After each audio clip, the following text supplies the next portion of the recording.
Style versus Sidus. I hope I pronounced that correctly, but we are going to get to the first match. Ali versus Lily to open up Tiger Uppercut, folks. TWT 2024 Finals Masters, dude. Ooh, the last hit. You got to be ready for that. Goes right into the screw. Should be able to push towards the wall here. Oh, gosh. Right into the heat burst. Oh, yeah. Gets the low as well. Oh, big damage out the gates here. Good step, but able to still take advantage of the, wait, Acid Storm punish. Okay, this is time for Kraken Style to make his comeback happen. He's still holding on to heat and holding on to that rage.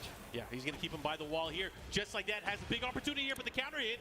Oh, it didn't finish it right yet, but the FF3 finds its mark. Kraken Style on the board. I was going to say, man, if you got those glasses on and you're not making things happen, the future has to be bright, right? Oh, for sure. Definitely. Oh, already making great use of the heat there. The heat dash cancel to extend the combo, keeping the pressure by the wall. And again, this time getting punished one more time for it. We've seen this before. Will it be deja vu for Kraken Style to make this comeback happen? He's got a lot of resources on his side. All right, gets him with the low one more time here. The 3+4 approach. Good interruption. Kraken Style has the wall advantage. Trying to finish this string there. Back turn mix-ups coming up. Nice, that forward 4-4 heat engager. Now he's going to be able to put the pressure. He's going to be able to do some chip damage here, but the throw, I like that attempt here. Oh, that. Whoa, Matterhorn! Bro. Not done yet, Mark. You can't hit a Matterhorn and not make it matter. Oh, that was definitely excellent on Kraken Style's pace there. But now, Sidus, I hope I pronounced that correctly, but the Lily player here, not putting the pieces together just yet. Okay, infinity kicks. Here's the heat engager, has him by the wall. Root of Evil, keeping with that pressure, has a nice life lead. And this time, Sidus looks like getting the round here, 2 rounds to 1. Okay, so Kraken Style might have to weather out the early storm a little more. Sidus has been using the heat early on, but gets the grab and follow it up. We got to ask him, how do you pronounce the name? I think it's Z Sidus? Sidus XG. Let's go with that. The guy that doesn't have the crazy sunglasses. How about that? Okay, look at this pressure here. Back 3. Hey, good offense away from the wall. Lily put in a bad spot here. Wow, gets the blue spark as well. Kraken Style, folks. Scores it 1-0 thus far. All right. Hey, man, Heihachi's back. He's not in this tournament.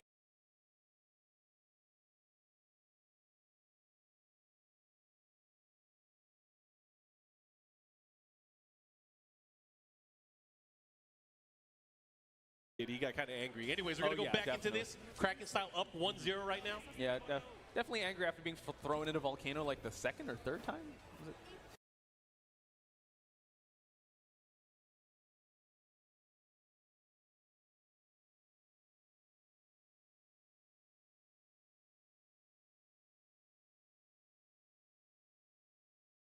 It's on Kraken Style, though. Able to put the brakes on here, goes for the heat dash cancel, keeps the pressure there with a nice quick mid, and look at that, continuing the lead here. 1 game and 1 round. So far, Sidus has not found his footing just yet. Just got that first round, but so far it's been all Kraken Style. And what's cracking? Right now the heat is popping. Let's see if Kraken Style can continue on, pop the heat for the first, but now, oh my goodness, Sidus, wow, 7 golden letters. Kraken Style 2 rounds up. Looking to take this in quick fashion here. Good attempt there, gets the follow-up with the extra damage. So far, Sidus has not used heat just yet, unlike the previous rounds. Steps the round off. I like that, the 4-2-1. Able to get some damage in here, but a great whiff punish here for Sidus. Again, pushing. Decides to heat dash cancel. Root of Evil once again. Okay, Sidus on the board. I like that, all from that, what you called out there, Markman, the whiff punish. So let's see if he can continue this confidence or this momentum. Here we go. What was that? Deciding not to let it rip there. Gets the power crush to follow up here. Okay. Has the wall pressure here. Goes for the throw. Continuing on. Able to get that running knee and following it up. Sidus look like he's in big trouble. Continue on. Goes for the heat. Yeah, had him out of the sky. He's not going to do a lot of damage, but taking his turn back was the important thing. And a back 3-3 low series Kraken Style able to take it and wins and moves on in the bracket. And looking mighty fine, I have to say, Kraken Style, ladies and gentlemen, continuing on in this tournament. So an excellent start, and since this is the last master event of today, so with a Lily and Lee we haven't seen that much of, so yeah, so far, how have you been liking the World Tours thus far? You know, this is only my second event on the World Tour, so I'm actually very happy to be here and see the different players from around mostly the Southeast Asia region. There's a lot of players that came out from everywhere, so it's actually good to see. There's a few American players. There's Lee Mishima that's here from Latin America. There's actually a lot of Japanese players and Korean players here, and a ton of Pakistani players as well. So again, lots of love to all the players that have gathered here in Bangkok for Tiger Uppercut, and of course, lots of love to the organizer here for making this happen. And also, speaking of players, right? Some people that we have to look out for, like King Ray Jr. is here, also trying to defend his points. Do you want to start the conversation now, or are we going to talk about who has a chance to get in and how? I mean, because not everybody has a chance. Yes. You know, there may be people that are on the scoreboard, on the leaderboard, but they might have matured their master points too early, and for them to even get any amount of points, they have to, like, you know, get first place. Yeah, and that's going to be hard, right? Yeah. So in that bubble, off the top of my head, as we look, as we're going to get ready for the next match, we have the likes of Tetsu, Yagami, and I believe Book as well, that need to at least get a top 3 placement because they're a bit saturated when it comes to master points, right? And they perform really well, but they're kind of knocking on the door of that top 20. And it's not it's not like Jod is safe or someone like I would say John Ding, but it's just really tough. So those are the players we kind of have to look out for. And you have to say, like, the top 14 also, they're kind of playing spoilers and denying those points from the people that want to break the top 20. For you, are there any picks that you think will be able to shake things up and be able to sneak in here at the final event? I have a few that I think that have a really good chance of doing it. I think Farzine is one. Farzine is definitely the one I'm looking at as well. Yeah, Farzine is definitely one of them. Lee Mishima, I think he just can secure more. Since he did win a master event, any point he breaks from the top 64, he'll still stay on top. And he just has to get out of pools to be able to do that. Right. And he does have a tough pool later on today, so it's not going to be free, but he has a chance. But again, just getting out of pools, imagine that. You qualify out of pools, you guarantee yourself a top placing. Ooh, yeah. But let's put a pause in that because we got Yu up against DZ Dog. DZ Dog, a veteran that head here in Thailand. Mars said he's one of the organizers, one of the players here, top players. He is a Ling main as well, so this might be a Xiao Yu mirror match. It could be. You know, Yu has a number of characters she can use, Zafina as well. But for the most part, in tournament play, we've seen her using the Xiao Yu. Right. Yeah, true. And I just pulled it up. Keisuke is also definitely one of them that is close. Has been having a lot of heartbreaks the last few events that he's been to. He's really trying to get more and more points that he can add up to his point total. Yeah. But again, they take your best performances from the different types of events. There's Masters events, which include the Master Plus events, the Challenger events, and of course the Dojo events. And for a lot of these players, some of them didn't go to enough Challengers, some of them didn't go to enough Dojo events. They could have easily cleaned up on some points had they gone out more out of it instead of just maybe going to the Master events. For sure. So before anything else, folks, let's get to this matchup. A Ling mirror match. Yu getting sidestepped there, but DZ Dog answering back. Do not adjust your television set. This is what you wanted. This is what everyone wanted, right? You are not seeing double, folks. Well, double will play later. These are later. Double vision. But now DZ Dog, though, eating a launch there, but Yu unable to capitalize. Okay, the delayed last hit there of the 1-2-1. AOP hop, not able to do anything out of it here. Again, they're just waiting. They're dancing. Moving around, trying to figure out how to get in and start the offense right now. DZ Dog. Whoa. Oh, but a big counter hit. Here comes Yu. Okay, after all of this evasion, Yu's really going to make this one count. Already spends the heat as well. It's going to put DZ Dog in rage. Oh, the second hit, he should be able to close it out. Storming Flower able to take it. Yeah, I like how the patience on Yu's side, right? Able to find the big opening, capitalize whenever. Oh, DZ Dog trying to go the back 1+2.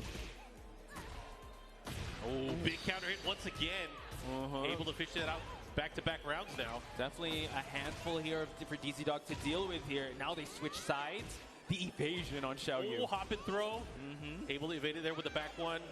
Looking for another opportunity, but Yu with the life lead here. DZ Dog has to do something, has rage, has heat as well. Got to use those resources when you can. Oh, yeah, definitely. Both sides, but look at the evasion as well. The cloud pickup and finishing it off. And I love the pressure on That's the thing. You can't whiff the raccoon swing there. Yu was ready there with that standing 3, able to get the nice mini combo to close things out. Wow. Evasion after evasion, but now DZ Dog finding a big opening with that heel kick. Yeah, heel kick, counter hit, follow up here. Goes for the spike. Nice life lead here, but Yu with the hop and throw. There's a punish there on the rain dance kick. There's so much activity on both these sides, just evading, constantly finding big openings. This is a Xiao Yu mirror match at its finest, folks. Hang on. I don't know about finest, Okay. bro. I'm just trying to build it up. Yeah, it's okay, it's okay. Like I said, do not adjust your TV sets. Anyways, here comes Yu trying to make a comeback here. Has the round advantage, has the resources and the heat. One for a side that they're not able to evade in time. Oh, and he could have had to follow up there with the 3+4. DZ Dog, final seconds here. Can he find an opening? Heat timer on both sides. He spends it first. Decides not to go for a mix-up afterwards. What's he going to do? There's no time, but again, the Raccoon swing able to hit. Finally getting around on the scoreboard. 2 rounds to 1. Yeah, DZ Dog trying to, unable to get the orbital there. Man, AOP is super evasive. Yu now, wow, they're just ducking under everything. Evasion is the name of the game when it comes to this character. Evasion, movement, big counter hits have been the play thus far from both sides. The movement as well, DZ Dog unable to get anything significant as of late.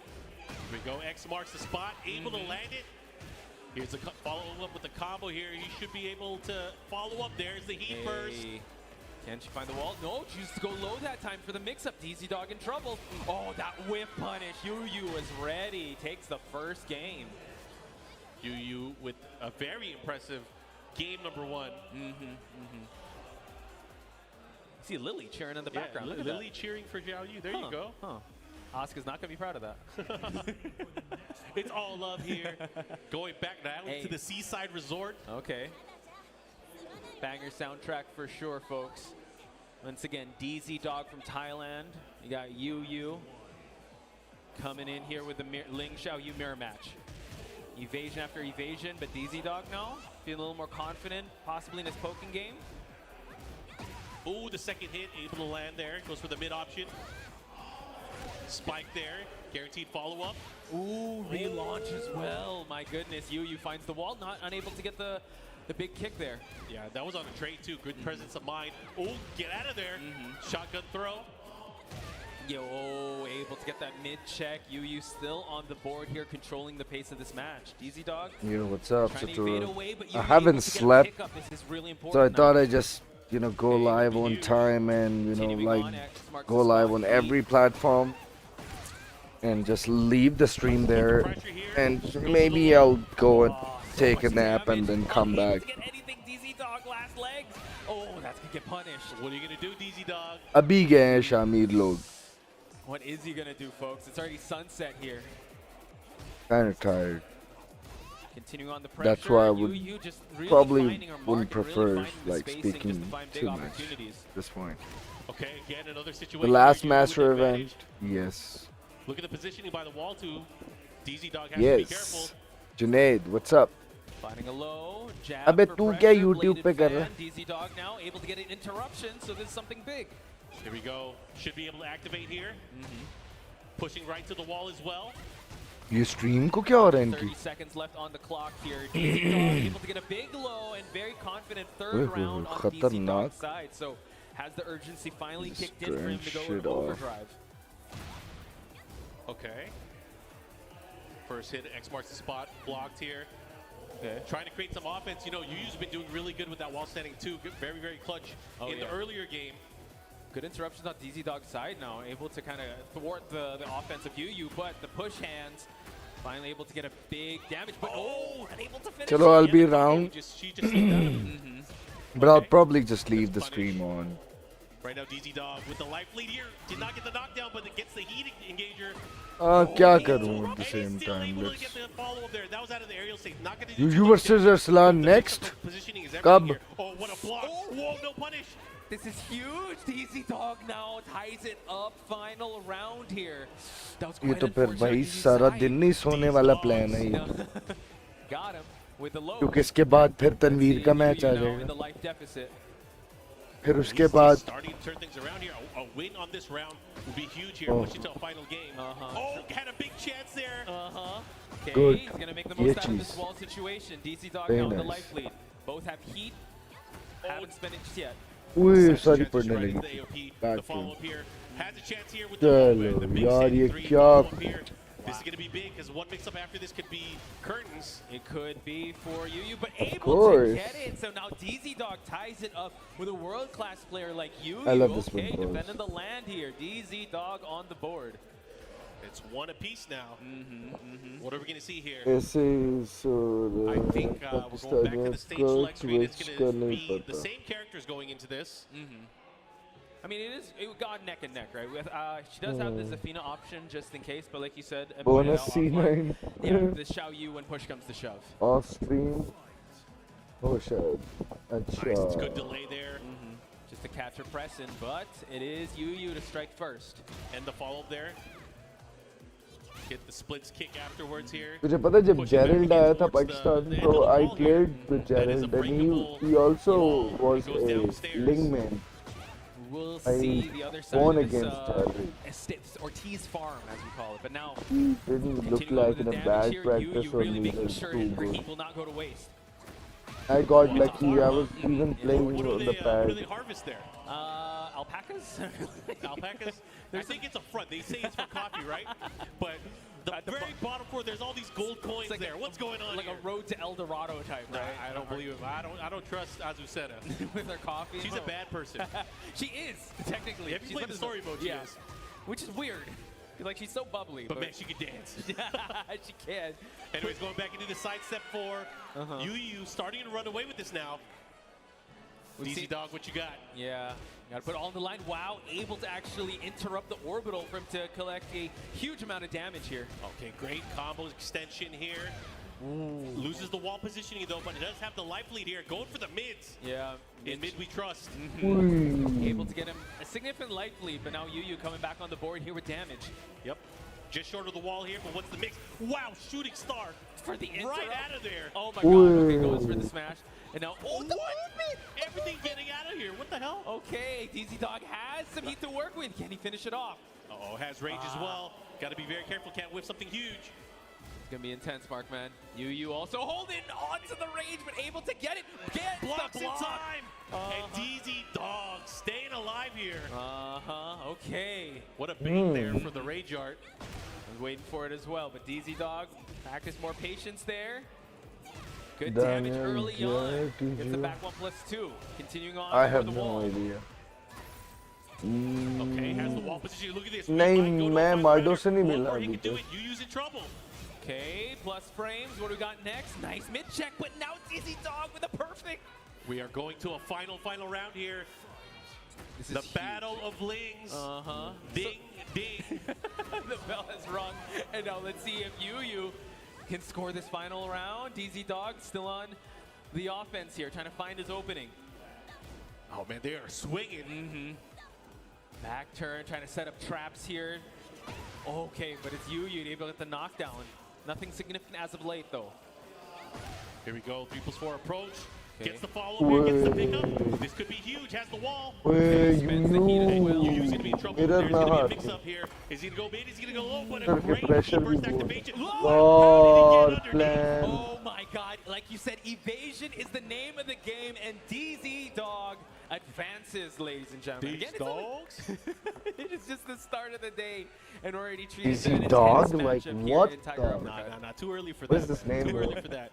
I just had a Thai Red Bull earlier, and my emotions are all over the place. It is all over the place. So my goodness, once again, folks, you know, Tiger Uppercut, the last Well stop for the done, Tekken World man. Tour here. That was a Again, good there are game. so much known players here, and there could be those upsets. DZ Dog putting himself on the board. A lot of the hometown crowd cheering him on here. Yeah, and you know what? Yesterday they had a team tournament, not part of the TWT, but the Thai team ended up winning against the Japanese players, the Pakistani players, the Korean players, Right. And just pretty much everyone from around the Tekken scene that participated in that. Of course, it was for fun, but man, they came to play. Oh, yeah. They came to play. And hopefully they bring that type of momentum. Bichari. So hopefully we'll see them, Uncle Ben, Pat Lors, and Book. Their pools are starting much later. Bro, I but I'm mean, pretty she sure is that a good gives them that confidence. And like you said, representative Book is of one of those any, guys that, has you know, saturated himself in the sponsors. points when it comes to the master But, events, so he Of needs, course, like, we a all top know two, that, top three like, placement she just doesn't to get get more sponsored points on the because board for him to she secure that is a spot good in player, the Tekken World Tour right? Finals. So that'll be fun. She We is have, a more very players coming up to the great stage. representation I of didn't even women, know Kauai Faceballs would be here. One of the you know, players from the fighting game United States. Let's competitive. go. So good to see her. It's been a But long time since I've seen her play. I think she's still using the It's Elisa. it's I'm pretty unfortunate sure, so I'm that super excited to see that going up against despite, Rohit, you know, her from having India. So A great He has been time here also last year. I forget because last to year was be able Tekken to 7, right? like, I'm not you sure know, who he like mains, but yeah, I'm pretty sure we might see the get Elisa good, coming I'll but tell you, out. he's it's not not maining Tekken 7. happening Anyone that's because here is maybe not she Tekken 8 just now. streams and We all got to change up our playstyles, but she yeah, doesn't not play sure much. which character he mains in this So iteration many of reasons. Tekken, but And Kawaii Face she Miles, a known definitely player has in a the child NA as region, well, so known for that Elisa. Yeah. I'm excited. So I haven't seen Kawaii Face Miles play in a while. You do not want to get bodied on stage against Kawaii Face Yeah, Miles. we'll match She's all going to this start stuff. doing some K-pop dances and destroy you. And it's Oi, gonna be Rohit ugly. aaya. You want none of that. Definitely heard that. So She shout knows. out She to- knows. All right, we got to look forward to that. But Rohit came here to play, folks. Again, we're only starting out in the pools, but like you said, you know, top out of the 20 that qualified, 14 are here to defend their points. I see Edge already in the background there. Lily's there as well. Edge is also another person. Hey, he's giving a shout out. There you go. There it is. Shout outs to Edge. Rohit, We will please see him अब कुछ on कर stream लेना later है। on. We have also people from the Malaysia FGC pungi that's ना already मारना here please. as well. Wow. Okay, so I'm doing some ओए calculations. Miles आई So भी 14 out of the है। top 20.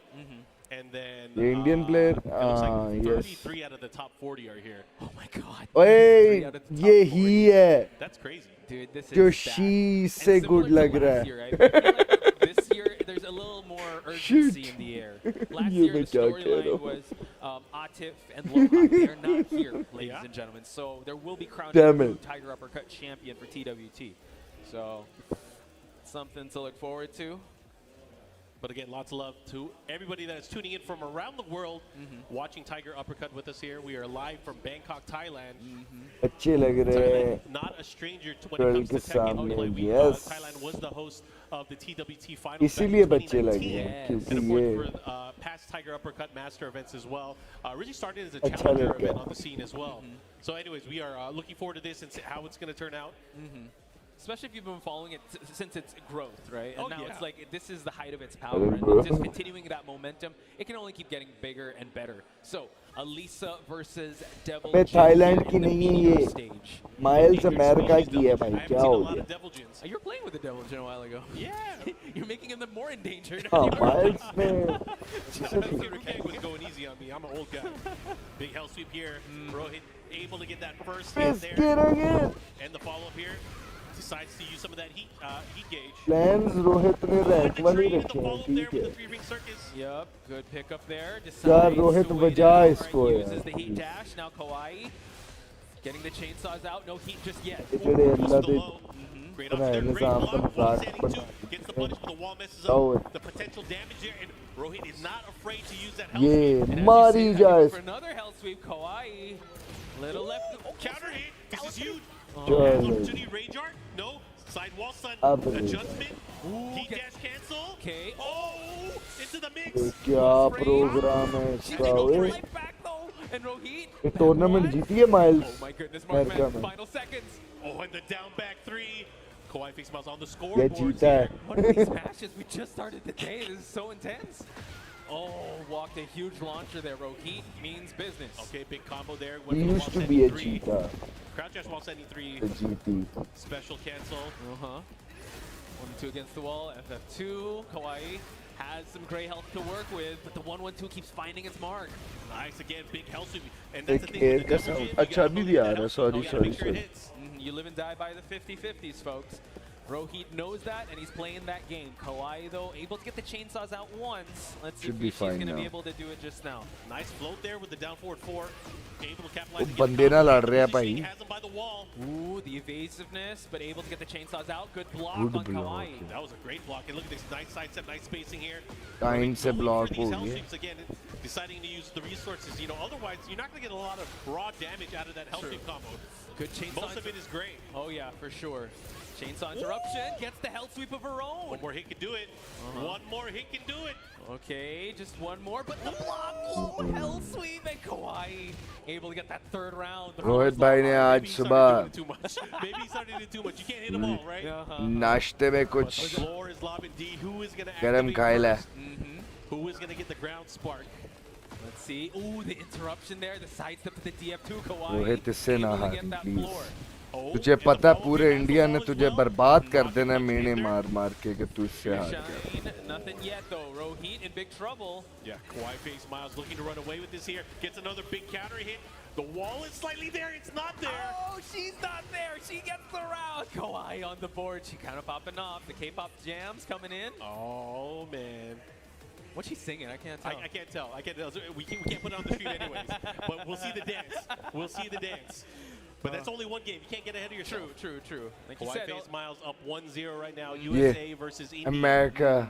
Rohit going back to character. America's way of 50-50s. He was hovering over feeling Hwoarang. confident. He does have a Hwoarang, but like you said, a little too many times. 50% of the time, it works every time. Bro. Devil Jin?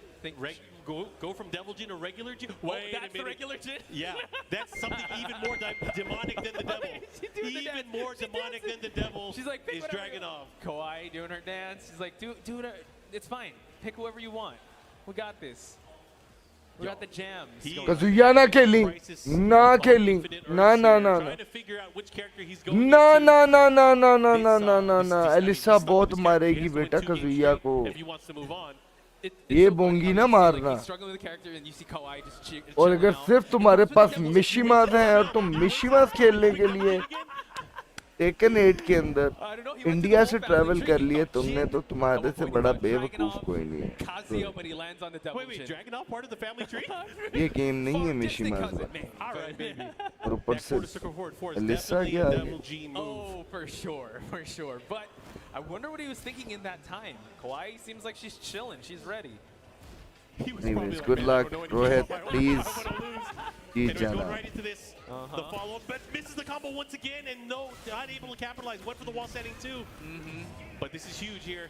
Okay. Has the position. Was not even near the wall. He went for the 4-2 spike. Probably wanted the Demon Steel pedal afterwards. But look at that. He's trying to keep it now. Right now, go for the dab back to.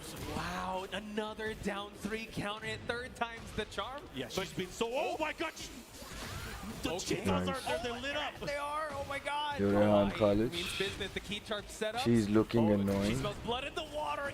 अगर वो she होती तो मैं कहता हाँ. This level of swag here. I'm not sure. Who? TOs? Too much swag on stage, folks. Kawaii. Key charge reset combos. ये मैं ऐसी बातें स्ट्रीम पे नहीं करना चाहता लेकिन चलो. Nice. Here we go. She's using the chainsaws as fan signs, fan sticks, like glow sticks. Yes, exactly. That's why she key charged it. Nice block on the low, rising 4. Rohit in big trouble. मिशिमास लेके लिसा मारने आ गया यार. जहालत की peak. बड़ी मेहनत लगनी है रोहित. कर भी सकता है तू वैसे. ओए गुड. ओए मैक्स डैमेज मार लो मंकी इंसान. रोहित क्या यार. क्या यार. फिर वही काम से हारने लगा. Rohit has to do something here again. He has been only getting damage really through hell sweeps. Yeah, true. And he hasn't gone to the well just yet. Slides home base. Kawaii though. Up 4-2. Chainsaws. Oh my God, this is going to hurt so much. Dash in. It has the wall break as well. Oh, this is going to hurt. So much damage. Unable to finish. Edge भी बैठा हुआ पीछे. Hang on, not quite over yet, Lash. but no, gets the running 2, and Kawaii face mount moves on, folks. Oh yes, I pretend like I'm a woman. We were going to see a whole routine, but it's okay. You save it for later. Save it for later. Just the first round. Yeah, this is the first round. So good stuff to Kawaii face mount. USA, baby. किसी ने मुझे इस बात पे भी I gotta resist say किया. that just because I'm on the mic, I can take advantage of that opportunity. I can't wait for you and Rukang to share the mic, and we have an NA versus EU matchup.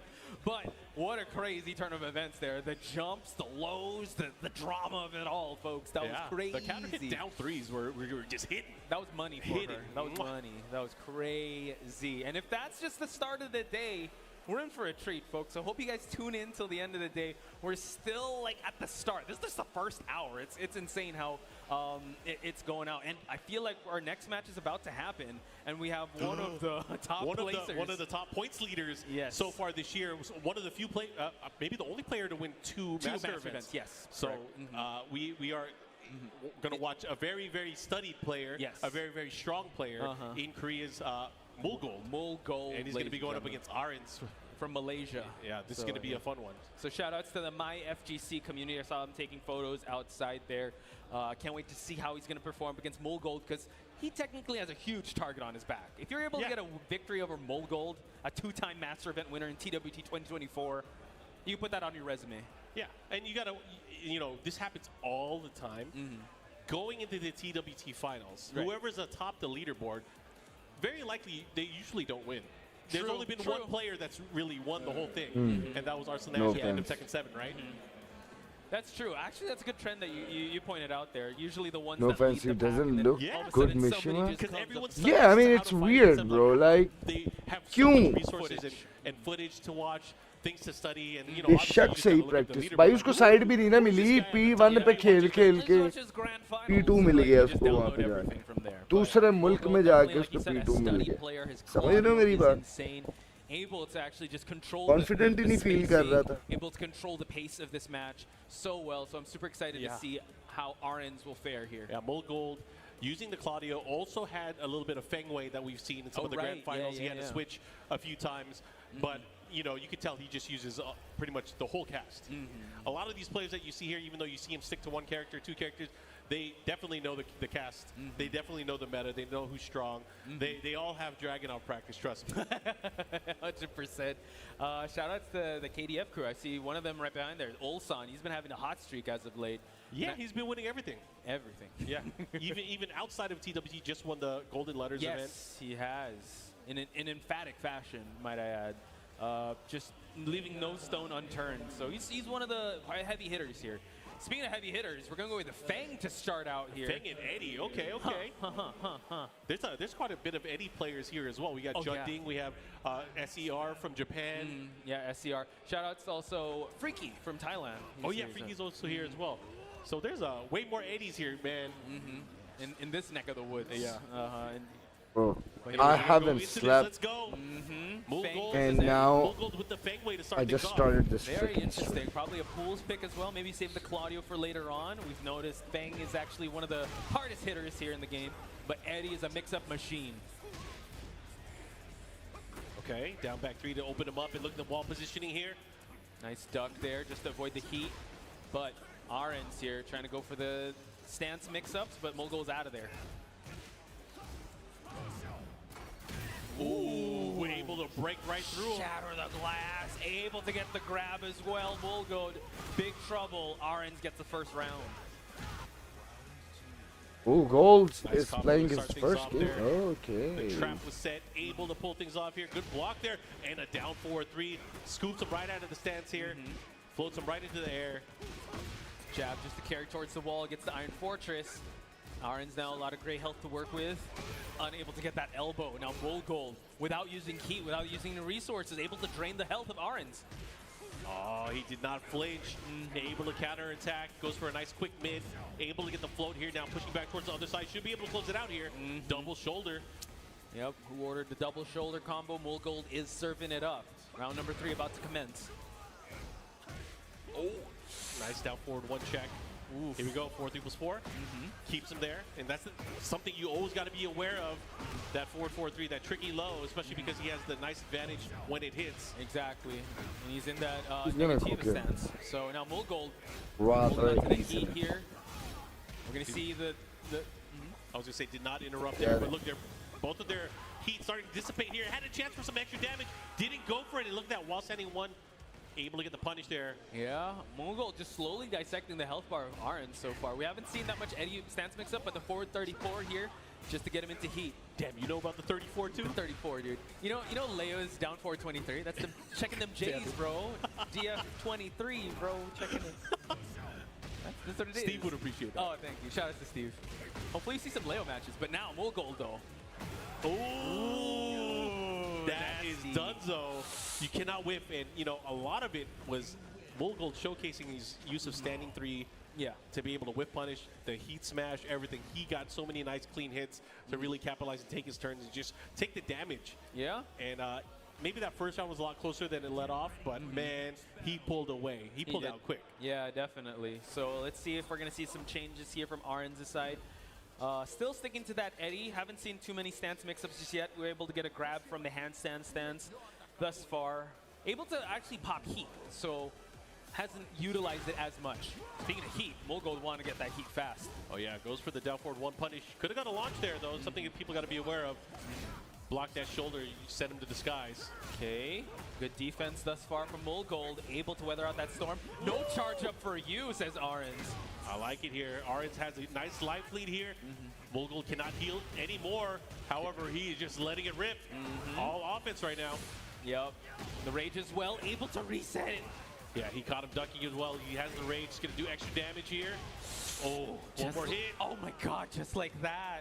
Able to just get one opening and you're mixed up for days. Mulgold still continue on his streak of dominance. Yeah, that was a nice comeback there from Mulgold. Okay, got the low, the 3-3-4 extension. Definitely picking apart the offense of Arens right now. So far, weathering out the early storm, finding the opening, gets the Iron Fortress. Nice again, not dissuaded from doing it. First you don't succeed, let me do it again. Okay, good defense. Mulgold still on a timer here for heat. Interesting use of the sidestep 1+2 there. Looking for the opportunity. This time the low starting to come out from Arens. Has a chance here, has the walls, but that should be it. Excellent. Arens able to get that second round. Could this be the momentum shift, or is Mulgold going to kick it up another gear? That down back three, such an excellent tool here in this matchup. Yeah, very evasive counter hit property. That's Shaolin splits kick. Mulgold gets that knee as well. One of the great moves, the plus frames coming out of Fang. Yeah, really hard for Eddie to punish it as well. Uh-oh, here we go. What are you gonna do? Okay, swipes away at the legs, forces Mulgold to pop heat. Oh, that was sick. Heat engaged, pushing towards the wall, caught him, clipped him. He tried to sidestep, maybe. Nice. Okay, putting Mulgold in the red. Arens unfortunately eats that and eats a rage for his troubles. That was so sick. He just dashed up and did it. Not gonna risk it at all. Let me just go in and let me take this round back. Enter the dragon. Beam me up, Scotty. One of the most artistic rage arts in the game, folks. Here we go. While standing two, this time gets the big punish. Okay. Good start of the round for Arens, but can he put it together? Spending the heat as well. What, he missed the last hit? Was quite unfortunate. Mulgold getting the grab. Not just the grab, the positioning here. Oh no. Flips him up. He's caught him so much with that down 4-3. Just run up and do it. Okay. Pushing towards the wall as well. He finds it. Oh my goodness. Arens now has to fight back somehow. Heat is gone already.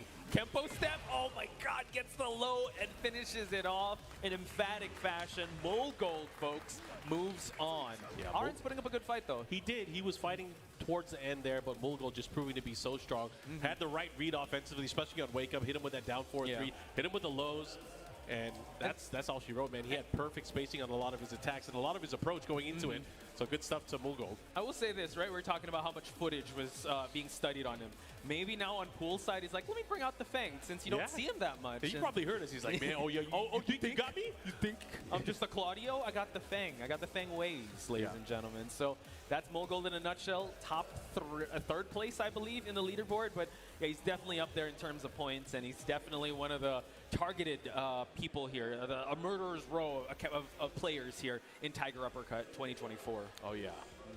Looking forward to it. Anyways, we are getting ready for more Tekken action, more matches.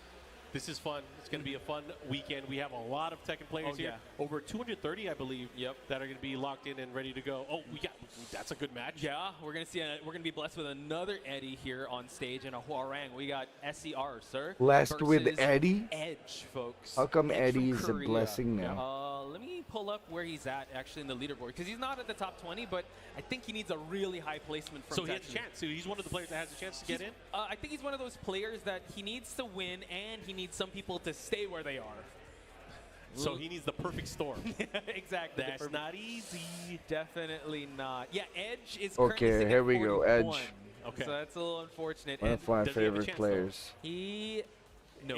Okay. Sorry, my bad. All right, he has a chance to It was ruin pleasure people's meeting day. him, man. He's very That's important. kind and nice and very... SER. Hello, mom, sir.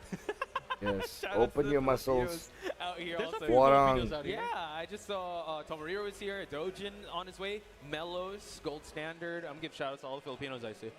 One of the walking by. most But optimal yeah, I think Horangs. AK's pool starts out in B. So Yeah, that's something AK for- actually Dojin does have a chance to make it in, but he has Yes. to win the event. I think. That's the perfect storm. Yeah. Yeah, he has to win the event and have the perfect storm and have an umbrella.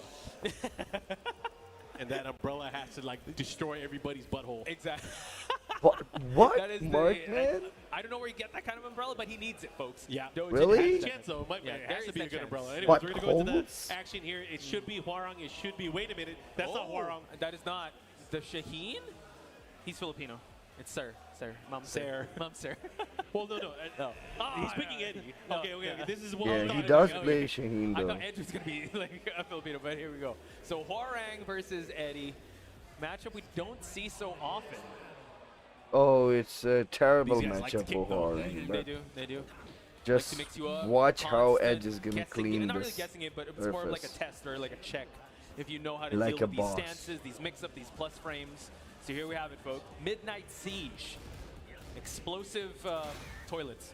Towards the end of Tekken 7, SER really proved his mastery of the character, taking on like some of the best Oh, yeah. Japanese players, some of the best players around the world. Oh, yeah. Really showcasing his skill in tournament play. But now going up against probably one of the better Hwarang players in yeah. the world as well. Definitely up there in GOAT conversation when it comes to Hwarang here. But SCR has one install, has some heat to work with. Good escape. Ooh, But the second hit. the strings. You can't run away. You get tangled up in them. Okay. Nice. Great use there. Decides to go for the Power Crush Heating Gauge. Yep. Getting the Hell Sweep as well. Getting that one install here. Ooh, okay. Okay, an that's answer. gonna be a And very he makes the conversion, big gets the combo. combo damage as well. But more importantly, he has the positioning pushing towards the wall here. Okay, run towards It him. wasn't But the he just best lost the combo that positioning. it should have gone. Overstepped while standing 1-3. with. The follow-up here, bop, bop, boom. This is quite unfortunate. He's in the timeout corner, and Sir Ooh. wanting to keep him there. But nice offense here. Edge is outside the wall, pushing him back. Thank God, Edge, you have Tries to started go for a down using jab. The get up option is Good. going to get him punished. And Edge up on the board for 2 points. Yeah, good patience there from Edge, able to block that spring kick, get the punish, seal the deal for the 2 rounds here. Yep. Ooh, the movement from the CD3 Peacekeeper. Edge क्या Sir कर swiping रहे at the legs. Okay, block, rolling right kick here. Creating that distance. Yeah. SER, though, unfortunately, eats that ठीक heat है dash अच्छा in. किया Gets low. Oh, my God. Bro, Black Kite, everything no. is hitting. Yo, bro, let me get hit. Edge Gaming. God. Edge was just on fire there. Sir really trying, SER trying to create that distance, but yeah, Hwarang just has one of those matches where everything just hits. Always hitting those threes. All right, gonna go back So into it. Is it SER or Sir? Because I would call him Sir. Like, I think it's SER. SER, I okay, think. okay. I think. Maybe Okay. we should ask him. well, we definitely. Not I if he will loses, though. I'm not asking him if he loses, bro. If he wins, I'll ask him.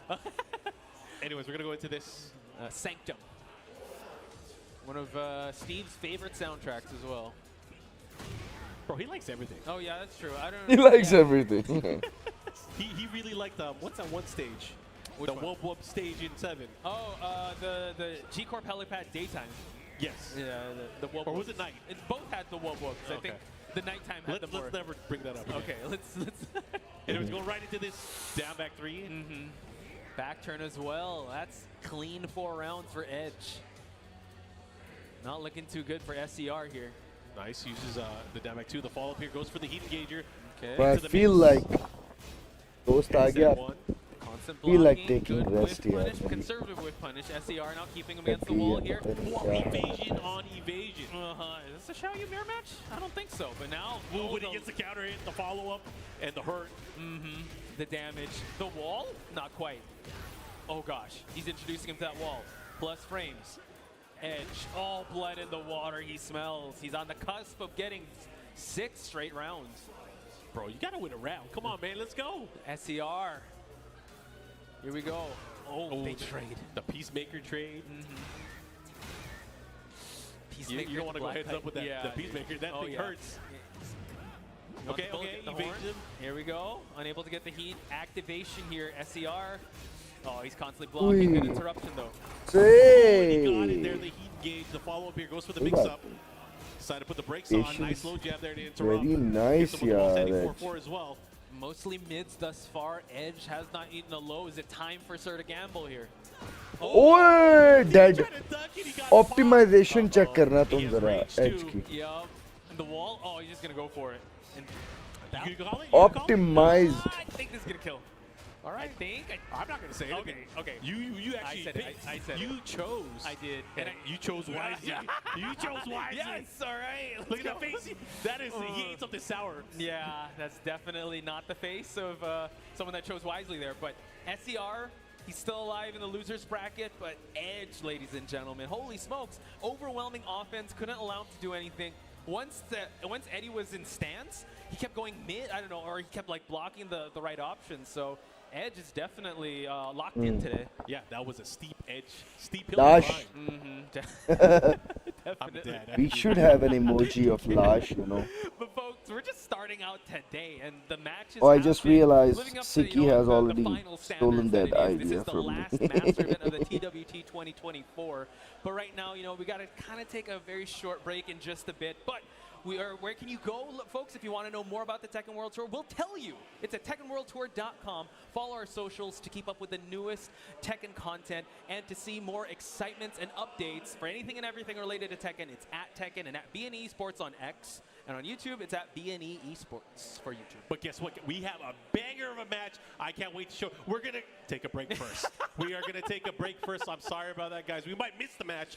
But either way, stay tuned, and we'll be back right after this. Really making all of this by hand. Oh yeah. The avocados are hand mashed, the chips are hand tossed, and everything is made fresh. You make it fresh every day. Yes, every day. The Chipotle way is we make it fresh every day. Sounds delicious.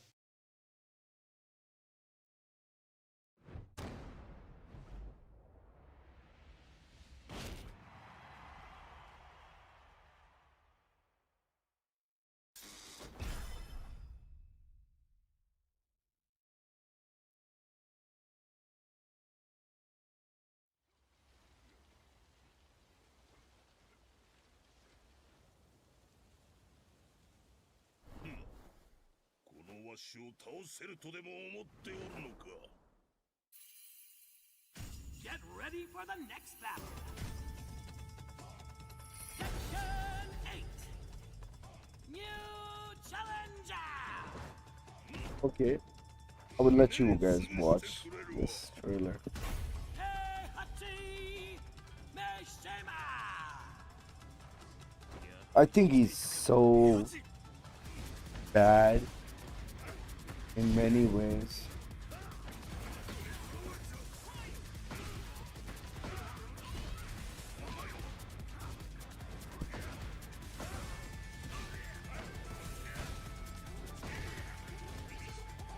Like every Tom, Dick and Harry gets to now play Heihachi. What a time to be alive. And he's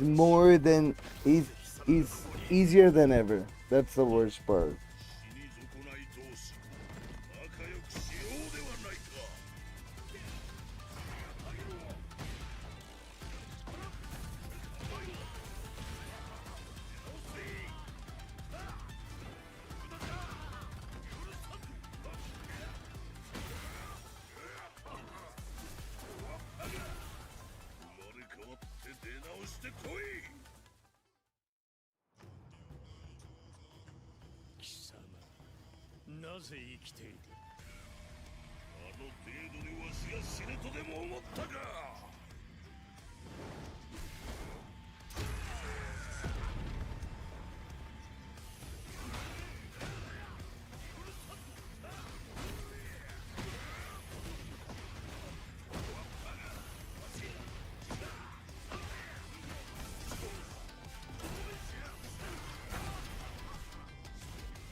Yo, welcome back, guys, to the Tekken World Tour 2024 live from Thailand. Tiger Uppercut has been insane so far, Mark, man. The game's been crazy, but we've got more and more games coming up for you guys as well. Yeah, happy to be on the mic with you again. Yeah, for Ruken, sure, good for to sure. see you. We were just in Dubai not too long ago. Yeah. It was like a month ago. So we're now here in Thailand to close out the tour. So it's going to be fun.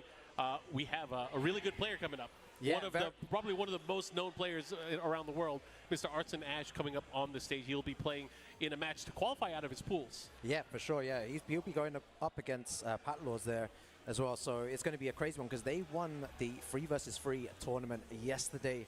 So, you know, they're playing really well. Everyone's saying, you know, they're here in their hometown.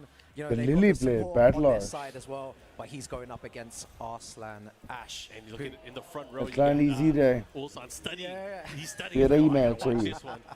This is going to be good. You know, the winner of this sir will be पे going ना into ले the लें top बस 48 दिमाग में. winners side as well. So it's going to be good to see who makes it out there. And Arslan Ash's results, you know, have been fluctuating a bit recently, Mark, man. No, it's difficult to say, you know, where he's going to place in this tournament. I reckon, you know, as this is the last Masters event here, you know, he really needs to showcase what he can do. Does he really? Yeah, Does he really? I feel like he needs to, you know, to show like he can. I was talking to Potch about this earlier. Yeah. Is whoever usually gets out on the top on the points leaderboard yeah. usually has a rough time when it comes to the finals. However, the only time that hasn't happened was when it was Artson that last year of Tekken 7, where he was the leader in points quite convincingly. He had like the most points we've ever seen kind of gathered, and he ended up winning the whole thing. Anyways, we're going to go into this. He's using that Nina Williams here. He won the Master Plus event in EVO earlier this year. That was the biggest Tekken tournament of all time in terms of entrance. Yes, of course. Yeah, for sure. Arslan Ash, you know, 2,165 points, you know, just behind Ulsan. It's going to be crazy Just a little to see. bit, too. Just a tiny bit, yeah. ये चीज. Right, really nice sidestep as Simple well. वाला All the way to the combo. wall here. Good. What's the combo like? Over complicate नहीं करना यार मुझे पता तूने side step बंद मारा यार Going to be able to push towards the wall here. What a combo as well. Oh, that was mix. so close. And the low there. You know, it's really brave in those situations to go for a low, but I'm always a big advocate of that as well. At the end of the round, just see if your opponent is ducking in those situations at the end. I mean, at some point you have to test them, right? Yeah, at some for point sure. you have to test them. And it was हाँ going right यही into plan this. है कुछ over And the throw complicate guaranteed there. Hit him right during the power crush animation. You see there, Pat Law's using a lot of homing moves as well to try and stop Arslan Ash from stepping, and there again with the homing moves. Nice counter activation here. ध्यान से Man, this is crazy. This is only pool games as well, just to get out. यार raise This मार has to be देना really अगर nice. छेड़ नहीं है तो 2 ना rounds up. You know, यार there's been many situations इसका where players get 2 rounds up against Arslan Ash, but he is very, very good at adapting in these first 2 situations. Lars really showcasing his use of Lily. ठीक है हाँ Lily, a character that we've क्यों seen quite a डरना bit है on the tour so far. न डरोगे खेल हाँ Chikrin ये from Japan, very, very strong with Lily as well. Yeah, बहुत I'm starting अच्छे। to notice now as well. Arslan Ash, whenever he's on the back foot, he always goes for those big lows and high risk moves. That's a beautiful duck there by Pat Laws, looking all good right now. And he has the wall here. This is going to hurt. What's the mix? Fight. से ध्यान से the Raven is feisty. ओए Oh my God, great बहुत ball, अच्छे great फलान ball. Opportunity He है should be able to सारा close it out as long as he does it हाँ properly. रेज मार He has access to rage as well. There's the rage Good. art, and he's going to capitalize, take it 2 rounds to 1 now. Yeah, huge risk there at the end as well. Goes for the while standing punish there into the wall splat. Really nice stuff by Arslan Ash. And this is what I was saying before. Arslan Ash is so good at adapting really, really fast. And that's what you need to do in this game. Is you need to think fast in Tekken 8. Yeah, he's been always so great, so defensively sound there. Had a nice block and a punish there towards the end of the round here, and a nice big combo आराम to से start things कोई off. बात But he नहीं drops ठीक it है as soon as I रखना say है that. Ball में ही तूने यार Stays ducking there. He's going to get You a... can't whiff if you're going to shoot somebody. Yeah. 1-2-1 पूरा क्यों Right, मार he's going to रहा extend the combo here. Oh, ओए drops good it good though. Plan पीछे से पकड़ ले Lucky. बहुत अच्छे ये Had a चीज big chance there too. बस The यहीं heat से activation is- oh my God, ओए my यार God. बहुत Yes. यार Went अच्छा shot for the combo sky. And here's a spike that makes up sir both से below. स्मैश ना खाई यार तू क्यों किस चीज का वेट है तुझे Wow. क्रशर मार यार फॉरवर्ड 1+2 निकल बाहर Arslan Ash, the crowd approve it. And Arslan Ash on the back foot here straight away. Oh, and he The takes... tech. Yeah, there you go. The Kakoma stuff, man. The tech. Well, is it really? Because that came from Thailand. Kakoma was the first to use it, though, man. He was the one... Look at him. He's smiling in the can do background it, bro. as well. All right, we're going to go back into the action here. 1-0 for Pat Lords, showcasing Honestly, Thai Lily. it was your I think what game was really important there is the way that he was, you know, Arslan Ash was trying to test his knowledge with certain moves there. And Pat Laws was ducking and punishing correctly in all those situations. Really good stuff by him. And he's on the front foot here. Can he move on the winner's side in top 48? I mean, he was looking very comfortable. अब उससे भी जरा छोटी stage आ गई Islam If he has to make any low adjustments, ना is he यार comfortable with ध्यान leading से offensively? बहुत अच्छे There's a good power crush there from Arslan, able to steal it. He went for the backswing there, not able to land it, but hey, has another opportunity with the sidestep देखो attack. यार Yeah, Lily's such a difficult character time to आ गया defend against, but Nina as well, you know, just as strong here. हाँ And Arsenal's तेरा putting पहला pressure on here. The trade. Match है ये ना हारी This is not a good situation. Patlo's got the. Oh, Dude, he is making all of these hits count. That is the third time. Rank gaming चल रही है इस्लान साहब With the आजकल heat dash cancel and the combo, able to close out that round. Again, extending his lead here. बड़े बड़े risk लेके round लोग जीत रहे हैं इस गेम में Stacked. Yeah. It's not even the word I would Yeah. use. It's like beyond ठीक stacked. है This is the finals. Good optimisation finally नहीं इतनी जल्दी हीट यार इस्लान वो तेरी हीट का ही वेट कर रहा है ये यार You try it again. क्या You're not gonna बात hit me है again. यार Not again. This time तेरे over the down गेसेस 4-3-2-3. यार This क्या is what I meant बात before. है Arsenal Islam Nash's speed of adjustment there. He knows that Patlos wanted to Shabash. go for something like that. He did it before, and he punished him heavily for that in that situation.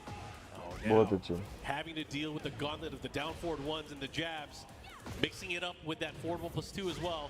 बहुत आला ये पूरा ठीक है smash दे इसको Nice down jab there. Yeah, he's How'd trying to you तेरे get पास out. Crusher है जरा ध्यान से यूज करी wisely He's The mix-up. smashed. Oh! He's done. Very good reactions ना by Arslan Ash there. Are we seeing things falling apart now? Yeah, it's always really difficult against high-level players. You know, Patlos needs to keep it composed here. He has the chance to take this 2-0. Just take the next round and puts him in a final round situation there.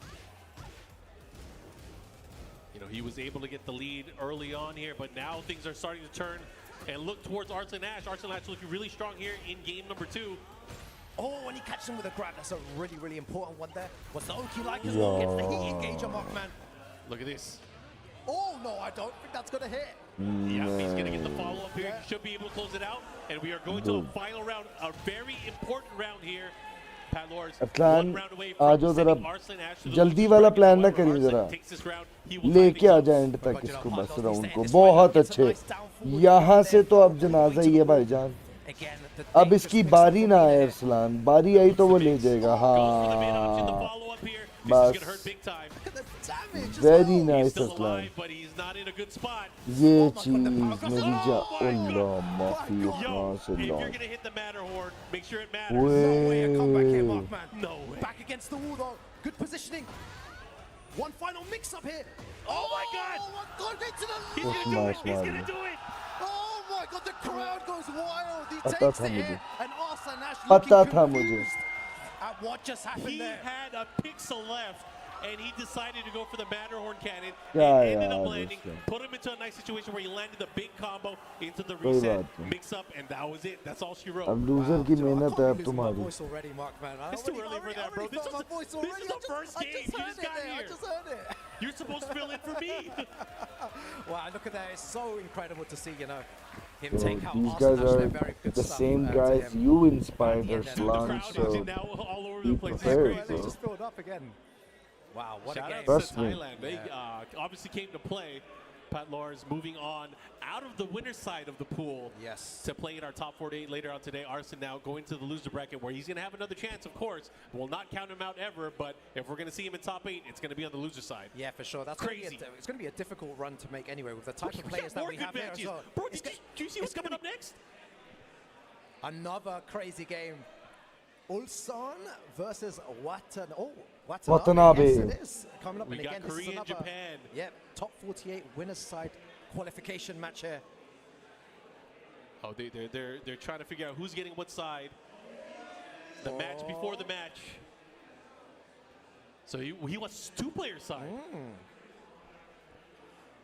It's crazy to see as well. Like that was the you know, the number 2 player on the leaderboard we saw there, and Arslan Ash go down into the losers bracket. Yeah. And Ulsan coming up here is the player that's number 1 on the global Tekken World Tour leaderboard here as well, with Yeah. 2,200 points there. Yeah, not only that, he has been winning all of the tournaments as of Yeah. late. All of the tournaments. So Yeah. let's see if he's able to continue his mean streak. he looks unstoppable at the moment. The way that he plays Dragunov is really good to see. You know, Dragunov is a very strong character as well. Oh, he's trying to sauce him up early. Take a photo, huh? Don't smile. It's gonna suck your soul out. It's gonna make you weaker. All right. Yeah, taking a photo there. Now they're Don't having a go good easy time on here him, as man. well. No, I'm not taking any photos. Yeah, let's see what Ulsan, you know, probably going to go for the Dragunov as we know, and Watanabe. Let's see if he picks a different character. Sticking, you know, mainly with the Azucena recently. Yeah, it'll be good to see what he does here, or if he sticks to his main character, or has a different plan going forward. He, you know, still the little fist pump there as well from Watanabe. Representing Japan, Zeta Division. I wonder if he's still going to stick to the Azucena. You know, we really haven't seen too many other characters, especially when he plays on stream or he gets on stream. But Ulsan has a number of characters. He's used Reina, he's used a little bit of Feng Wei, and of course, more recently, the Dragunov. He's been winning with that Dragunov. And he goes straight for the Dragunov. You know, you were saying earlier as well that he's won multiple tournaments in a row. And he's looked so, super consistent, super dominant. And this time, you know, the Alyssa. So I was saying this before, that he might have a different plan going into this game against Ulsan here. Maybe the Azucena, you know, thinking it wouldn't work in this situation. So he's going to try the Alyssa first out here against Ulsan. It's a good test. Two very strong characters here. Ulsan mentioned prior to the tournament that he wants to try his style of Dragunov and see how far he can take it. So far, so good, right? Yeah, exactly. He played really well. And this is one thing about Ulsan that I really like, is the way that he starts off. वल्ला इतने negative note पे tournament शुरू करवाया यार तुमने. And already taking big risks with the low. Yeah, he is definitely one of the players that kind of forces everybody to play his game, his style. Oh, very nice sidestep into launcher there. Unlucky with the combo though. Yeah, he likes to get him with that high octane Tekken, making great use of his best tools. You know, he is such a great sniper with that back four. That tool of using back 4-3, he will land it at a moment's notice. Yeah, exactly. And if you just stand there and block, you just realize, like, man, where'd all my chip damage go? What happened? In this game, you know, you can't really just stand there and block anymore like previous Tekkens. And Watanabe back against the wall here. Goes for the low. Very, very good position here as well. Nice, he's chipping away. He's looking really strong here. Round number 2, can he do it? But he has to deal with the wall here. He has to be careful. Ellison can definitely make this comeback here. Having rage and having heat as well. Is that Will Whip punish? No, it wasn't fast enough, but whoa, if it was, he would have had a nice comeback there. That was so unlucky. You know, the right idea by Ulsan there, just a tad bit too slow. क्या दुख दिया इसने. All right. Big low. Big मैं damage. खुद Early सोने जा damage रहा here. हूँ The मेरा down दिल 4 कर 2 रहा though. है. Screen Able छोड़ to find the देता spark, हूँ get his लगी. turn back, and here comes Ulsan. Yeah, really good sidestep there into launcher. Running two for huge damage here as well. And in this game, you know, back against the wall when the opponent has heat, uses the spring kicks there, huge risk to take. Yeah, I like that. Able to activate heat as well in a safe way. Being able to fight fire with fire here. Goes for the back 3+4, gets punished for it. Oh, uses the dash there. Oh my god, he's trying to mix his timing up, and it doesn't work. Ulsan not biting there. Yeah, I like how he just dashed in his face, and Ulsan was like, ah, cute. Not gonna work on me. He's usually the one dashing in people's faces and using the shimmies. Yeah. But you know, can't count out Watanabe. This switch has proved to be pretty good so far for him. There's a different level of respect going into the matchup here. Ulsan not swinging like crazy. Yeah, he started off the rounds, you know, swinging at the beginning, but now, you know, a lot more calm. Definitely the respect is there. Nice heat burst here, goes for the cancel. Tries to continue, but the heat smash. Look at that, what are you gonna do? Oh man, what are you gonna do? When your back's against the wall there, there's very little you can do there, especially against Ulsan, and he laughs. He knows. I think he's looking for some type of coaching here from someone. Maybe a switch of character. Is that Keisuke offering some words of advice? He's like, bro, Dragunov is a problem. Yeah. Ulsan, you know, that stone cold face right there. Keisuke giving him some advice. But this is how, you know, the last few months of the tour has gone for Ulsan. You know, just very dominant, very good reads, very good decision making. The speed of decision making that he's doing is something that's truly incredible in his gameplay, which is what you don't see in a lot of other players. Just making quick decisions and playing super fast as well. For me, it's his use of the running 2 and the down back 3+4. Yes. The way that he's able to make sure that they hit all the time. He's definitely a surgical precision master when it comes to Dragunov. He likes to cut people open, and he's been doing that quite a bit. There's a counter hit, 1-2-1. Starting things off here, gets the heat activation. A nice punish on the down two there as well. Good power crush by Watanabe. Okay. He's going to get some guarantee. Oh, okay. What a Opts to go block. for a mix-up. All right, has to be aware. Got to watch out for the wake-up. Great stuff to Watanabe. Able to close things out there with the down 4. Yeah, I like the speed that Watanabe is playing at now. You know, you need to keep up with Ulsan's speed of play as well. You can't just let him run all over you. But when you do that, you know, he starts to play defensive, which is what he can do at times as well. Nice counter hit there as well. Yeah, you got to remember, he has great movement as well. He can sidestep. He can create whip opportunities for his character as well. But right now, Watanabe not giving him a chance. He has to be careful. Oh my God, he was ready with that whip punish. All right, more plus frames. He needs to activate heat. He needs to find a way to do it safely here. The down 2, the low, able to count that would have. Is Heihachi? I think Heihachi is not allowed in this one. All right, just checking in with down forward ones there. Just down forward 1 and movement. Nice block. Low parry here. He's going to push towards the other wall. He's going to get the wall positioning, and it's going to make it hurt. Oh, but he whiffed there. So unfortunate.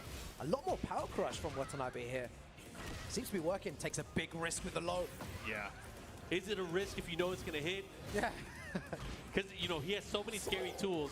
Why would you duck? Yeah, exactly. And that's what he does. He just places it so well. And beautiful heat burst there. Activated safely. And that's what you were talking about earlier on. One round away. And Ulsan moves into top 48. Winner side here at Tiger Uppercut. Can he do it? Watanabe has a good chance here. But a great duck there. Beautiful. And that's what you're meant to do against that move. Just stay ducking there. Yeah, that is a high there, the extension. Okay, this time catching them. The follow-up here, what are you going to do? Oh, down 2. And look at that pressure here. Got him with the decisive attack. The follow-up here, looking to close things out. Oh, Great power crush. Yeah, it seems like power crushes are working out so well. It's so close here. Oh, he no tried it way. again. He tried it again. He went for the back one, but the spacing, Ulsan was ready for it. Whiff punished with the Rage Art, and that might be it. Yeah. It looks like it's going to be it.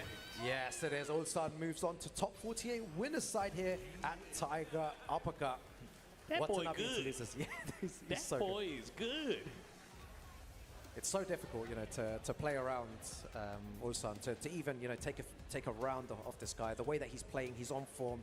He's been practicing a lot, winning multiple tournaments around the world. You know, going into the Tekken World Tour Finals as well. You know, he's going to be the one to watch out for. Oh, you could see the next matchup already. They're already shooting rock, paper, scissors, trying to figure out who's going to get which side. But Mulgold is going to be coming back on the stage. He looks like he's going up against Matsuba from Japan. Yeah, it's going to be another good match. Mulgold, someone else who's playing. I believe Mulgold's number 3 on the leaderboard. So, you know, right now we've had number 1, number 2, and number 3 now coming onto the stage.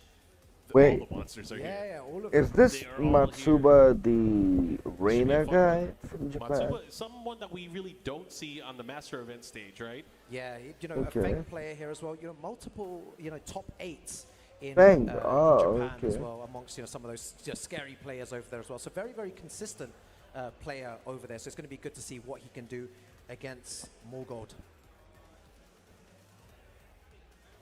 I wonder if Mulgold is going to even attempt to go with the Feng Wei again. He picked Feng Wei when he was on stage earlier. However, you know, in tournament play, we've seen him most of the time using that Claudio. Is he going to opt for the mirror match here? Who knows? Yeah, let's see what he goes for here. Let's see how much info, you know, as well he has on Matsuba. I think it's always difficult to play against a person that you've never played before. I'm not sure how many times these guys have played, but it's going to be interesting to see, you know, if Matsuba can take it here. It seems like all the matches so far against, you know, the top players in the leaderboard have been very close, and even one, you know, falling into loser's bracket as well. So let's see what Mulgold can do here in this match. And to think these are just top, you know, just to get out your pool. It's crazy to think in this stacked tournament. All right, here we go. It's going to be interesting to see who they pick, though. Is it going to be a Feng Mirror? I hope not. I hope they heard me. Oh man, that's like the advantage and disadvantage being on the house mic. But it's okay. Everyone can hear you, right? Yeah, that's fine. I'll just start thinking out loud a little bit more. Anyways, we're going to go into this. I have a feeling it's going to be Claudio versus Feng Wei, though. I think that's the matchup that we're probably going to be seeing here.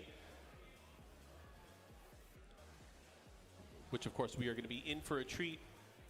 Yeah, I think seeing, some of there's a lot of Claudio players in attendance here today. Tetsu here as well, Morgold here as well. It's good to see, and the way that I've been watching, I've been watching these players play, and Claudio is super dangerous to play against, Markman. He's the speed that these players play at is nuts. He has such basic tools, but the tools are very effective. I'm talking about Claudio right now, but is he going to pick? Yes, he is. Okay, we're going to go with the Claudio and the Feng. All right, he is going to lock in. This is the matchup kind of we were talking about a little bit earlier today. Claudio, the character that really got Mulgold those 2 victories. Well, I don't know if we count the last one. He ended up winning with Feng, right? Yeah. Anyways, going to go into this Yakushima. All right, here we go. Mulgold versus Matsuba from Japan here. Let's see what he does here with the Feng. Back when start things off here. It's crazy that Mulgold, is only here for the experience. He's already got max points on the Masters. 2 Master event wins there as well. So he just wants the XP. Oh yeah, that's true. He can't get any more points. Yeah, he can't get anything. He's just here to gatekeep. Oh, beautiful sidestep, and that's going to be the round here for Mulgold. Yeah, should be able to close things out here. The follow-up into the running 2. But I like how Matsuba was playing. Matsuba was going for the down 2s. He was going for the lows. He was trying to really open up his opponent, trying to test Mulgold here.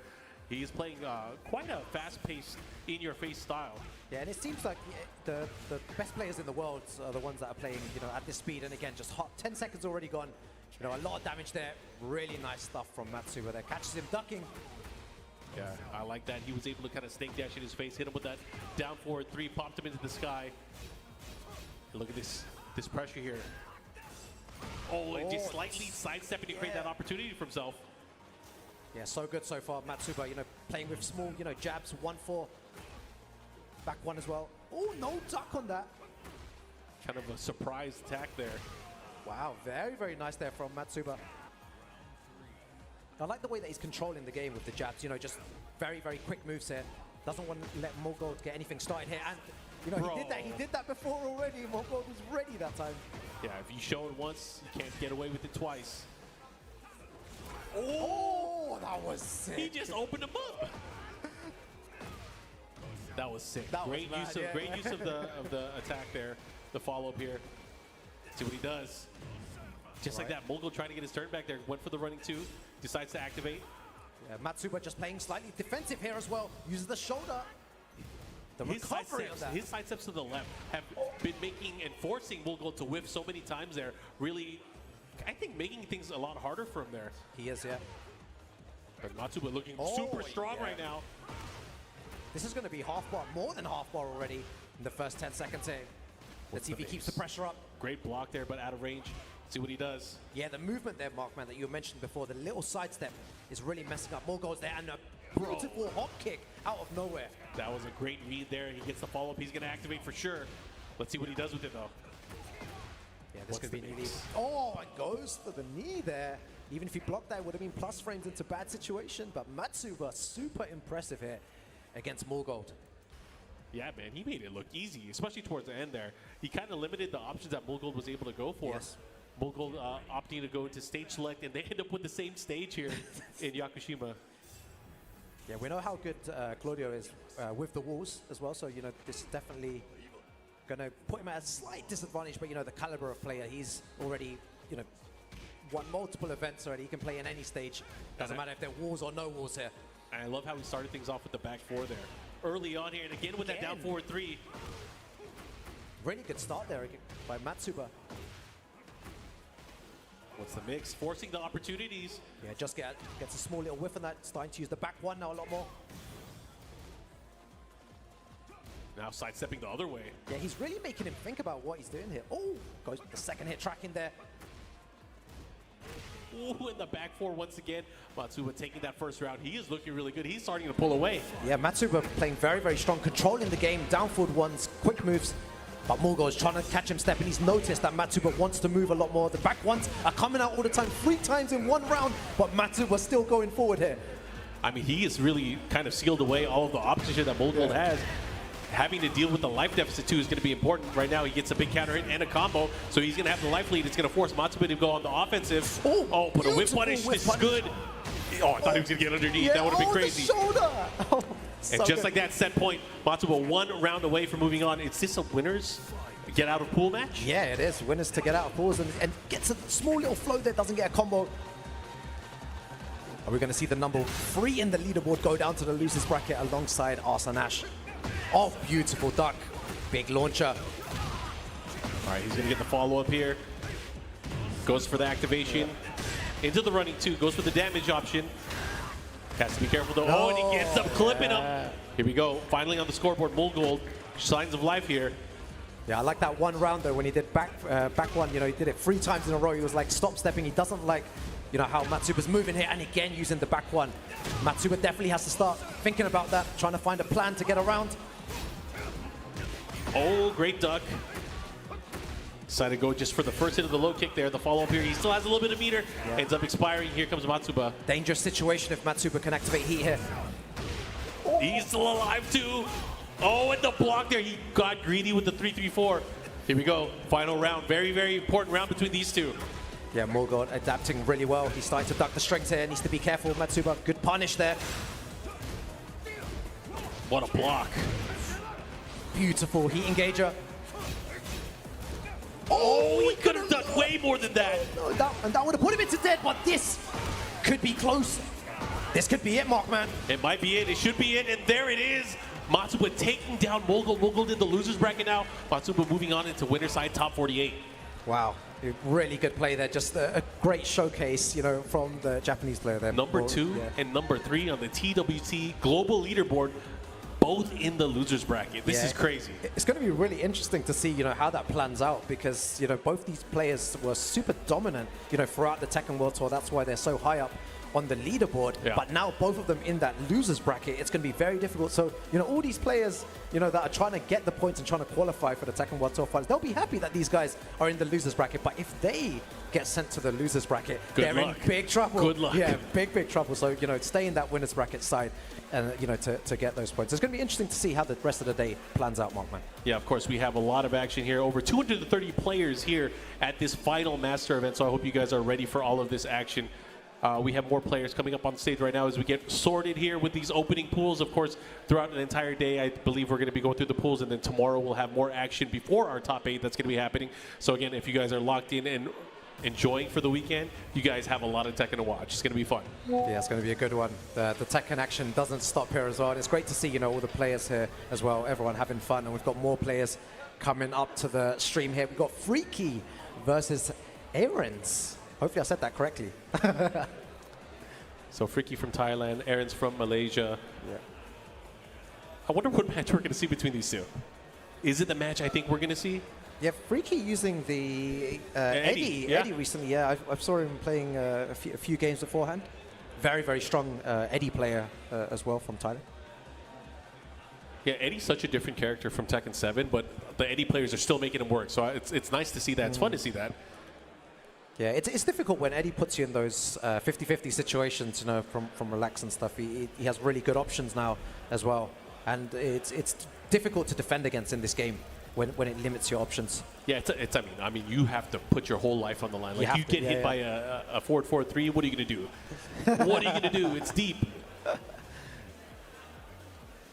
Anyways, we're getting ready for this action. All right, here we go.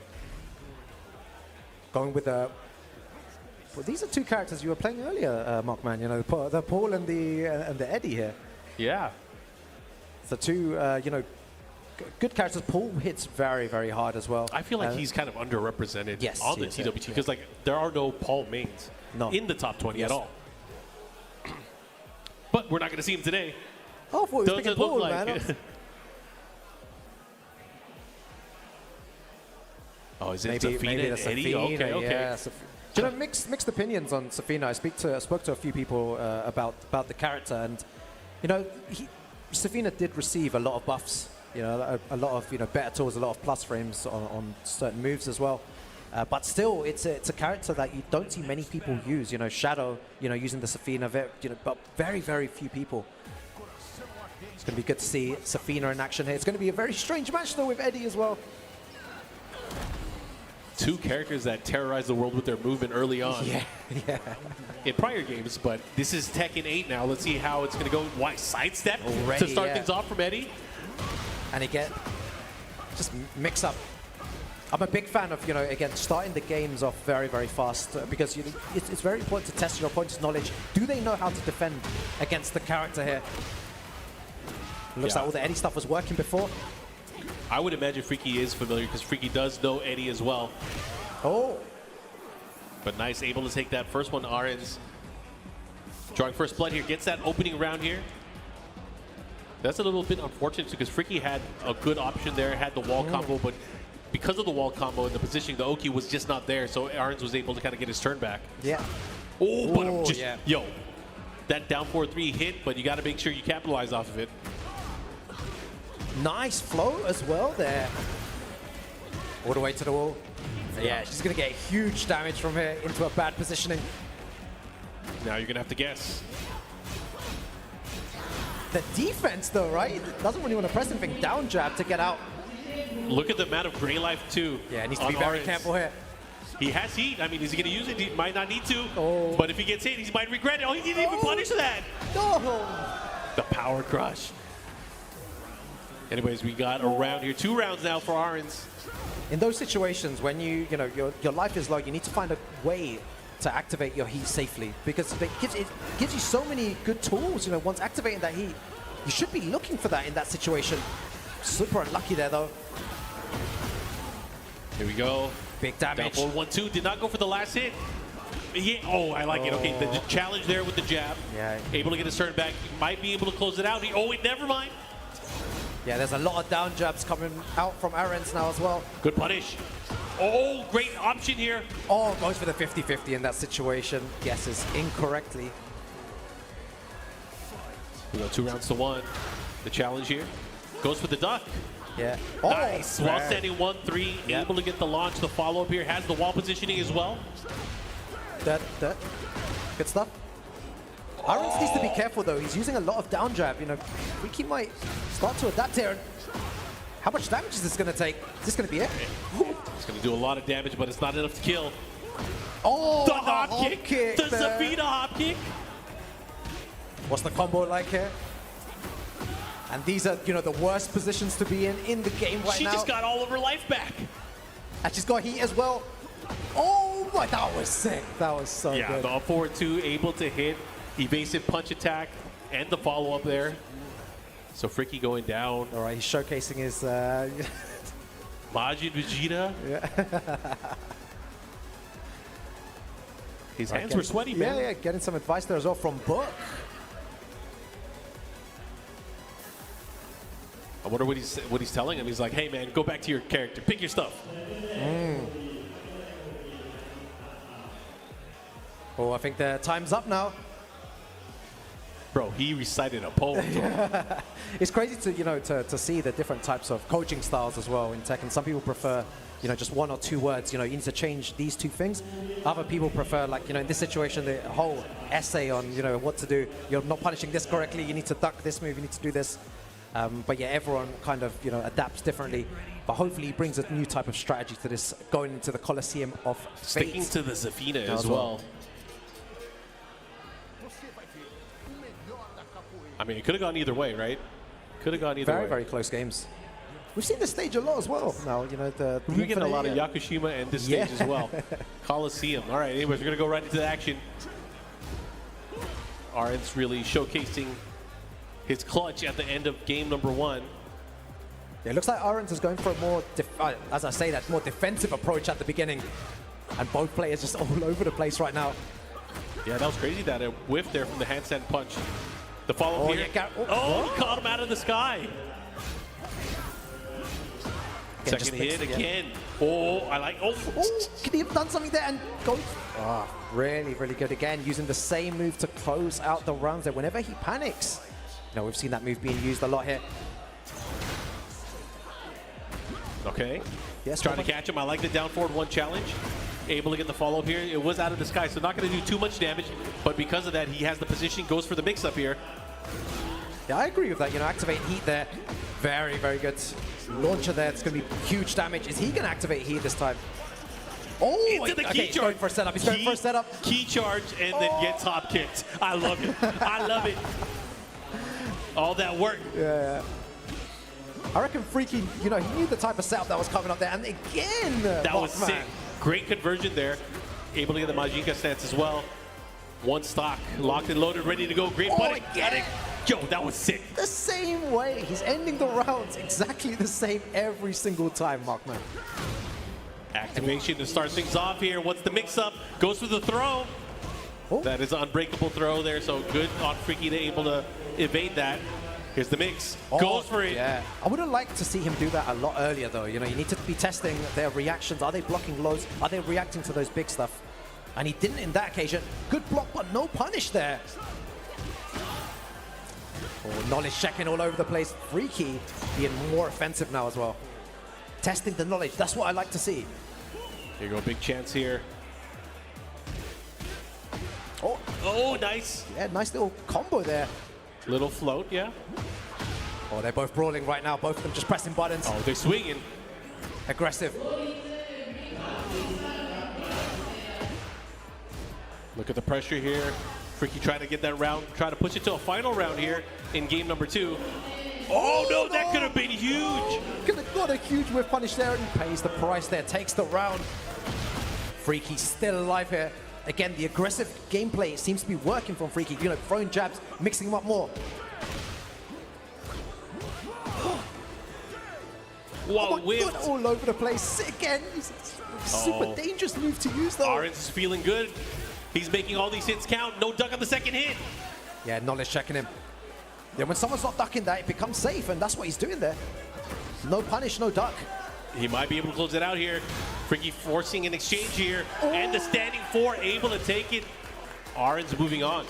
Yeah, it's crazy to think, you know, that last game as well, there no heat, you know, in that last round, no heat was used at all. Both players were just brawling, you know, trying to take the rounds, and it's really good stuff there. So Orange will move on, representing Malaysia. We'll see him a little bit later today, I'm sure.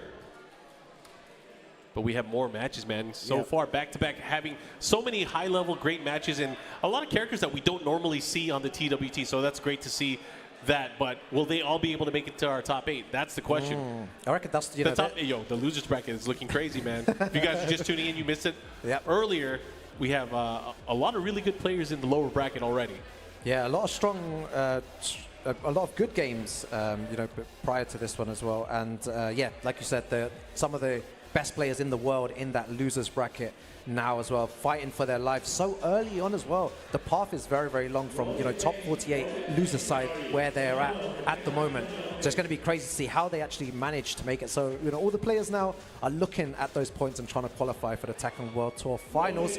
And with, you know, two of the top 3 of the leaderboard in that losers bracket, it's going to make it, I was going to say slightly easier, but then, you know what, in order to beat them, you know, these guys are obviously very, very strong as well. So, you know, it's hard either way, you know, but just stay in the winners bracket. That should be what you're aiming for every single time. Don't go to the losers bracket. Just stay in the winners bracket as long as you can. Always stay in the winners bracket. But next up, guys, we're going to have our next game here. Oh, okay. So we got Philippines and India coming up next. We got Melos going up against Rohit. Rohit was on stage earlier rocking that Devil Jin. Melos, I believe, is a Lee player. Oh, okay. Never mind, we might be having other matches. But either way, there's a lot of players that are yet to hit the stage. Yeah, it's good to see like all the pool games happening right now at the back. You know, it's all crowded over there. You know, people watching all the games going off stream as well. I'm sure the brackets are live right now as well. So go check that out as well on start.gg on the Tiger Uppercut page. There's a lot of games that, you know, that we could have you know, had off stream as well. It's very difficult when it's a tournament this stacked. It's impossible. To have, you know, to have all these great games on stream. But many good ones to come. And this is only, you know, pool action, I believe we're doing, you know, for now as well. Yeah, I mean, you guys have the best seat in the house. You guys get to see all the matchups that are qualifying out of pools, and of course getting into the top 48, which is going to be played throughout today. And eventually tomorrow we're going to get to our top 8, and that's, you know, that's where people are going to end up crying. Yeah, exactly. That's where they're going to find out whether or not they make it into the TWT finals, which is going to be happening in early December. So I hope you guys are ready for that. Yeah, it's going to be a heartbreaker for a few people, you know, this weekend as well, because I know people are going to be getting so close, you know, to the line, and maybe it's a qualification, you know, match between 2 players, and one person obviously has to fall down on that leaderboard. But anything can happen here. And one player that I'm very excited about is, you know, Lee Mishima as well, all the way from Argentina. That guy told me he took a 12-hour flight, you know, to EU from Argentina. He took a 12-hour flight just to take another 20-hour flight. Yeah, exactly. And I'm just like, how do you do it? Like, it's just such a long journey to get here. But he said he's very, very happy to be here, to, you know, to be able to play Tekken till 3 a.m., you know, with all the players here. It's a lovely experience as well. And it's great to have someone all the way from Argentina. So big up, you know, the scene over there in South America as well. But we'll be definitely seeing him later on. And I believe he hasn't got master points as well. He's only got one batch of master points. Yes. So everything that he wins here is going to be purely beneficial towards his TWT points. And he has a lot of points. You know, if he, and you know, if things work out well for him, if he's able to get top 64, he will pretty much secure himself a spot in the finals. Yeah, but in order to get that top 64, gotta get in the pools, right? Yeah, and I believe Yagami is in his pool as well. So you know, you need to stay tuned for that later on today.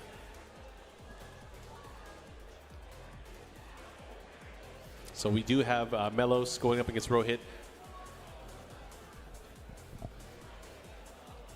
Yeah, Rohit Jain from India versus Philippines Melos and India going at it. Cool, yeah. You know, you don't really see many Lee players as well these days. It's a very technical character, very difficult to play at high level. You know, we have Super Akuma in EU who plays Lee as well, and Flower as well, who's in attendance today. But it's very rare. Flower's it's very here rare. too. Yeah, Flower's from here. Sweden, I believe, right? Yeah, from Sweden. Yep, he's here too. He's in the building. He's been traveling quite a bit this year, so always good to see Lee players. We don't get to see enough of them. Yeah, very specialist character as well. So it's going to be good to see what Melos can do here. They were going to go into the action here. It is probably going to be Devil Jin versus Lee. Yeah, is this losers bracket action now as well? Yes, it is losers bracket. Yeah, lower bracket action. Lower bracket. Yep. That means the loser of this match will be going home. You know, the volatile state of tournaments, you know, it's very difficult to compete at high level. You know, anyone at home, you know, who's there and wants to compete, you know, Tekken World Tour. There's so many events around the world. But it's very, very difficult. You know, you have to start off very strong. Otherwise, you go into that lower bracket. And then, you know, you're fighting for your life like these 2 players here, Melos and Rohit Jain.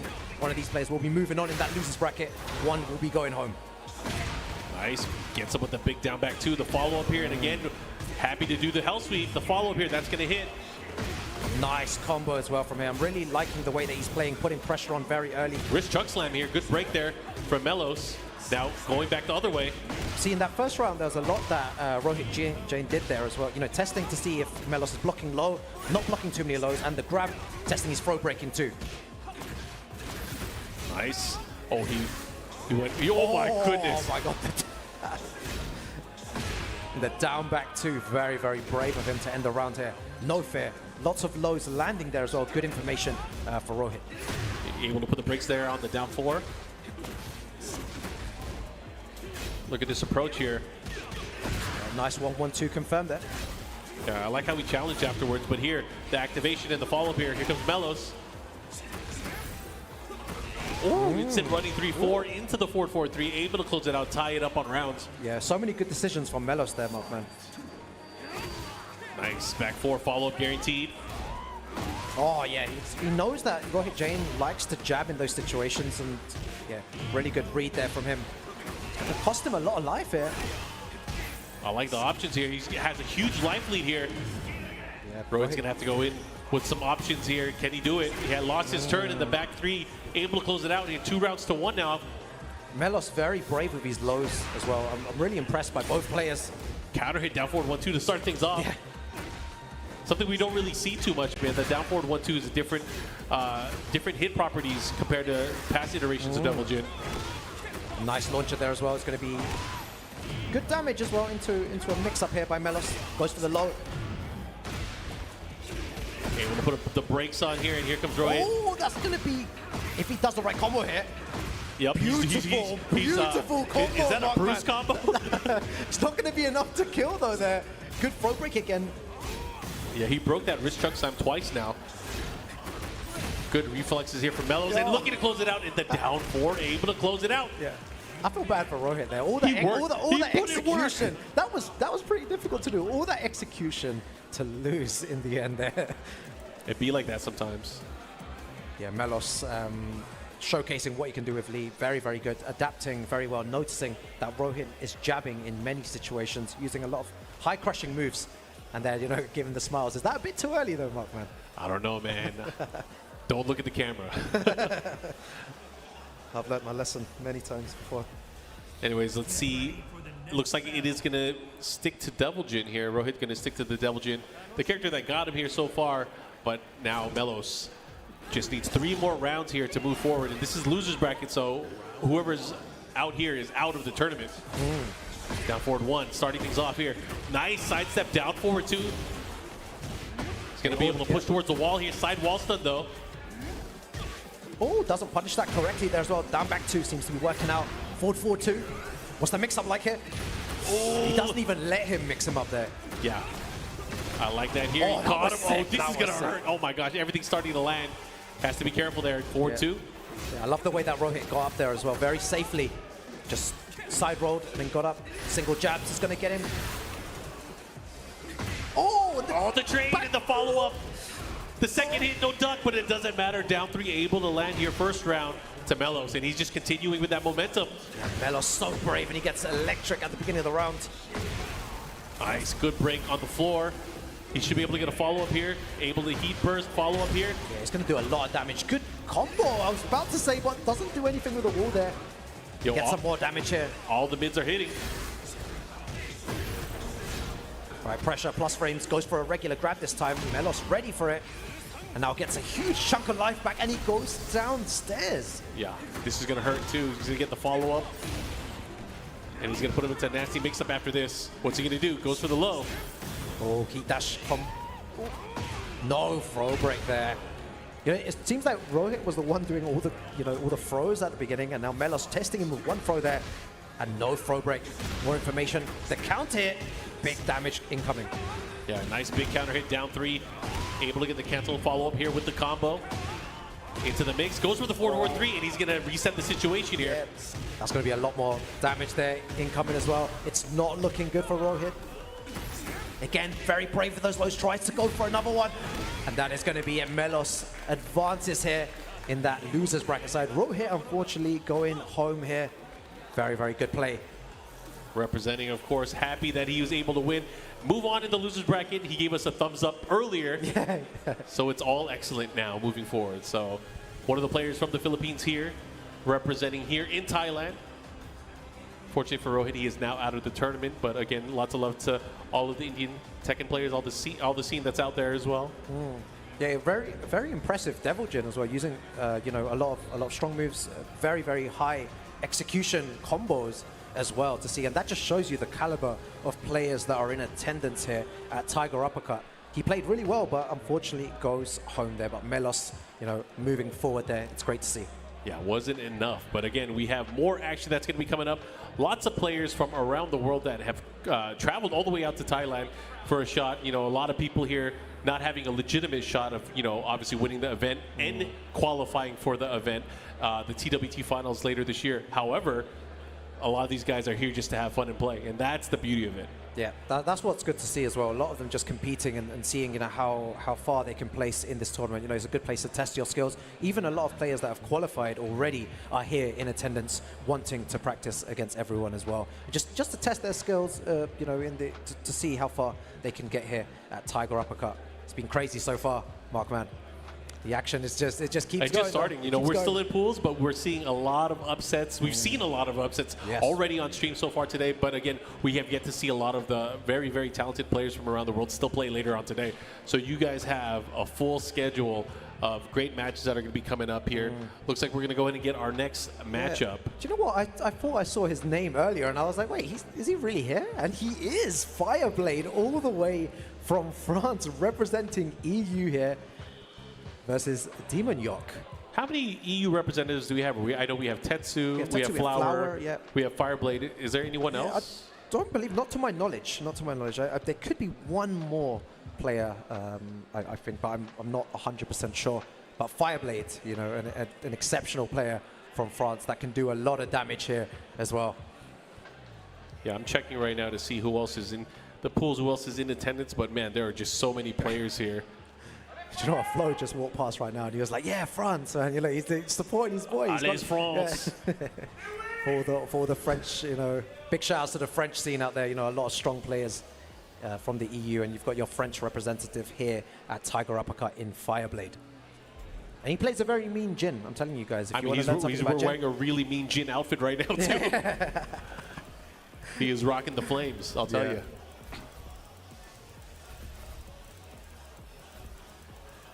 All right, these players getting locked, loaded, ready to go. It's probably going to be Jin. Do you know who Demon uses? No, I'm not sure. It's going to be interesting to see what player he picks. It looks like Demon Yok has locked into the Safina and Fireblade with the Jin Kazama. All right, here we go. Wall stage. Let's go, man. Pressure. First to two send him to the action. wall. Yeah, send him to the wall and then mix. He has the home field advantage here. French player on the French stage. Yeah. Just like home, right? Yeah, exactly. All right, here we go. Fireblade, a very, very aggressive player as well. And, you know, already there, 5 seconds gone. Tries to parry, tries to do everything. Forward 4-2 as well. Yeah, trying to do everything. Jin is such a great utility character. He has so many tools. Yep. Oh, nice float. Does not get the follow-up. Doesn't matter, though.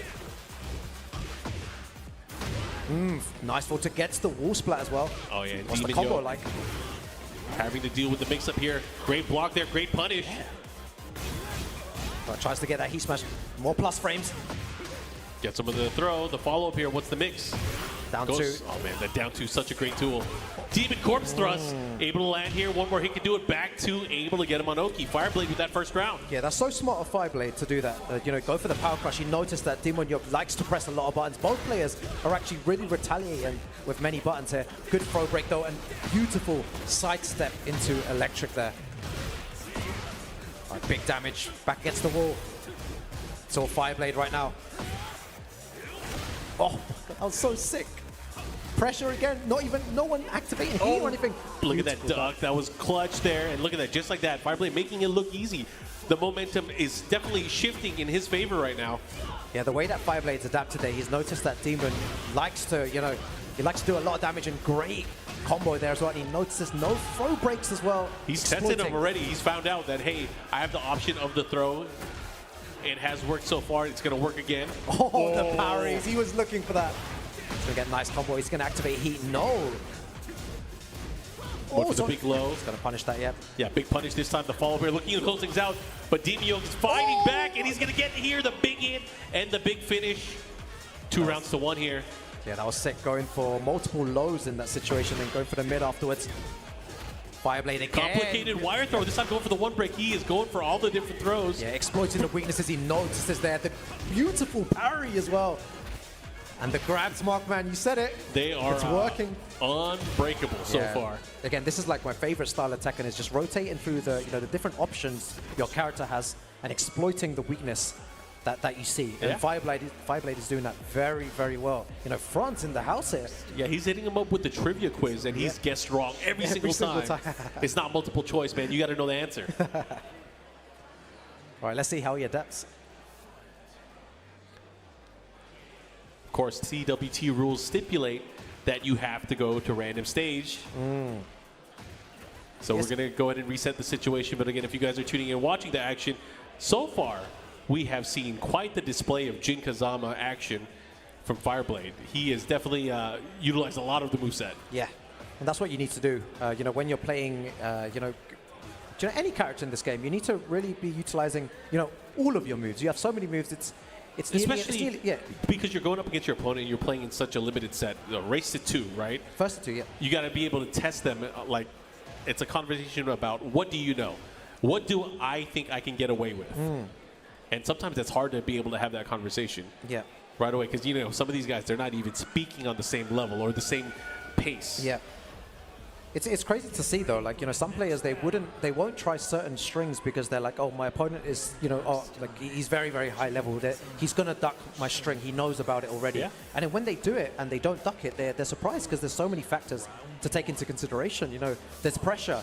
They're not going to be reacting to every single thing all the time. And for even us, for commentators, because we play the game as well, we see certain things, we see certain mannerisms, we see certain tendencies from these players. Like, we already know Demon Yoke is not breaking throws. Yeah, exactly. I'm going to throw him. Eventually, he's going to duck too, and then that's going to even make things worse for him, right? Exactly. Yeah. There's so many layers, and Mark, man, as you said it, You got to watch out, man. you can see the future, man. All right, nice. Again, that is like the 5th time he's pulled that off so far. He has a good read on when his opponent is going to be pressing buttons. That in and out of itself is something huge, is knowing when your turn is and when you can take your turn back. Yeah, exactly. And that's beautiful stuff there by Fireblade. Yeah, so good. Utilizing that parry really well in that situation. And I'm a big fan of, you know, players. You know, I said before, you know, exploiting weaknesses, but also being able to adapt super fast and using the same strategy. If something's working, Markman, they should keep doing it. There's no need, you know, to change your strategy or to slow things down. This is working for Fireblade, and he doesn't need to change. It's funny too, because some people will be like, "But that's not a safe tactic. It's safe if they don't know about it. It's safe if they don't adjust to it, right?" And yeah, Fireblade is playing really well right now. I love the speed that he's playing at. He's going to get a nice combo here as well. And honestly, it's all about having that very accurate adaptation and decision making. Yes. Being able to play at a speed that outpaces your opponent is what's key. Oh, and that time goes for a low. He's done that before there. He's going to go straight for the Rage Art there. He should be able to close that out here. That Rage Art is going to do just enough damage here as we move on to a potential final round situation. Yeah, Fireblade looking really well. The French, you know, style of Tekken here.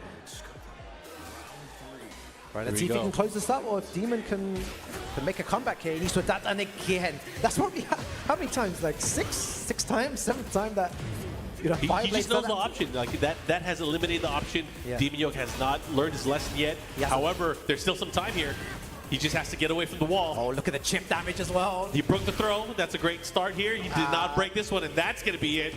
Fireblade moving on. Yeah, Fireblade, really good stuff there.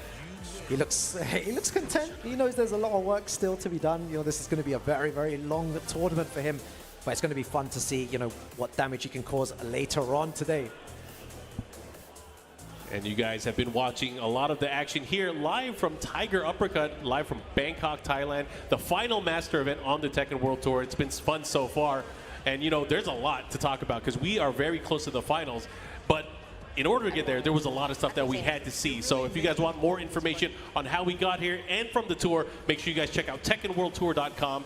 Follow our social channels to keep up with all of the newest Tekken content and to see more of the TWT assignment and our updates. Of course, you can follow Tekken on X, BNE Esports on X as well. And then, of course, hit up the YouTube BNE Esports where you can watch the entire archive and the history of the Tekken World Tour.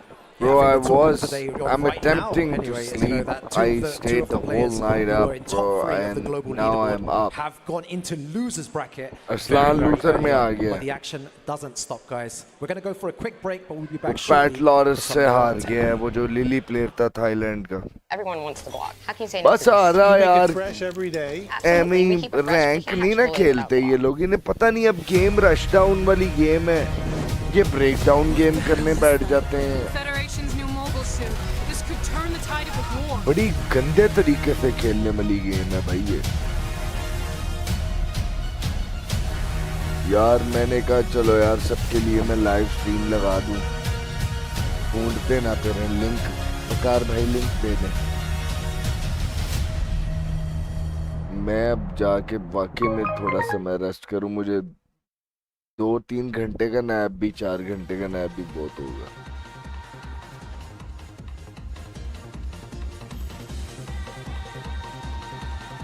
Online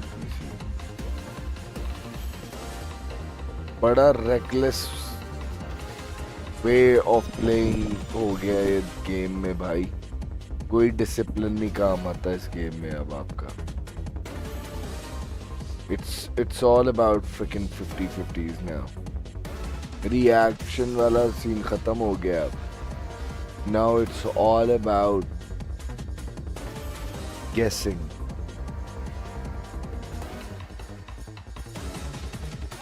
Yeah, 4 hours should be enough. So I'm just gonna leave the stream on for 4 hours. What do you guys think?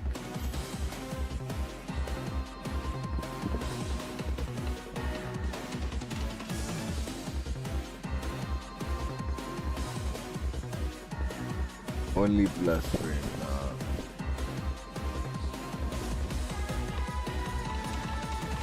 Chalo, I'm just gonna leave the stream on Facebook पे भी live है हम, YouTube पे भी और Twitch पे.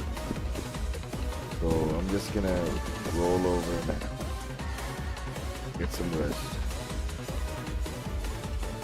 Or else my fraud is gonna die, man. So yeah, cheers. 5 minute की break है. And I'm just gonna be leaving the stream on. So yeah. Take care and see you guys soon. Cheers.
Ladies and gentlemen, you're watching the final master event of TWT 2024 here in Tiger Uppercut. Rukang and Poch Spice at your service. Rukang, it's been an amazing day. I hope your voice is ready for the next matches we have. How you feeling, my guy? I'm feeling good, man. The last few games, you know, you were watching there as well. Incredible stuff, like, you know, seeing some of the players there going down into that losers bracket super early in the tournament. It's going to be crazy for the people trying to qualify for the Tekken World Tour. Oh, yeah. And speaking of incredible, before we get into those incredible matches, we got something incredible to show you. We got the Tekken A 2024 collection, the skate decks, ladies and gentlemen.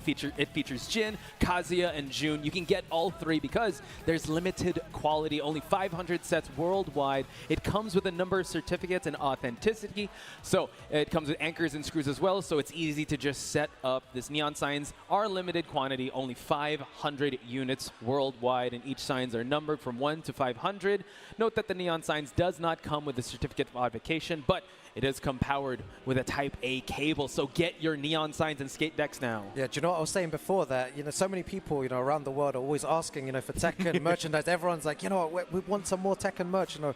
And here you have it as well, you know, perfect for the streamer as well. You can pre-order now, guys, at store.bandainamcoent.com. There you go, ladies and gentlemen. There you have it. And now we're back to the thick of it. You said there are a lot of upsets. I mean, you have to admit, like, this is wall-to-wall competition. We're swimming with sharks, basically. And we saw Mulgold have a...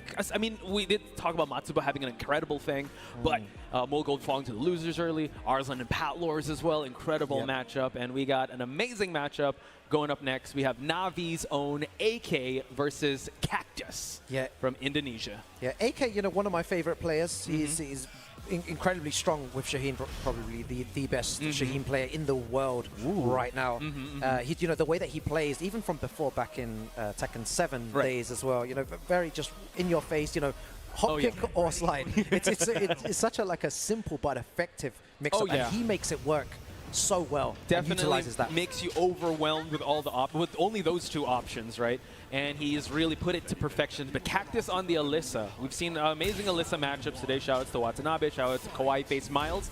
Can Cactus be up there in the greats that we have today of Alyssas? Yeah, let's see what happens here. AK versus Cactus. Constant pressure here from AK.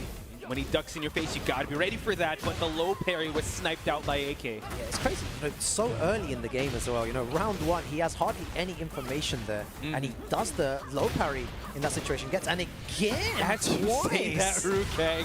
This man is on fire with the lows. He does not like the lows.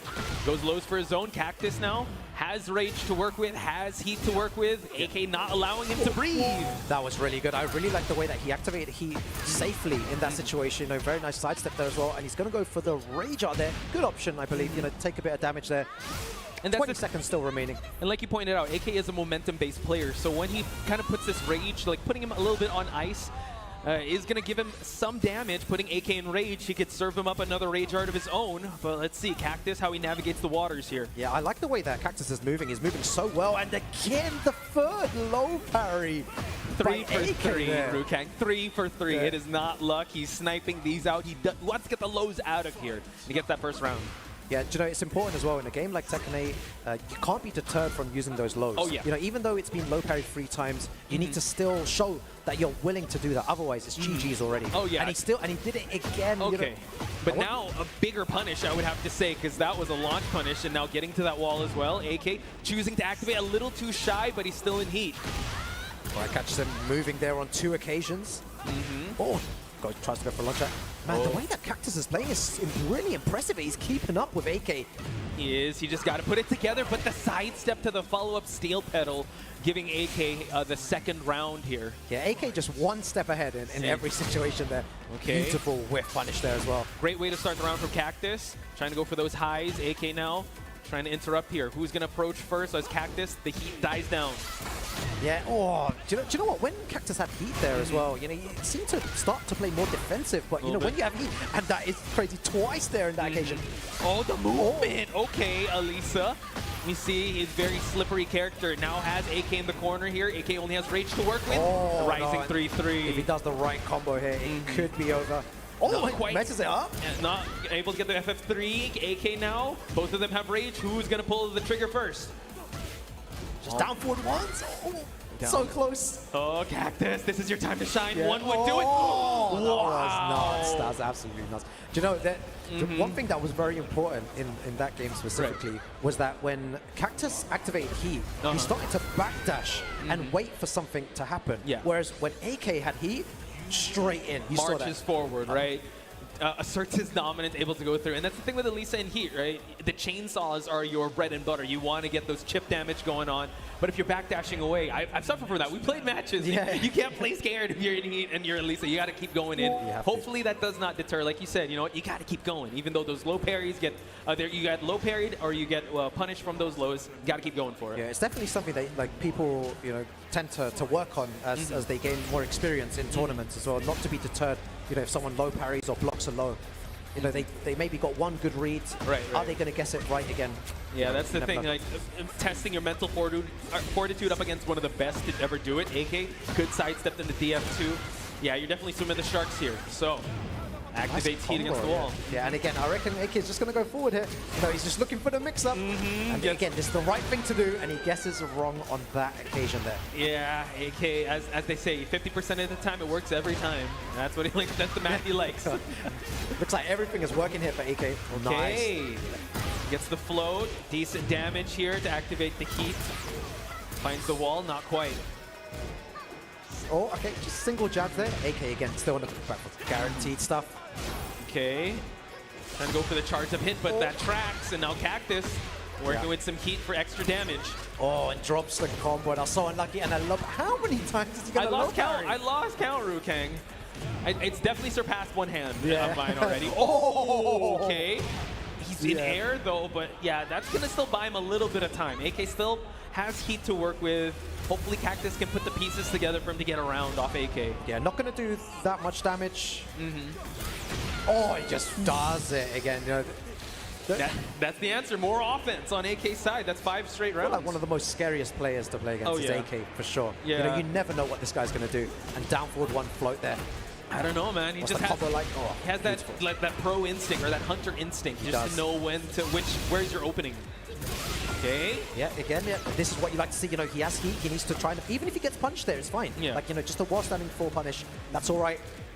Again, backdashing in that situation. And that's time being bought. He's attacking the heat meter, and now AK now is in advantage here. Gets the wall as well. Yes, this is like an exact showcase of why you shouldn't backdash too much in that situation there, because now it's all AK right now. You've got one good read, and he's looking very strong. Yeah, and he's still got so much heat to work with. The final seconds, able to get the plus frames and push and then bully him towards the corner. Gets the mid check. AK, ladies and gentlemen, all warmed up for TGU. Yeah, AK playing super strong there. It's going to be difficult to send him, you know, into the losers bracket and to take him out because of the way that he's been playing this whole year. You know, in terms of the Tekken World Tour 2024. Oh yeah. So you know, it's super impressive player as well, and he moves on in that winners bracket. So tell me this: we've been watching this World Tour since the start of Evo Japan, right? We've had a lot of protagonists that we've been following. AK definitely having a huge moment. Was there any player that stands out for you? Like, wow, he had a great performance. Oh man, it has to be the only one player, Ulsan. You know, the back-to-back tournaments that this guy's winning, showing consistency in a game where, you know, it's very volatile. It's very difficult to perform well when you're constantly having to deal with 50-50s all the time. But Ulsan is one of those players showing, you know, how the game's meant to be played. You know what's funny, because like I've seen him perform in a battle in Arena Melbourne, right? And he was very nervous. Actually, he's still very nervous. He's a very nervous guy. But I think his mentality kind of shifted, especially when he locked in on Dragunov. I think he started to.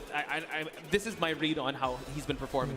Instead of being expecting results, he was accepting results. Then he started to move on. And I like what you pointed out. With a game like this, it just launched this year, right? Consistency is one of the hardest things you can achieve in such an offensively sound game. So Ulsan is definitely up there in the conversation. Maybe recency bias as well. But you know, like we said before, there are 14 out of the 20 players that are here that were in the top 20. So I'm excited to see some of them perform. But right now, we're talking about this. We have a hometown favorite, Uncle Ben versus Hasimir. Yeah, Uncle Ben won the tournament yesterday. Was it the 3 versus 3 tournament? Oh yeah. Right? You know what? The winners there might have had a buff because Pat Lord performed amazingly. Yeah, it's crazy to think that, like, you know, stuff like that does actually help. You know, if you have a good performance, you know, the day before, maybe you enter like a side tournament and you win.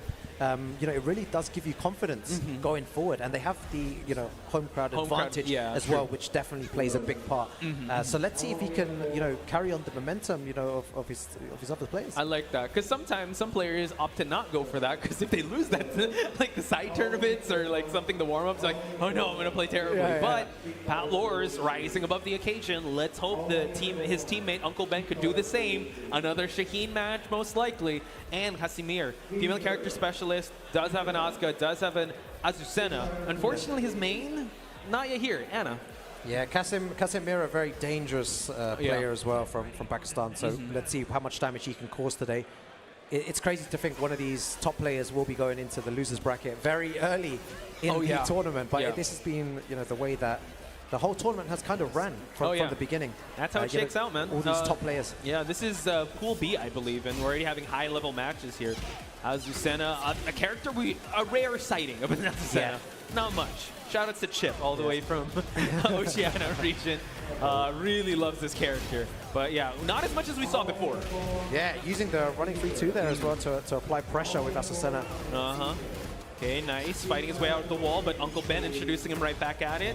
Back turn mix-ups, not quite. Again, the speed that Kasim is playing at right now, it's a good way to start the game. You know, he's using a lot of running 3-2, using backswing blow, down forward 1 strings. Yeah, you might as well start out as a sprint, right? Yes. And then you're already in the lead, and now gets the heat smash. Uncle Ben still has some heat to work with. No opportunity for the hop kick. Gets denied. Casimir scores first blood. Yeah, I respect the attempt, though. It was, you know, maybe Casimir would have ducked in that situation. Uncle Ben could have stolen, you know, stole the round there.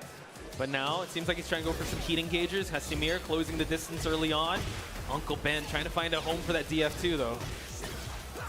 Oh, tries to go for the orbital there, but doesn't work. Yeah, I like how he's just constantly interrupting. What you pointed out, just the pace that he's putting Uncle Ben in and the pressure. Ooh, out of there. Yeah, trying to look for some his range, but Casimir's pressure suffocating right now as well. And the minute that Uncle Ben was like, okay, this is my time to go in, it's going to cost him the round. Yeah, definitely. And that's going to be it. That's curtains for round number 2, folks. Casimir looking real good.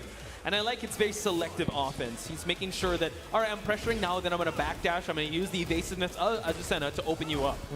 Nice block as well. It seems like everything is going Casimir's way here. Excellent stuff. That was the first attempt of a slide, and like you said, you got to keep going for it. You got to keep working on opening up your opponent. The dog to the rising 2. Goes for the slide, gets the side position as well, which is good. Back against the wall. Okay. See what Uncle Ben can do here. Oh, it's going to get big damage here. Uncle Ben still has heat, though, so he can make a comeback here. Could possibly do that, but if he's allowed, a little off axis. Casimir only has rage to possibly work with, but one launcher could do it for Uncle Ben. Yeah. Oh, no, he needs to activate. He needs to do it. Oh, goes for the slide. One more, tries to go for X mark the spot, but the rising option there for Uncle Ben, so he's saving the heat. He's got money in the bank. Yeah, he saved it there. But that's got to hurt sometimes if you lose the round. I forgot to pop For sure, yeah, because it gives you so many different options there. Puts more pressure on the opponent as well. So you always need to be looking for a way in this game to activate, heat. And Shaheen's super dangerous with heat. Yeah, so puts you in 50-50 situations. You have to guess. And now there we have it. We're gonna see it here. He ducks there in that situation. What's the mix-up? Heat smash, trying to splat against the wall here, going for some strings. Good duck. That was so unlucky there. Oh, the sidestep to the 2-hit string. Uncle Ben ties it up. Yeah, the crowd approve of that. You see that they're popping off already for Uncle Ben. I see more pressure. Beautiful low parry, and I reckon he's been scouting that for a while, that he set him up. Oh, unable to get the follow-up, and now Casimir able to get his pound of flesh along with his heat activation, and the wall not looking too good, Ruke. Yeah, that's going to hurt, though. He had the right read at the beginning. He just messed his combo up in that situation, and it's not looking good for Uncle Ben here. Yo, slides out of there. He does have some great health to gain back. He has heat as well. He needs to find a way to activate safely. He doesn't want to lose without... Oh, goes low that time, and Casimir able to skirt out the victory here in game number 1. Quite the close set. You can start to see the wheels kind of turn for Uncle Ben, so it's really an intense match. Yeah, the way that Casimir started, though, was really good. Very fast-paced, a lot of running 3-2, putting pressure with the down forward 1. And then, Uncle Ben started to adapt. Yeah. Casimir being a bit more defensive. and then at the end being offensive again and working out. And there was that dropped combo, the low parry, that was so unlucky. It was quite unfortunate. So hopefully now maybe the nerves have kind of settled in. We still got some stage shenanigans to work with, a hard wall break and a balcony break to go to the laboratory. So now Uncle Ben starting out slide heavy. Yeah, I'm liking the use of slides now as well by Uncle Ben. Really good. Down forward 2 there as well. Definitely on the money on that one. Finds the wall as well. Just make sure to make it count. Ooh. Okay, the down jab to interrupt. Yeah, pressure. Okay, gets the dash in and the follow-up there. Uncle Ben finally finding his footing in this matchup. Yeah, it's good to see Uncle Ben, not deterred, lost the last game, but just barely, not... Definitely still continuing on his offense here. So now, oh god, it's Casimir actually introducing and bullying him towards that wall. I want to see if we're going to see a power crush soon. But a lot of, down jabs, big damage as well. Wow, that is a clean second round. If he's able to close it out, I may have called it too soon. Oh no, that was so unlucky. Oh, there you go. Gets the break as well. This could be it. Yeah, this could be the end if he gets the right combo hit. Yeah, he does. Uncle Ben goes 2 rounds up here against Casimir and goes for the rage up. That's good. I like how he actually just took all the stage hazards out because now he doesn't have to worry about the balcony breaks. Let's take this out of the equation for Casimir because we saw how dominant he was early in round number 2. Yeah, good stuff. Uncle Ben has woken up now. And Casimir, again, I was saying before, a very dangerous opponent here from Pakistan. Oh yeah, he's definitely world class. Yeah, training against some of the, with some of the best players in the world. He's traveled to the Philippines a couple times as well. He's took out a lot of good names there. But Uncle Ben, good movement, a moving target. Casimir unable to get anything significant just yet. All right, the pressure on again. The plus frames just nice. All from stand-up, Rukeng. No big combos just yet. It's great to see the use of down forward 1 as well by Uncle Ben. So using that to control the game. Someone's going to get punished for that down jab very soon. Both of them are using that way too much. You gotta wait for it. Oh, goes low that time. Watch out. Wall pressure coming from Uncle. Oh, the call out! And gets it. That was so sick. That was dope. That was dope. The movement to the rage art to the checkmate says Uncle Ben. We're going surfing, and we're tying it up 1 game each. Very good stuff. Uncle Ben there, the sidewalk into the rager on Casimir there. What does Casim do in this situation? He was playing really well beforehand. Yeah. It seems like now, Uncle Ben is really shutting down a lot of his options as well and forcing him into more 50-50 situations. The slide mix-up as well. Something else to think about in Casimir. Yeah, so I actually thought he might consider getting another character, but maybe, like you said, go back to how things were in round number 1. Started out very offensive. Don't give him any room to breathe for his set plays and whatnot. Because he was starting off the round with slides, so you can see his and lows as well. Yeah, you see how things have shifted now. Uncle Ben is the one on the front foot, playing super aggressive here. Oh yeah, all gas, no brakes here for Uncle Ben thus far. Good counter hit. Yeah, nice heat engager there as well. Catches him ducking again. Ducking again, how many times? Yeah, he's catching him ducking, yeah, for sure. But Casimir now back against the wall, goes for the heat smash just to alleviate the pressure. Uncle Ben still has heat on his... Oh, that's going to be the round. That's GG. So Uncle Ben looking real strong here. Finally got the momentum. Yeah, this is the first time that Uncle Ben's been up, Okay, tries to go for fuzzy ducking here. Constantly pressuring that slide. Following it up. Ooh, catches him with an orbital of his own. Yeah, runs into that. All the way to the wall here. What's the combo like as well? What's the mix-up after this? Plus frames. So careful here. Watch out. Trying to pull. Yeah, trying to pull. Down jab. Someone down jab. Oh, wait, I want someone to get like... I want someone to severely punished. Yeah, like 60% damage. Because they're both just down jabbing after everything. Okay, went for the second heat smash there. But speaking of heat smash, Casimir spends it already. Uncle Ben, sliver of health to work with. Unable to get the punish. They're just... There you 2 go. down forward 1s to take it there as well. Very, very even here between Uncle Ben and Casimir. Definitely even Steven here. 1 game each, 1 round each.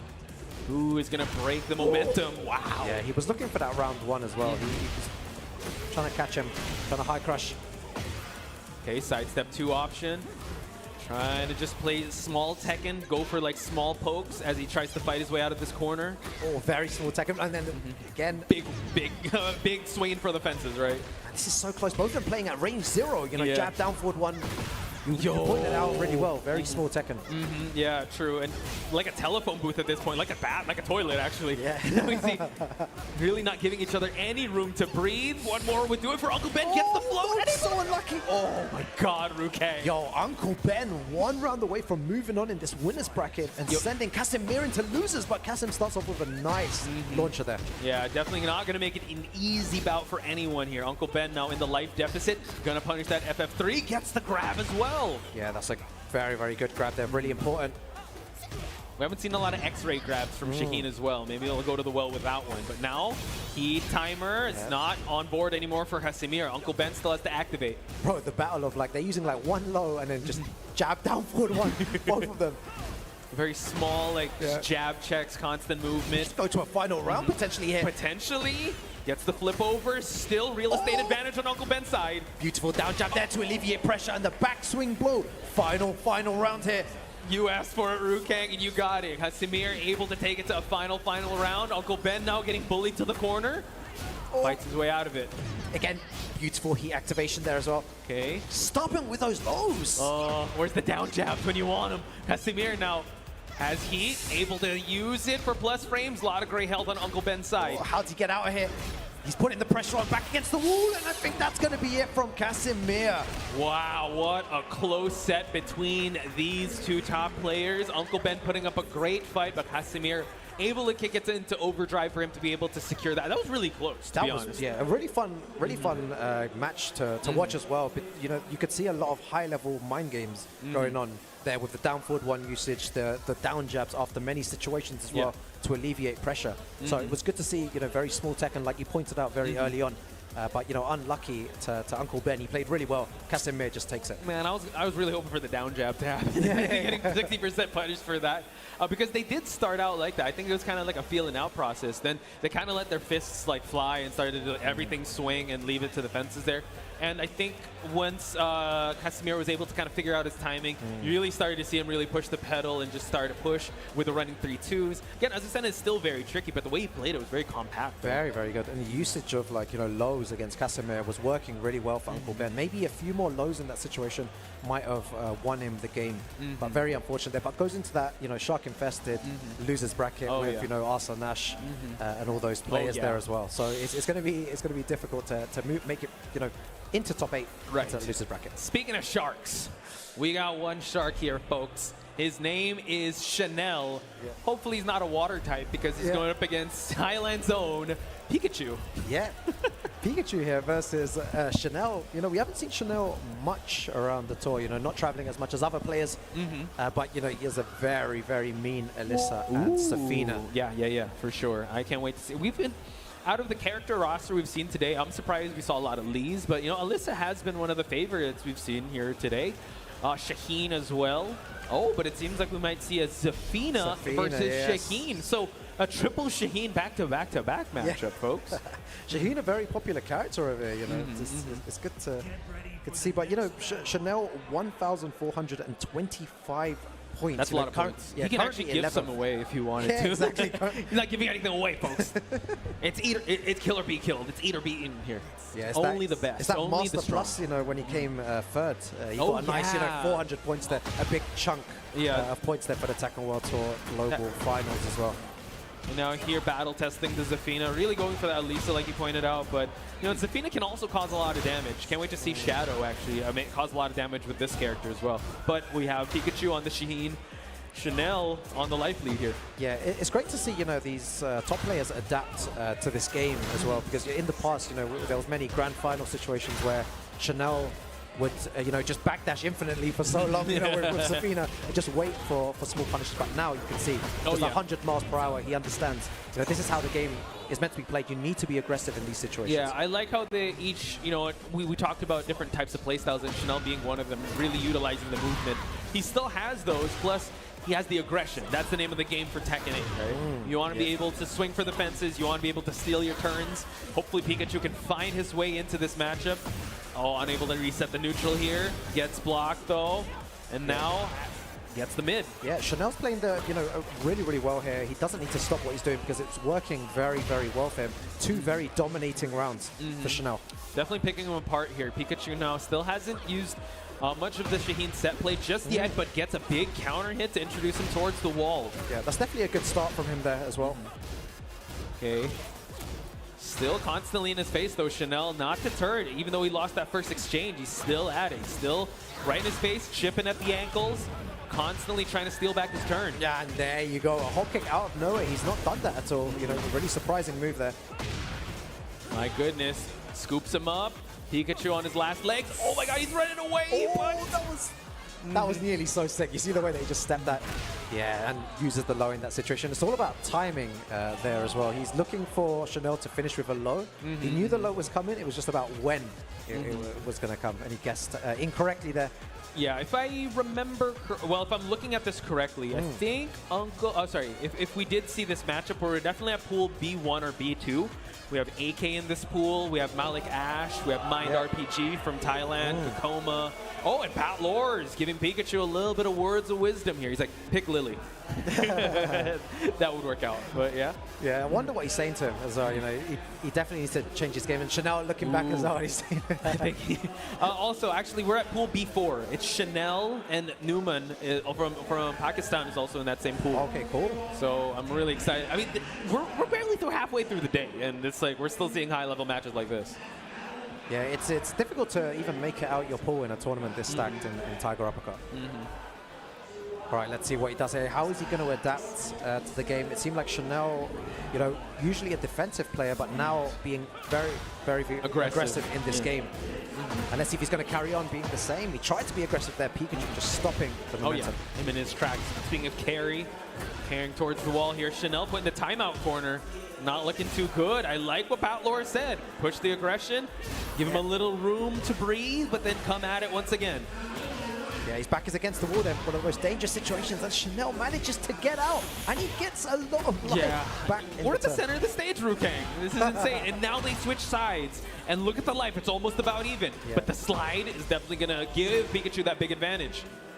Yeah, do you know when you're in that corner of the stage, you know, you shouldn't be letting them out. There should be no way they can get out there, because that's one of the most dangerous situations to be in there. Oh, yeah. But Chanel managed to find a way out, but Pikachu still takes the round. Yeah. Oh, wow. Okay, a little deja vu of how round number 1 played out here. Back in the corner, Chanel goes here, even though she has amazing movement, but how can you backdash when your back is against the wall? And that's the same situation there again. And Fighting back. Finds his way out. Unable to get a checkmate situation there, but Pikachu does have heat to work with.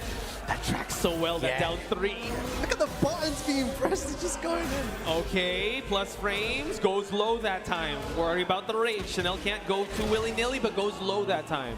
Yeah, the pressure that Chanel's putting on is definitely suffocating. Oh, yeah. Because with Chanel's movement, you know, one backdash into launcher and you're in big trouble. Yeah, he's definitely being getting better at these exchanges. Even though Pikachu starts the round off so well like he is now, Chanel just finds a big opening and then just overwhelms him with just options from Zafina.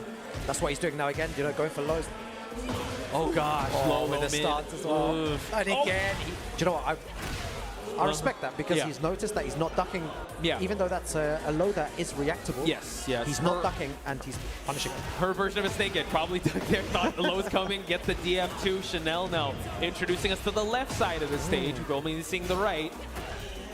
Scarecrows, and now Pikachu just gets him out of that stance, but the big low counter hit. Yeah, this is all looking at Chanel now. Let's see what we can do. And I'm not a big fan of that. You know, puts him into the open space again. His back was against the wall. And now the bullying pressure begins. But giving him a little bit of space. But the evasion, that DF2 is so sneaky. Oh, that's curtains. One more would do it for Chanel here. Yeah, Chanel very, very close. Let's see what Pikachu can do here. Can he come back? No heat available. Could have done a sidestep hop kick there. Okay, I like the sidestep. Just evading that low. Trying to go mid that time. What's it going to be? Pikachu? Chanel was never going to throw a low in that situation. Moves on here. Very, very good stuff to him. Pikachu goes into that loser's bracket now. Yeah, that shark-infested loser's bracket. Definitely do not want to be there. He tried to put up a good fight, but unfortunately unable to kind of deal with the pressure.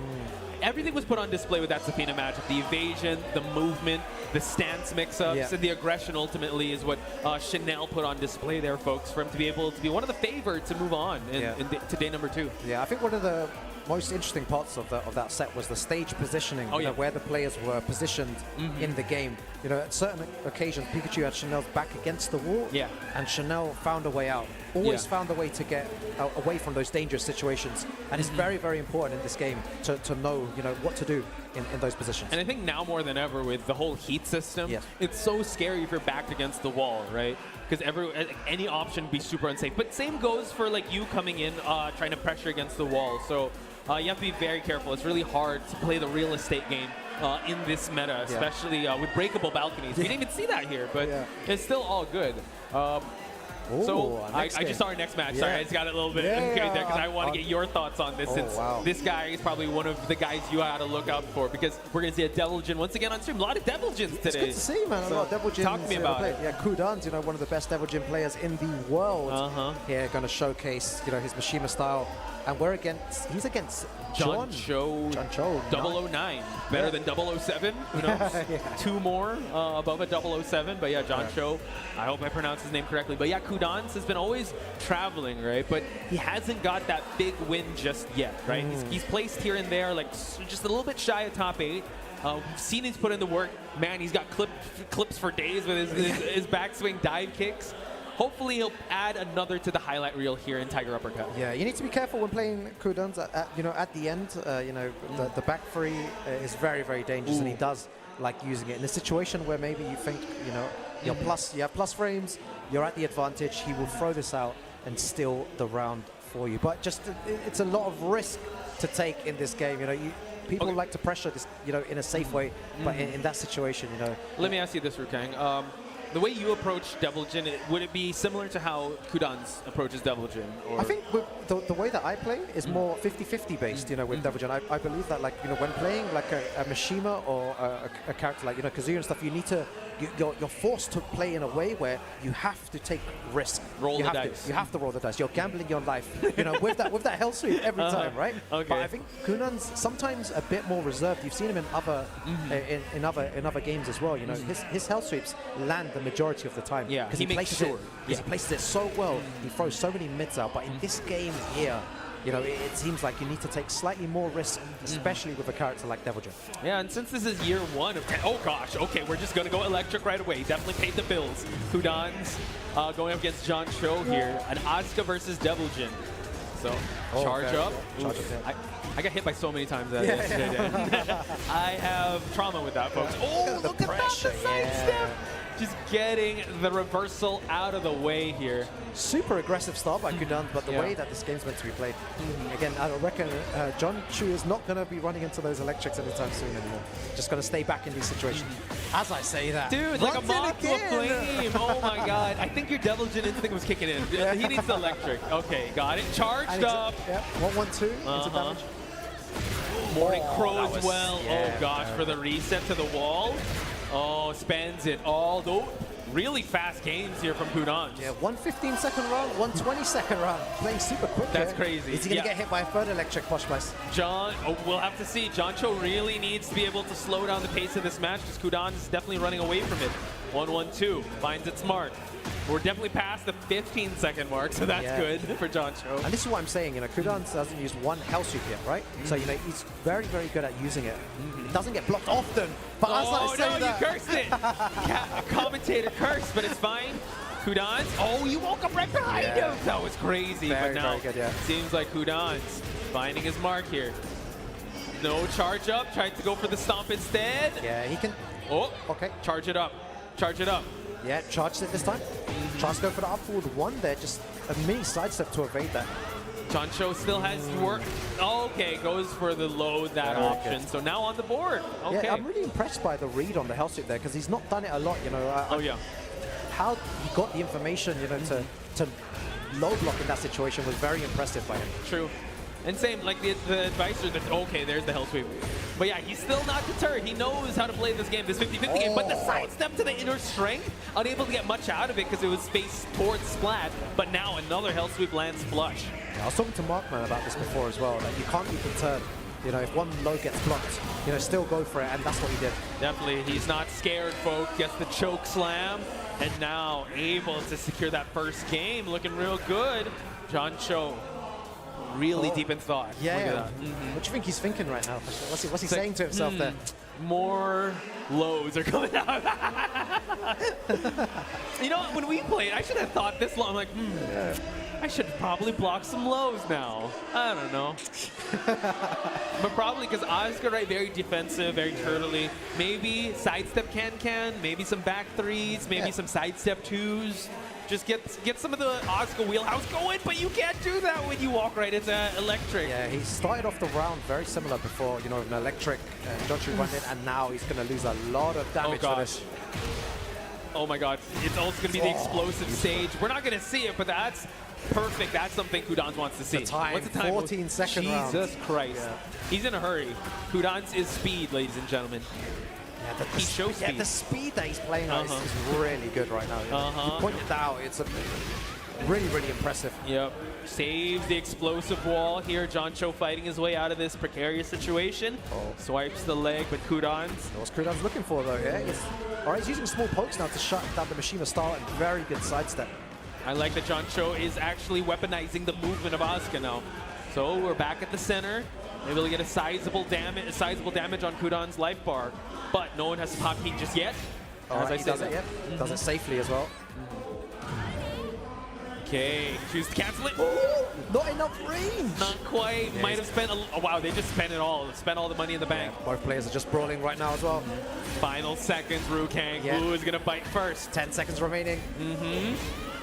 Oh, back freeze coming. Well, hang on, wait for it. Wait, that's, oh no. Rage Art, unable to, calls for it, but he's able to block it, and now that's gonna be it. With 1 second left.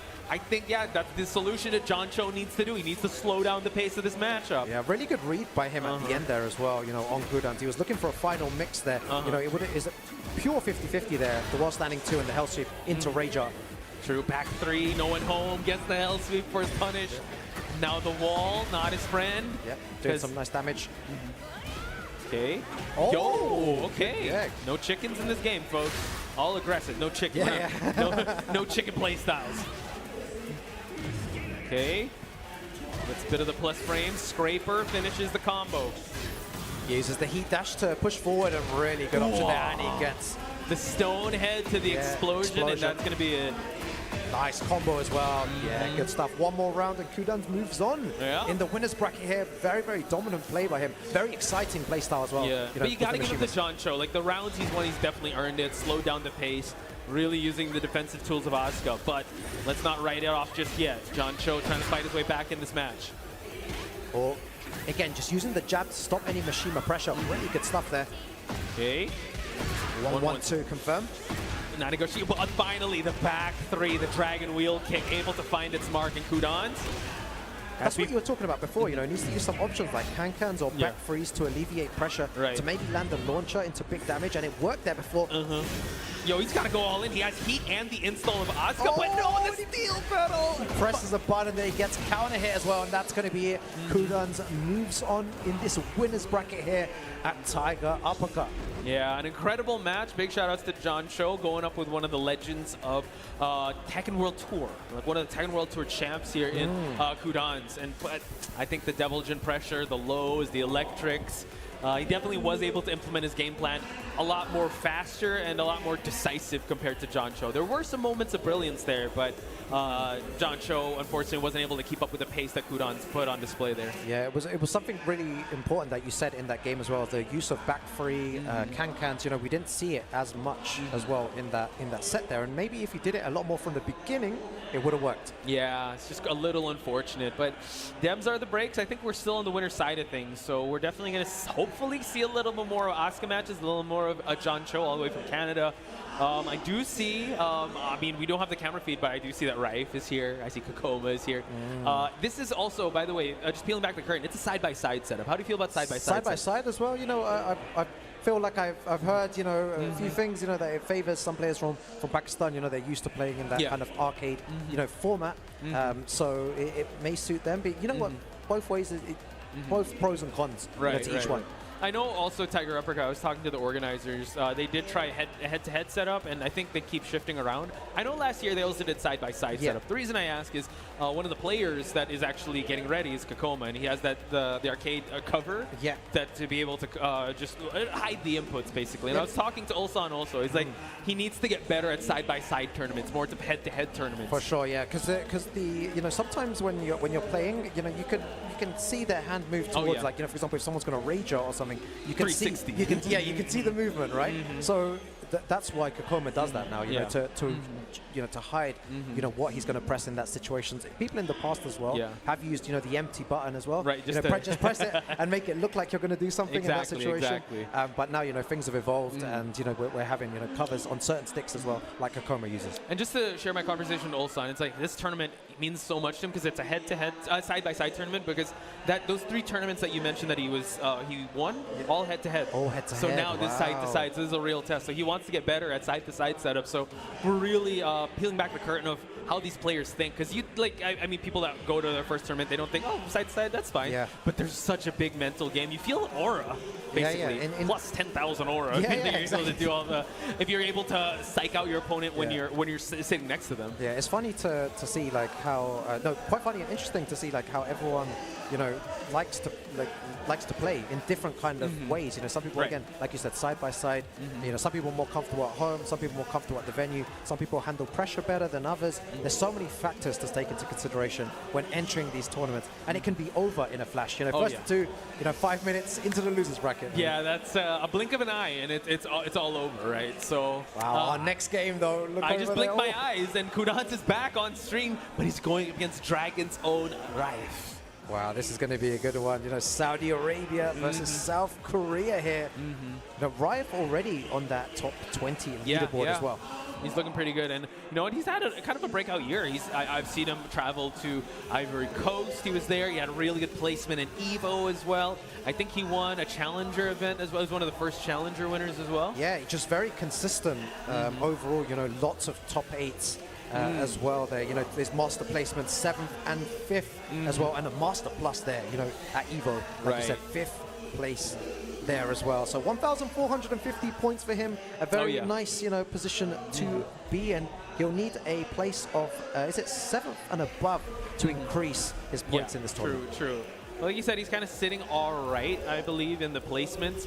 Kudans, though, he definitely wants to kind of help out his fellow teammate, because Shadow's kind of in the chopping block. And he also wants that big W, right? And Tiger Uppercut, what a way to cement your legacy in the TWT 2024 when you win. I would say this is the most stacked tournament, because it's not as much as how entrance in Evo, but it's like wall-to-wall competition here. You can't. You scan the room, you could find like a murderer's row of killers here. Do you know what? It's crazy how a couple of years ago, maybe 5, 6 years ago, you'd only see matches like this maybe in top 32, top 16 maybe, but now it's all the way in top 64, just before you have to fight someone super strong in order to even make it into top 48. That's nuts. That's true. And you got to give a shout out to the Tekken World Tour with this type of format since its inception, right? We've created amazing players, and that's why with tournaments like this and other tournaments as well, we get treated to amazing matches and pools. This matchup, Jin versus Devil Jin, this is happening all in his mind, bro. Oh my God. No, this is going to be a good one. Liquid Kudans versus Dragons Raif and Mishima face off here. Raif, one of the best Jins to ever do it. When best Jins out there, able to get a big float combo to punish Kudans. Yeah, we were saying before that, Kudans was super aggressive, playstyle. Raif is another one of those players that's crazy aggressive. Can I just say, he has like one of the best pop-offs too. Like when he wins, he like really shows it on stage. Exactly, then both players activating heat at the same time there as well. Brawling right now. Watch out, good get up option there, but the side step, string, watch out, Kudans. Oh, he tried to go for a back 3, I think there. Unable to get it, and now Raif gets the first round. Can he continue on this momentum? All right, back to 1 there to start things off. Scraper just to keep him honest and not moving.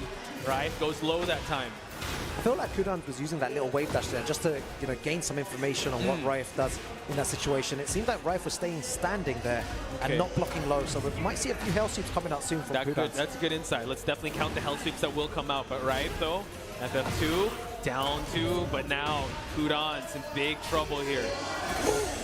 What a parry there. So good by Riot. A good call there by Rife. You know, Kudan's plays fast, but Riot plays faster. Yeah, I know. Able to actually, you know what, the bull coming after the horns, but he's able to get that parry. Oh, wow. Oh my god, the chip damage. What do you do back against the wall? Look at all the buttons being pressed, and they're perfect by Riot. He's so impressive here. The speed that he's playing at, we haven't even finished a proper conversation We yet. have not. We have not. I honestly feel like people just went towards just like, all right, let me just get a drink here. Like, what? That was the first match? Rife is quick. I don't know if he's got an appointment for like after this, or like he has a dinner to catch or a lunch, but that was one of the fastest we've seen. So now it's funny because Kudan's was the one playing in a fast pace. I think he needs to slow it down. Yeah, now he needs to, you know, adapt to this type of play style from Riot, but it's very difficult with the amount of pressure. And the thing is, if you start playing slow and you just block, you know, the amount of chip damage that Jin can do is crazy. So now it just seems like he was the one starting out with heavy buttons at the start, but Riot, oh wow, yeah, Power Crush just to eat that option, but the interruption from Riot, not looking too good here. Okay. Oh, Switchblade so punish. man. He's just out of there. Right, once again. Yo, 22nd round, all that's a 22nd round again there. Dude. And that's the first down 2 that he's blocked, and I like that from Riot. You know, he kept doing it until it got blocked. You definitely want to discourage your opponents, right? Kudan's yet going for conservative lows, have not seen that much hell sweeps. Finishing the scraper, no FF2 for him, but Rife now in the deficit. Yeah, the wavy, nice down back 2 there as well, and Kudan's takes the round there. He definitely needed that to get on the board. Yeah, and now Rife, wow, they trade, but actually they reset the neutral. He just goes at it once again. FF2 tags the legs, goes mid that time. Okay, activates heat safely there, and he catches it with the float. That was so sick by Riot. Yeah, unable to actually get anything out of that exchange. Gets the charge up, unable to get the down 2, but no punish. There's a hell sweep though. Yeah, that was a very, very well-timed hell sweep. Both players still have heat. They're both going to be looking to use it. Uses the forward 2 into the dash to get the combo here. Oh, charge it up, gets the break. Unable to get the low! Bro, that was so sick because he gets the guaranteed 1-1-2 in that situation, and he blocks the low there as well. Back and forth matchup here between Rife and Kudan. We're going to go inside the domain, and we get the Rage Art, folks. So, just, I really wanted to see that 1-1-2, but the low. Oh. Yeah, it's really, really interesting that he went for that opts to not go for the guaranteed damage and goes for a mix-up instead, but Riot one step ahead there. Yeah. So now they're on the dance floor here. Who's going to get the lava burst? Gets the grab. Yeah, it's going to be good there. Plus frames into the grab. You're definitely a fan of that grab. Oh yeah, love it, man. One of the best grabs in the game. Yeah, let's go. Especially against the wall here. Menace, but there we go. Gets a power... Power Crush, but Rife now not looking too good in the health department. Yep, good activation there as well. Oh, he tried to go for a whiff punish there. Oh, he tried to parry just out of range there as well. Okay, Kudan's not able to get anything out of that heat. Has Rage to work with though, but The floor though, the floor's a problem here as well, Posh Spice. Uh-oh, Kudan's blocks everything. The electric out of nowhere, and with the right combo here, that's going to be it. Goes for the Rage on there. Good stuff. We're not even going to use the dance floor. It's fine. Oh, we exactly. lit it up, but it's okay. We get the round. We're going to tie it up 1 game each. The first game was actually Rife, and it was in spectacular fashion, but now I think Kudan's is kind of settled in. He knows the pace he has to play at. Now keeping Rife deep in thought. I feel like when Mishima's, you know, two Mishima players play against each other, it's always really fun to see. You know, Mishimas are one of the most exciting characters in the game, in my opinion. Yeah. And it's good to see Jin versus Devil Jin here, and especially Kudan's, you know, who has the best Devil Jin in the world. If you want to see Devil Jin on full display, like the elite of Devil Jin, you got to go Kudan's. Right here. And like you said also, you pointed out, Rife really waving that Jin banner here as one of the best to ever do it in Tekken 8 so far. The trade, okay. FF2 gets blocked so far. Still feeling it out. Now the hell sweep's coming out. Yeah, he's done that before when he, you know, he dashes in twice just to see what you're doing, and that time Kudan gets the hell sweep. Gets the parry again, unable to get the heat engage. Oh, doesn't get anything after that though. Okay. Oh, Into the dash there as well. 2. And that's something that, you know, Jin can do to control the game. This is why Jin is such a strong character as well. You know, he can play very fast-paced, but the 2-1 as well, the pokes that Jin has is incredible. And that's what he's doing now, just playing very poke-based, changing his style. Yeah, that's he's picking him apart actually on the feet, but Kudans still has a bit of that life lead. Yeah, Switchblade, and now we see him 2-1-4, 2-1-4, 2-1. Like, that's what he's doing. And simple it's working. Tekken, yeah. Now the fancy stuff starts to come out. Cancels out the heat burst. Nice punish on the down 2 there, activates. He needs to be careful here as well. Okay, 2-1. One more, do it. Oh, the backswing. That's not going to be dead though. Charge it up. Oh, he got it. Not even allowing the slow-mo. Kudans is like, no, just give me that round 3. Oh, that was so close there. And Electric is getting, he's done that before as well. Huge damage incoming. Oh, yeah. Double chin against the wall is going to be a problem here. Charge it up. Not quite. Gets out of range. I wonder how Rife makes a comeback here as well. It's not looking good for him. He's going to block that as well. Great punish. Nice down jab here. Kudans activates heat first. Rife follows suit. Oh, this is... Oh, he's going to get the dash into that as well. Kudan's 1 round away from moving on this winner's bracket. This is going to be so important for Kudans. He needs this round, right?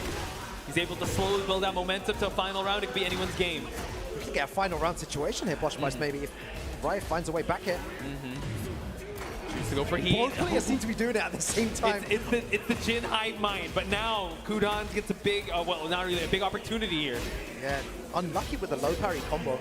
Unfortunate there, but now, so far, defense are being tested on both sides. Oh, the counter hit forward 4. Okay, scoop up. Plus frames. More plus frames here, right? Keep it, Kudans at bay. Plus frames. So much. Plus frames. Oh Plus my frames. God, so much great health. Oh, Rukang, we're at a final round. No, this could go any way here. Kudans versus Rife. Oh, and it starts off the same way, gets the guaranteed. Oh, The down dive kick. counter hit. This is the best way for Rife to start out the round, folks. Kudans, how can he get out of it? Another dive kick lands. So many dive kicks coming out. Uh-oh. He's in big trouble. Activates heat. Okay, this could be an opportunity, but Rife follows once again. Great health. Follow it up. No steel Oh, pep. what the heat smash. Uh-oh. Now, can he make this comeback? It's going to be insane. Rife does have the heat dash to work with. Another dive kick. Nice down jab. Back 2-1. Is he going to go for the sweep in this situation? Nice punish. More standing 4-4. Goes for the sweep. My goodness, able to get it. And now that could be potentially it, but we're going to wait. I'm not going to say anything. I'm Yeah, not gonna say anything. Rife is waiting there, though, Yeah. as well. You know, it might not be dead. Could be it. Hell sweep. That's going to be it. Kudans moves along in the pools, but Rife making it very exciting, folks. That's one player to look out for on the loser side. Wow, what a great game there as well. You know, the pressure that Rife was putting on with the plus frame, just so much, you know, with Jin, and then at the end, you know, taking it. And then the final round situation there, Rife had a huge life lead, and Kudans managed to find a way back. It's funny how you mentioned at the start, you know, a 2-1, 1-2, like just the Jin pokes, right? Yeah. And his performance on the last match and those pokes, night and day. Like, let's go all plus frames, all dive kicks, constant options just to keep you against the wall. Like you said, Jin has so much tools to work with. Not to mention there were so much parries that he was able to land. Yeah. So, yeah, Rife is still a player to look out for in the loser side of things, but Kudans definitely moving on. Yeah, it's just so good there. The use of that 2-1 as well was incredible stuff. But talking about incredible stuff, guys, we're going to check this out right now, Posh Spice. Right, this is sick. Something excellent that you guys can look forward to is the excellent Tekken Festival. The TWT 2024 Global Finals will be a 4-day event. Spectators can attend on the latter half. That's December 7 and 8, and it's free to watch. It's in Shibuya, Tokyo, Japan. Yeah, it's good stuff, man. The offline event, excellent Tekken Festival celebrating Tekken's 30th anniversary, will be held at the same venue as well. In addition, guys, to watching the TWT Finals live, there will be a lot of exclusive Tekken merchandise, and that's what we love to see, guys, as well. And the last chance qualifier, Posh Bites, it's going to be crazy. Yeah, they'll take place on Saturday, December 7th. The remaining entry spots will be open at a later date, so be sure to fully enjoy Tekken in Japan on December 7 and 8. And if you guys want more information on the Tekken World Tour, we got you covered at TekkenWorldTour.com. Follow our socials to keep up to date with the newest Tekken content and with anything and everything related to the Tekken World Tour. Follow us at BNE Esports, and at Tekken, and on YouTube, it's at BNE Esports. Wow, do you know what? That LCQ is going to be stacked with a new format as well. When you know that they're doing in the Tekken World Tour, it's going to be crazy to see that unfold. But the Tekken action never stops here. It's been great. We'll see you guys very, very soon after this quick break. Stay tuned. Brisket is back at Chipotle. Seasoned, smoked, seared, spiced, sauced, bold, and guacced. It's a whole new kind of brisket done the Chipotle way. Today we make pack history in the eating competition you waited for. Join the hungriest players and get ready to be the last pack standing. Look at them go. They've got the power pellets. Oh, the ghosts are in trouble now. Pack versus pack means you've got to chomp more than just ghosts. Winning tastes sweet. He's got a taser. Bam! The tables are turned. It's chomp or be chomped. They're hungry. They're chomping. They're going all the way. That's it. We've got a new Chomp Chap. Who's next? Pac-Man Mega Tunnel Battle Chomp Chaps. Available now.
We're back with more Tekken 8 action here at Tiger Uppercut, the last master event of TWT 2024. Hawk Spice and Markman on the mic for this one. And Mark, it's been we're halfway through the day, but like there's still matches we got to look forward to, like this one. There's still a lot of matches, a lot of great matches. We saw a lot of great players on stages. Now, that last match with Ryef and Kudans, that was insane. That was. You were actually there. I was in the front row. I was like, yeah, that's this is crazy. I didn't know who was going to win, but man, it was good to see that. Of course, you know, it's kind of bittersweet that this is the last Master Event of the year. I really wanted to see more from Tekken 8's inaugural year, but that's just because I've only been to 2 of them. I want to see more because I'm greedy. But either way, everyone that's been watching throughout the entire year, thank you.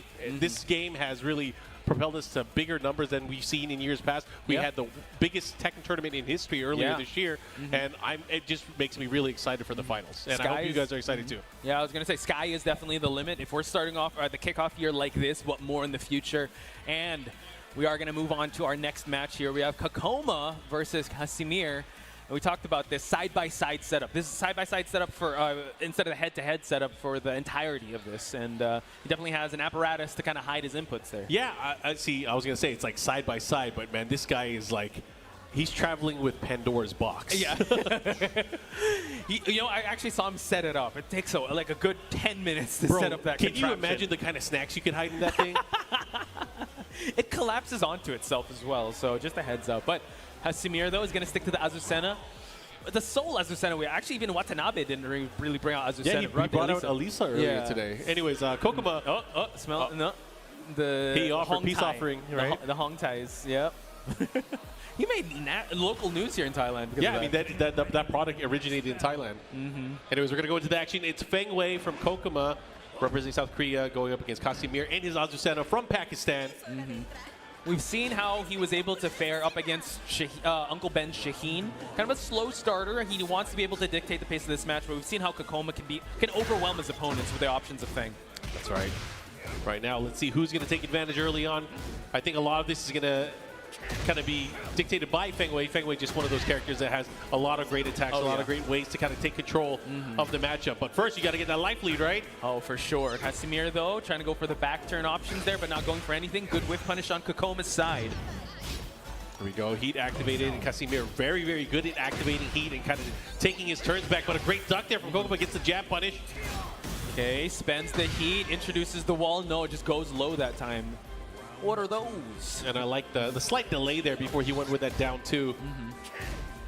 Headbutts as well, but Casimir, you know, trying to play.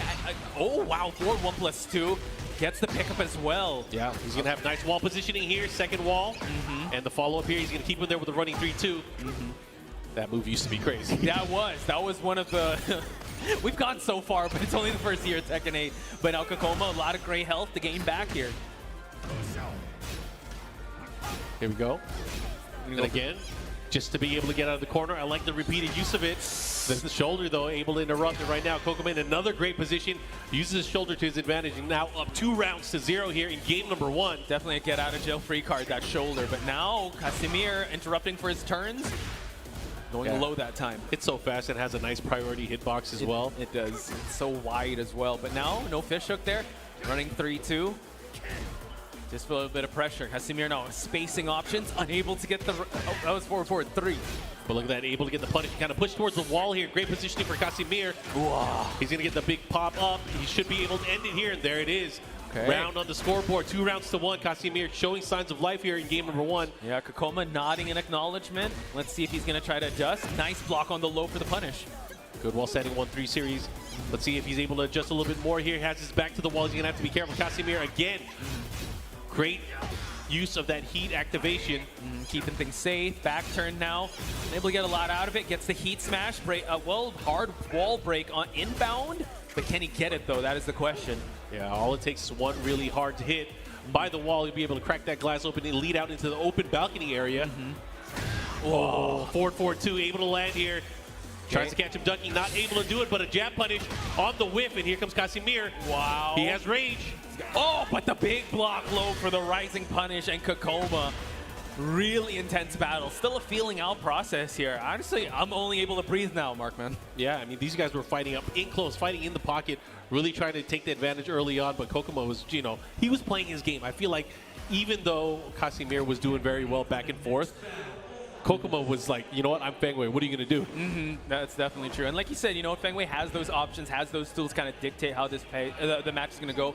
Azucena has received fair changes throughout this lifespan of Tekken 8 to make her more a stance-heavy character. You really have to kind of gamble. But Casimir trying to play things kind of compact here. Yeah, had to obviously take bigger risks here, and that was just the nature of the matchup there. That one time that Casimir went for that big low, unfortunately he got blocked and got launched for it. So for the most part, these guys have been playing solid footsies, trying to figure out how they're going to be able to get in. A lot of it has been poke-based, which is not bad because, you know, pokes do a ton of damage this game. You can't recover that health. A lot of stand-up battle, but Casimir able to get a huge launch, putting Kokoma in rage.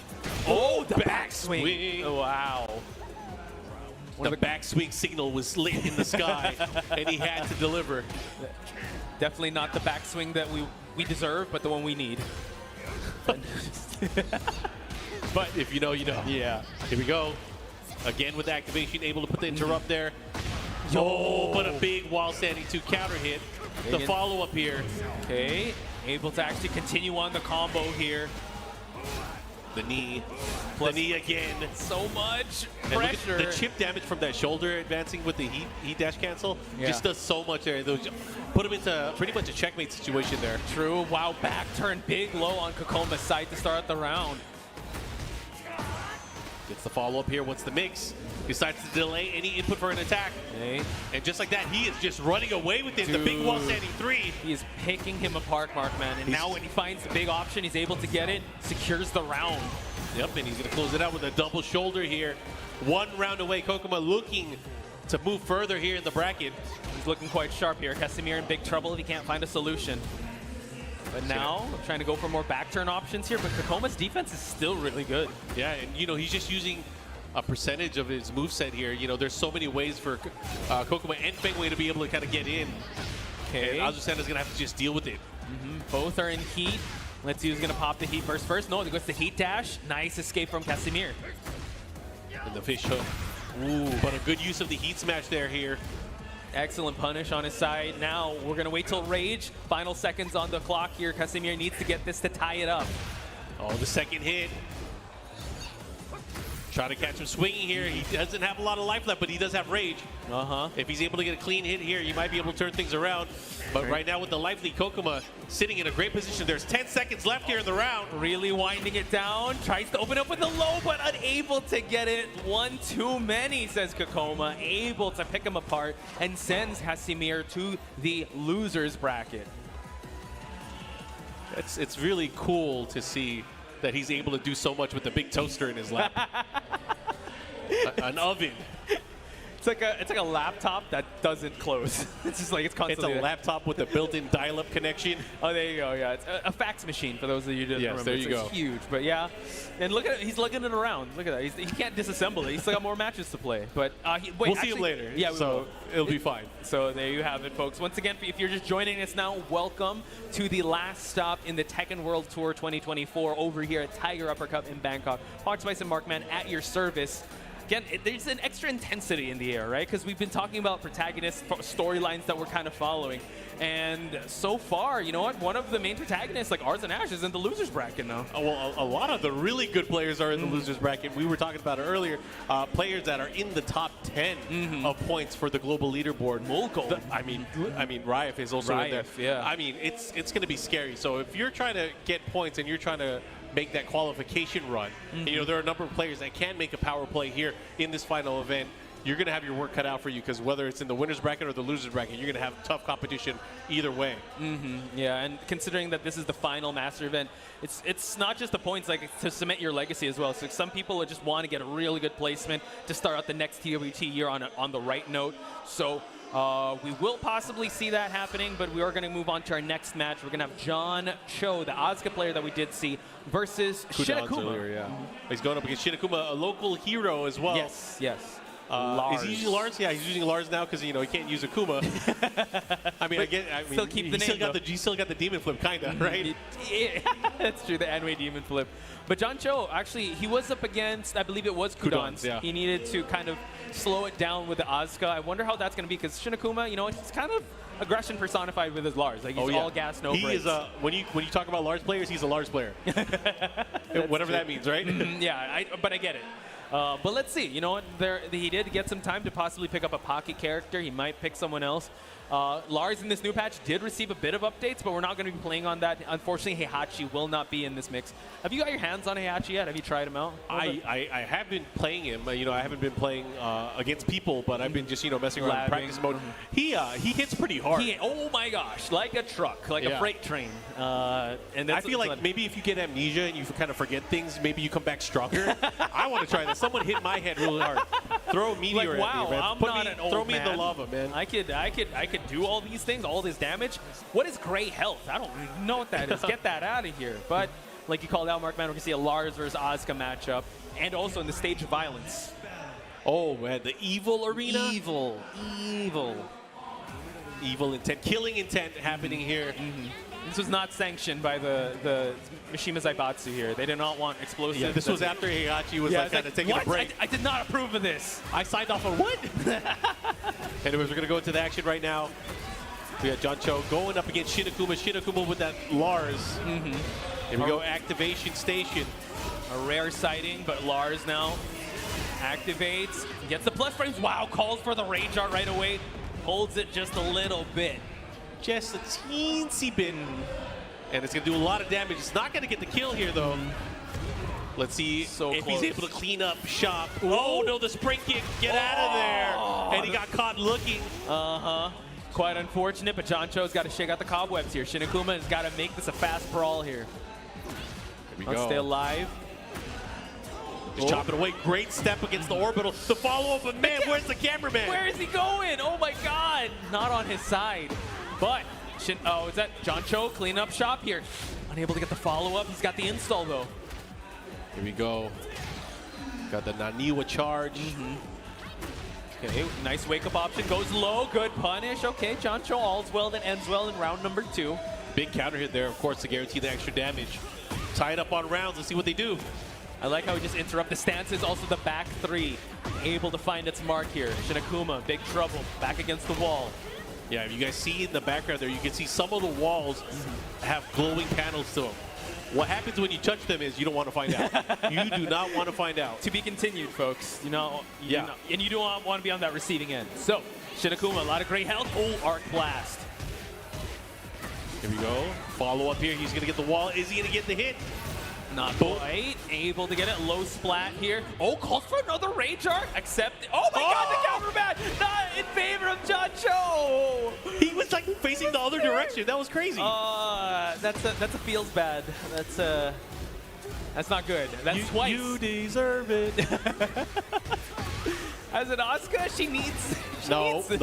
I'm not giving any. Too many characters in this game have good stuff. Okay. Fair enough. Let the cameraman do his magic. All right. He's working overtime, folks, in the evil arena. But now John Cho, in a world of hurt, one more would do it for Shinakuma. Well, okay, he can adjust here. He might be able to have the chance. There it is. It's the explosion as well. So much damage. Nice. I like it. He cancels out. Has the opportunity to utilize the heat here, but what's he going to do with it? He's not going to have a chance to use any of it. And Shinakuma taking game number 1 against John here. I would have to say there's some wild exchanges on his side. Is that lightning on his arcade stick? I think so. I'm trying to get a good look at it. I didn't like that game, so let's go ahead and cheer for Lars now. Oh my God. Well, the cameraman is cheering for Lars at this point, so John Cho fighting a losing battle here. FF discourse is important, man. Anyways, I've learned enough here. I know the matchup now. Let's go Lars, baby. Shinakuma on this Lars. Let's see if he can actually clean up shop here in this breakable stage. A lot of walls here to work with for Shinakuma. A lot of walls, man. They like increased the budget. They were like, you know what? Geese had a cool stage. Let's do it twice. Walls. Yeah, and start out at the center. Yeah. Where do we build the walls? Both sides. Oh, got him. Follow up here, guaranteed. Finishing some strings. Goes low that time with the forward 2. Whoa, the delays as well. Trying to catch him here. He didn't like my comment about his arcade stick. No, he's fighting with extra vigor, extra venom in his moves here. Okay, here comes Shinakuma. Has the rage. Just gonna do extra damage. Oh, Kanami's dead. He is done so. Wow, that's checkmate. And Shinakuma gets first round here in game number 2. Yeah, the only lightning is the lightning from the Arc Blast. That's the only lightning I know in this game. Here we go. Getting a shoe shine of his own. John Cho trying to get a sidestep DF2. Nice jab interrupt though from John. Oh, here comes Lars. He's gonna hit the other wall too. Okay, gets the splat as well. So much damage. Stomps on the leg here. Extra plus frames, but John Cho activates heat. Gonna kill here. Oh, the Arc Blast has the wall as well. Okay, gets the Rage Art. The cameraman surely is gonna allow this to happen. You know, there's a lot of scaling prior to that. He had the wall hit as well. So it's gonna do a lot of damage here, but is it gonna be enough? It is not. Here we go. Shinakuma with the rage and the heat resource as well. Low high. Oh my god, he saw it, sniped it out. Shinakuma scores the second round. All right, here we go. 2 rounds straight. On the verge here of moving onward. Yep. And again, this is loser's bracket action, so John might be out of the tournament, but he's gonna have to fight here. He's gonna have another chance to guess right on the wall. Yeah, all from one orbital. Found the wall as well.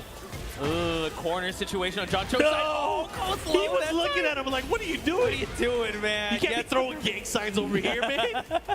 Not in these neck of the woods, says Shinakuma. Defends the land here up against a John Cho. Clean performance. And a Lars, folks. The first Lars we've seen on stream thus far. Yeah, Shinakuma will be moving onwards here. Shark-infested waters, that loser's bracket, man. There's so many good players.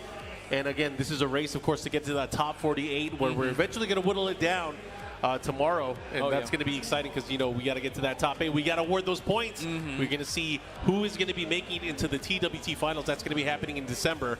Yeah. And just to note that I think we're in pool B3 because I do have Shinakuma noted on this pool. Rife and Kudan's just happened. So he was, speaking of Shark-infested waters, yeah, Kudan sending Rife there. That is going to be crazy. Also, we saw a little bit of Chanel play. So Newman is also one of the Pakistani players, the Steve from Pakistan that's there. We just saw AK and he kind of confirmed with us. He wasn't throwing up gang signs. He was saying he made it to top 48. Sure. So there you have it. Yeah, it's looking real good. I think Pool C is going to be very interesting because Nee is there, Sour Piggy, CBM, John Ding also. So many great players here, man. We haven't gone through halfway through the day yet, so it's kind of crazy. We're getting there, though, so we're going to get some more players that you guys haven't seen yet, and some players that, of course, have been doing very well during the tour and the season so far. We got Infested showing up here. Yeah, he's on the same pool as AK, so I wonder if this is going to be winner's side or because AK made it. I'm not sure if he was on winner's side or loser's side. But yeah, Infested is also in the same pool as AK, Banana, Malik Ash, and Mind RPG. Yeah. Damn, lots of players here. Wow, this is crazy. It's a lot, yeah. It's crazy. But here you have it, folks. Infested versus Mega Man Dursun from Malaysia. From my FGC, I believe. So Malaysia, Korea going at it here. Mega Man versus Infested. A sentence I never heard I never thought I'd say. The Infested Mega Man on stage. The combos. With a name like Mega Man Dursun, you can assume he plays the protagonist of the games. Maybe you think so? Maybe, I don't know. You think Mega Man's a protagonist? There's a lot to talk about later. We're not going to do it on this stream. Anyways, we're going to see. In fact, I wonder if Infested is still rocking the Nina. True, he did. He's one of those players that likes to play characters. So yeah, true. He also had a big stint with Leo towards the tail end of Tekken 7. So he is hovering over the Nina. So Claudio is a Mega Man. Oh, yes, he's got the Starburst as a projectile. Oh my god. So this is losers then. This is a loser bracket. Mega Man eliminated Malik Ash. Malik Ash, the Leo of Pakistan, is crazy. So thank you to the prod for giving us that insight. So this just in, this is the loser side of things. So Mega Man being able to eliminate Malik Ash, this is huge, huge momentum. Let's go Malaysia. All right, going to start things off here. Gunshots early on. Okay, not wasting the Starburst right away. Let's see what he's going to do with it. Oh, is this stage 2? Yeah, it's the stage of violence. We want to see violence. That's why the guns are here. It's like the Hell in a Cell version of Tekken. This is where we settle beefs. Volcano's never heard of it. We're at stage of violence. All right, wow. Decides to use it full charge there on the bomb. And Infested taking that first round. Great first round here to start things off with Mega Man. Definitely a player to watch here. Yeah. There we go. Damage early on. That is pure damage as well. True. But now Mega Man Durson trying to find some counter hits here with the knees, with him to be able to activate heat. Oh, that's a good answer. Yeah, he was scooped right out of the sky here. It's not going to do a ton of damage here, but Infested able to heal quite a bit there. Man, Nina is so dangerous in heat as well. Healing up, gets the Blonde Bomb finish. He's going for a really quick match here, Markman. Yeah, he's looking good. Okay, watch out. Good blocks on the mids on both sides. Unable to find a home for his mid checks yet. Mega Man trying to still go for it. Able to actually get the overhead heat engage. So now Infested. Constant plus frames you got to play with Nina. Back one, that Vanishing Storm, a great tool that Claudio can use. But again, scooping him out of the air. Able to get the heat burst, the follow-up here. He's definitely going to get the wall here. So much damage, still got heat to work with. Plus frames, oh my god, the gray health, that's too much, and goes for the stiletto heal to close it out. 3 straight, Markman. And Infested making it look super easy there, man. He got everything to land. Was in full control of the matchup here. And Mega Man calling for coaching here. Is that ours he's talking to? Yeah, I think so. Yeah, the Eddie player that we saw a while ago. So, Infested, cool, calm, and collected. Would you be one to want coaching in between sets, or how do you feel I mean, it depends. Like, some people think coaching is about the game. Sometimes it's just about what are we eating after this. Or like, hey man, don't forget to block. Sometimes it's as simple as that. You forget to hold back. You're supposed to hold back, okay? Check the legs too. Okay. Because sometimes, yeah, you just need someone to kind of snap you out of that state and be like, hey, you got this. Yeah. I mean, honestly, like, if you're not talking about where we're going to eat after this, that's also important. Oh, man. Hey, man, if you lose... he was like, hey, man, if you lose this next one, we can get food now. Maybe that's what he said. Bro, you're only 1 game away. Yeah, we got to get some food, man. We're in Losers Bangkok. bracket. All right, let's go. Cool. All right, cool. Huh? There's traffic heading towards the city. We got to go. Anyways, going back to the matchup here. Ortiz Farm. We are in Peru right now. Yeah, we have yet to see the road to El Dorado here once the balcony breaks. I'm telling you, man, this farm is a front. It's sketchy. It's like the Pollos Hermanos. It's a front for something. They're keeping gold underneath. But golden aliens, man. Right? There's aliens all over the stage. I know. I get so distracted. It's not just the alpacas. It's the front, like you said. Maybe the alpacas are aliens, too. Oh, there's a theory. Okay, I like that. Anyways, going into the action here right now. Infested continuing with his lead. Trying to catch him there. Not able to get the advancing, but it doesn't matter right now. Mega Man looking really good. Yeah, so far, right? All stand up, but nothing just yet activates heat. Unable to get anything significant out of it lately, but it seems like Infest is always doing the swing in here. Okay, gets the heat dash, keeping it safe. Tries to keep him there. And here comes Infested with the punish. And the follow-up here once the mix goes for the throw again. The throws, been getting so much out of it. Yo, he's been money on the throws thus far. Mega Man just trying to backdash away, eats a mid, and Infested is like a freight train running through Mega Man at this point. Yeah, he is making this look really easy here. I don't think he's lost a round yet, huh? Yeah, definitely showing why he's a world-class player here, folks. And now Infested, trying to introduce him towards that corner. He got it. Here's the follow-up. What's he going to do with it? Sidestep attack. Running him down. He's rushing him down. He really wants to end it right here. Definitely not wasting any time closing that distance. Mega Man has to do something, and has to do something quick. No back ones. Nothing has been hitting thus far. Running 2 gets blocked.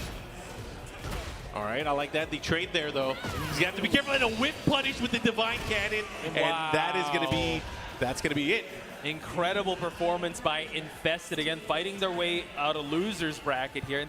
Mind you, Mega Man just eliminated Malik Ash, one of the favorite Pakistani players to come here, and Infested just sent him out of this tournament. So, a lot of amazing matches, but I would have to say, Markman, there will be some heartbreaks that we might see on stream because this is their last chance to get those points for the TWT finals. Yeah, the heartbreaks are not exclusive to tomorrow either. It's going to happen all day today.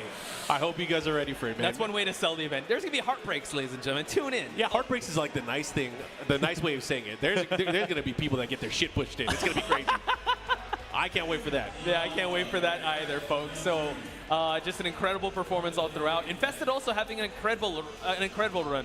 Yeah, on Evo, I believe. Yeah, making it to top 4, starting off really well. We have to check the standings on where he's at and if he's part of that running to be able to. We can actually check. We can find out. We can find out how close he is. But we know early on he had a nice point lead because of the Master Plus event.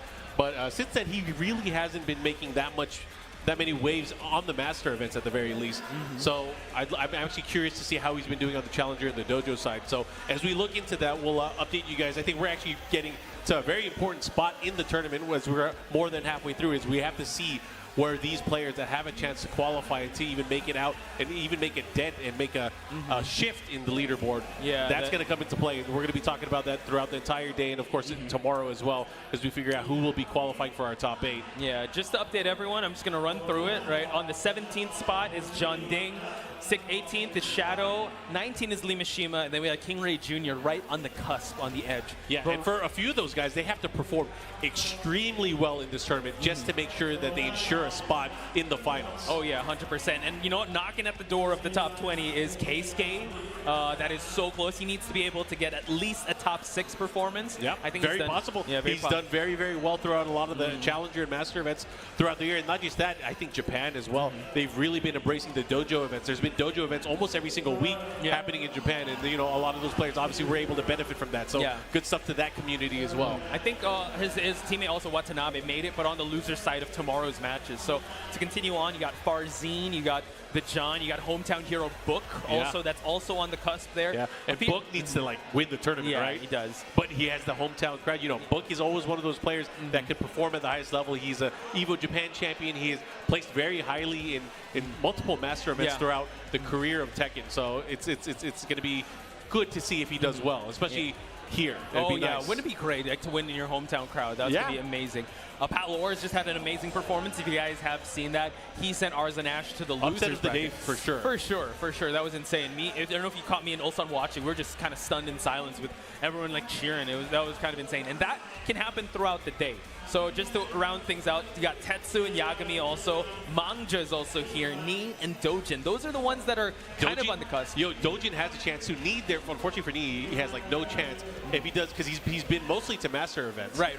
So for him to get a little bit of points here, it's not going to be enough to push him into the top 20. Oh yeah, you're right. Correct. That is true. But Dojin does have a chance. But Dojin has to win the tournament. Yeah, he has to win the tournament. And a lot of people have to do worse. Yeah, that's true. So that's a lot of factors to consider.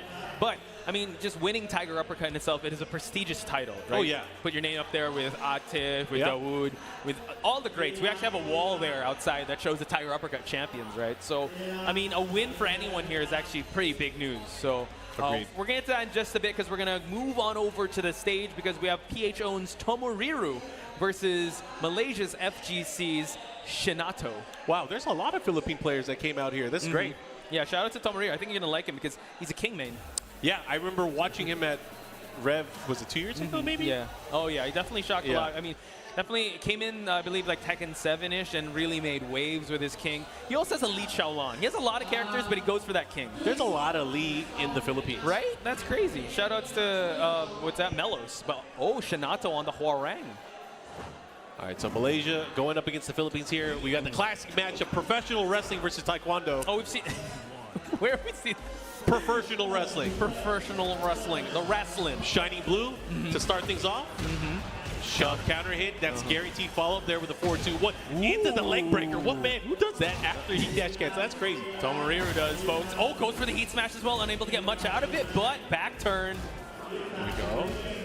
Right now, Shinato fighting out of that corner. Oh, you can't absorb the ball. Yep. I know he got that muscle power, but ain't able to get it. Shinato able to recover that gray health. Calls for the rage art while he's in the air. Gets a little bit of hit as well. Yeah. Let's see how much damage this will do if this is going to be curtains. There's going to be a weird trade-off there because he was in the air, but it was counter hit, so he's going to get a little bit of damage out of it. And he also gets to heal a little bit. But the running 3, talk to my knee, baby. Tomoriru. That knee pad hurts. It definitely does. Quite stiff as a professional wrestler. King really brings the hurt. But now, Shinato. Let's see if he can get some stance mix-ups going with Huarang. Okay, nice whip punish there. Back 1-2, able to find his mark again with the blue spark. Went for the Shining Wizard that time. Nice duck on Shinato's side. See, trying to implore his offense here. No Peacekeeper for you, but gets the giant swing. The wall as well. Oof. That's going to hurt. Of course, can't tech roll in the situation where your back hits the wall. Oh my god, running into another knee. The knee is going to be the death of Shinato there. I'm surprised the wall didn't dent at all once he got hit by that giant swing. It was the cape of protection. That's true. Oh, Shining Wizard too. Tomoriru looking real good in this matchup. Whoa, Plasma. Right out the gate here. That's going to do a lot of damage. He's going to push him towards the wall here. Is he going to break, though? He missed the combo. Unable to get it. Tomoriru able to get another Shining Wizard here. Shinato in big trouble. I mean, you could only shine so much before you get gigantic. Yep. And now Swung into the wall. Ouch. Ah, that's a lot. Yeah, that was quite the display. So that mix-up meta, the giant swing and the shining wizard. If you are skillful enough, you could mask them where it's almost hard to tell the difference between the two. Oh yeah. Some players will do a giant swing with a dash and it makes it look like a shining wizard. Some people will use a shining wizard in ways where it would be, you would think it would be a giant swing. So it can get scary. Oh yeah, and you were actually playing with Rukang a while ago with your king, and I think you were making him lose his mind with all the giant swings you've been throwing out. Yeah, I was dashing. I mean, if you're not mixing it up, man, he's listening. This guy's resourceful. So yeah, you got to be definitely resourceful to mask the offense, right? Because giant swing's definitely no joke. I mean, I think he was just listening and trying to figure out where they're going for food too. Where's everyone going to go for food? I want to hit up to some spots. Let me know. Let me know. Yeah, I mean, I think it's more important once we get towards the end of the day. I mean, you guys can't leave in the middle. If you are leaving in the middle, get us something too. Yes, please. Anyways, we're going. Oh man, this stage. Into the stratosphere we go. Definitely no parking for Hwarang's bicycle here. But let's see if that can be a factor. Wow, starting off with a low parry, goes for the power bomb. Yeah, that is max damage without walls there. Goes for the blue spark shining wizard early on from the low parry. And look at that right now, Shinato. Hey, he's using those excellent use of those low kicks. He has just chipped away at Tomoriru's health. Yep, that's a lot of stand-up damage, and now able to get the launch. Axe kick, but nice follow-up. That's gonna get punished. Going engaged. Uh-oh. Oh my. This could be a huge comeback here for Tomoriru if he's able to pull it off. There was no duck there. Okay. There was no punish either. Plus frames, Black Kite. Tomoriru. Wow, look at that significant. Oh my god, the low parry to the Rage Heart. What a call out by Tomoriru. He's dead. Yeah, that's true. He's gonna put him into this nasty massage right now. Yeah, this abdominal stretch. Can you get me like this spot behind my neck right there? Yeah, right where my kidneys are. Yeah, right there. Yeah, put the elbow in. Gets the round. Tomoriru now looking real good after that comeback. But the Shining Wizard breaks are on point with Shinato now. Yeah, that's what they want you to do. They want you to start hitting 1+2. Whoop. Good breaks thus far. Oh no. Pure guess here. You go. Pure guess here. No! Bro, sometimes you gotta roll him up. Oh my god. Sometimes you gotta roll him up. What's the guess here? Okay, nice block on the mid. Gets the shove as well. One more would do it. Oh my god, he goes for the heat smash. Tomoriru looking real good in this matchup. What an unfavorable situation, having to deal with all that.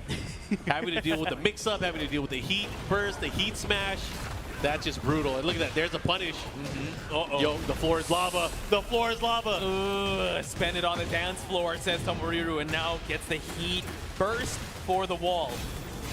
Into the mix, goes for the elbow smash. Into the unbreakable giant swing, and that is gonna hurt. One more hit can do it. Goes low that time. In emphatic fashion, Tomoriru does move on. Shinato put up a good fight towards the start of the round, but I think once that RDC happened, and then once he was able to get the, get the Jaguar pause, and start flowing, it was all Tomoriru. Yeah, that was strong. Good use of King and his throws. We will see Tomoriru a little bit later, I'm sure. For sure. I can't wait to see that. Shout out to the PH players that definitely showed up. I do see that Gold Standard is also in the building along with his teammate Melos over there. AK's here. I saw Dojin actually walk by as well. A lot of Filipinos. Damn, so many kababayan here, man. A lot of Filipinos, so it's great to see that. A lot of them able to travel here out in Thailand. Representing. Oh, yeah. I remember that character. She was once a character in the game.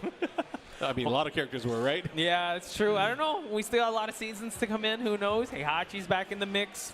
And that's somebody I didn't think would be able to, just come back to life. At this point, yeah, Harada, how dare you lie to us about that? That was crazy. Even the hype package in Evo, right? He is completely dead, and boom, this guy doesn't die. So I'm excited to see that. I'm excited as well. Anyways, we're going to get more matchups here. This is going to be an elimination match, another losers bracket match. It's going to be, wait, is it? Or is it? I think, yeah, because Uncle Ben lost That's to, right. Okay. He had a matchup against, I believe it was Casimir. right? Got it. And got so it. Uncle Ben is going up against GSI Gionsa from India, I believe. So Thailand and India are going to be going at it. And again, if you guys are tuning in right now, you are watching Tekken World Tour Master Event action live from Tiger Uppercut in Bangkok, Thailand. My name is Mark. I'm here with Potch Spice, and we are talking to you guys about Tekken. It's not only today, it's going to be tomorrow as well, so I hope you guys are ready for all of this action throughout the entire weekend. This is the final Master Event. And after today, we are going to find out who are the 20 players that will be representing the world in the TWT finals. That's going to be happening in Shibuya, Tokyo, Japan in December. Yes, December 7th, 8th if you guys are watching, but then it's going to be a whole weekend, I believe, full of Tekken action. And we're talking with a little more urgency in the air, and there will be a lot more matches to stream. I don't know if we're going to make it all the way to top 8 till the end of the day. I think it's going to round out to top 48. Then more action is going to be played tomorrow, and that's going to have more heartbreaks and more upsets. So Uncle Ben versus Gionsa. GSI's Gionsa. It's a great stick. That's a lot of buttons. It's a lot of buttons. There's one, I'm guessing, for Rage. There's another one for Heat.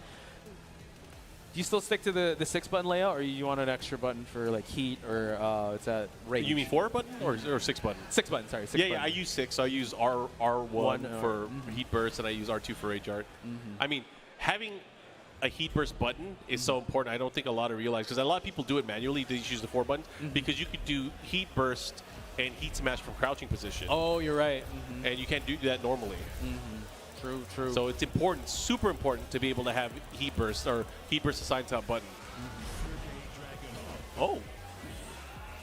Dragunov making his way to the mix here. And Shaheen. A matchup we've seen a lot of. Yeah, so Gionsa with the Dragunov, Uncle Ben with the Shaheen, character that he's known for utilizing in tournament play. Losers bracket action here, folks. And tournament lives are on the line here for Uncle Ben and Gionsa. Dragunov versus Shaheen. We've seen this time and time again. Dragunov has been a mainstay in competitive Tekken thus far. Very strong character, but Shaheen as well, when you're able to employ your mix-ups, when you're able to employ those 50-50s. But so far, Gionsa leading the charge here with those down 2s. There we go, starting things off. Pressure, trying to catch him moving there. Went for the homing attack. Here comes the slide. Okay. Ooh, gets the Heat engaged, and now trying to go for the wall here, but able to actually burst out of it. Nice use of the wall setting attack. And just chipping away here. Goes for the Heat Smash. Yeah, good call out for Gionsa. So much of Dragunov's toolkit and his moves really complement that use of that Heat Smash. I mean, you got to be aware of like everything that he's utilizing. And that's when you know you have the advantage against someone, is when they start like watching your attacks. You're like, oh, he's completely lost in the sauce. Yeah, exactly. Let me take over. And that's how he just implores his game plan, right? A nice wake up there, just able to catch the legs of Uncle Ben, and now look at that. Constantly, you got to respect the buttons. Down 2, running 2. We still got the QCF4 and the hatchets. Yep, the low's starting to come out here. Ooh, walks into the 1-2 there by Uncle Ben. Yeah, Uncle Ben fighting back here. Tying it up on rounds. Go to round number 3. And look at Gionsa, the way he's approaching now, with just jabs and down forward ones. Trying to keep it compact, trying to just check how Uncle Ben's going to react to the jab pressure, making him duck. Down 2 now is being introduced to the equation for Uncle Ben to worry about.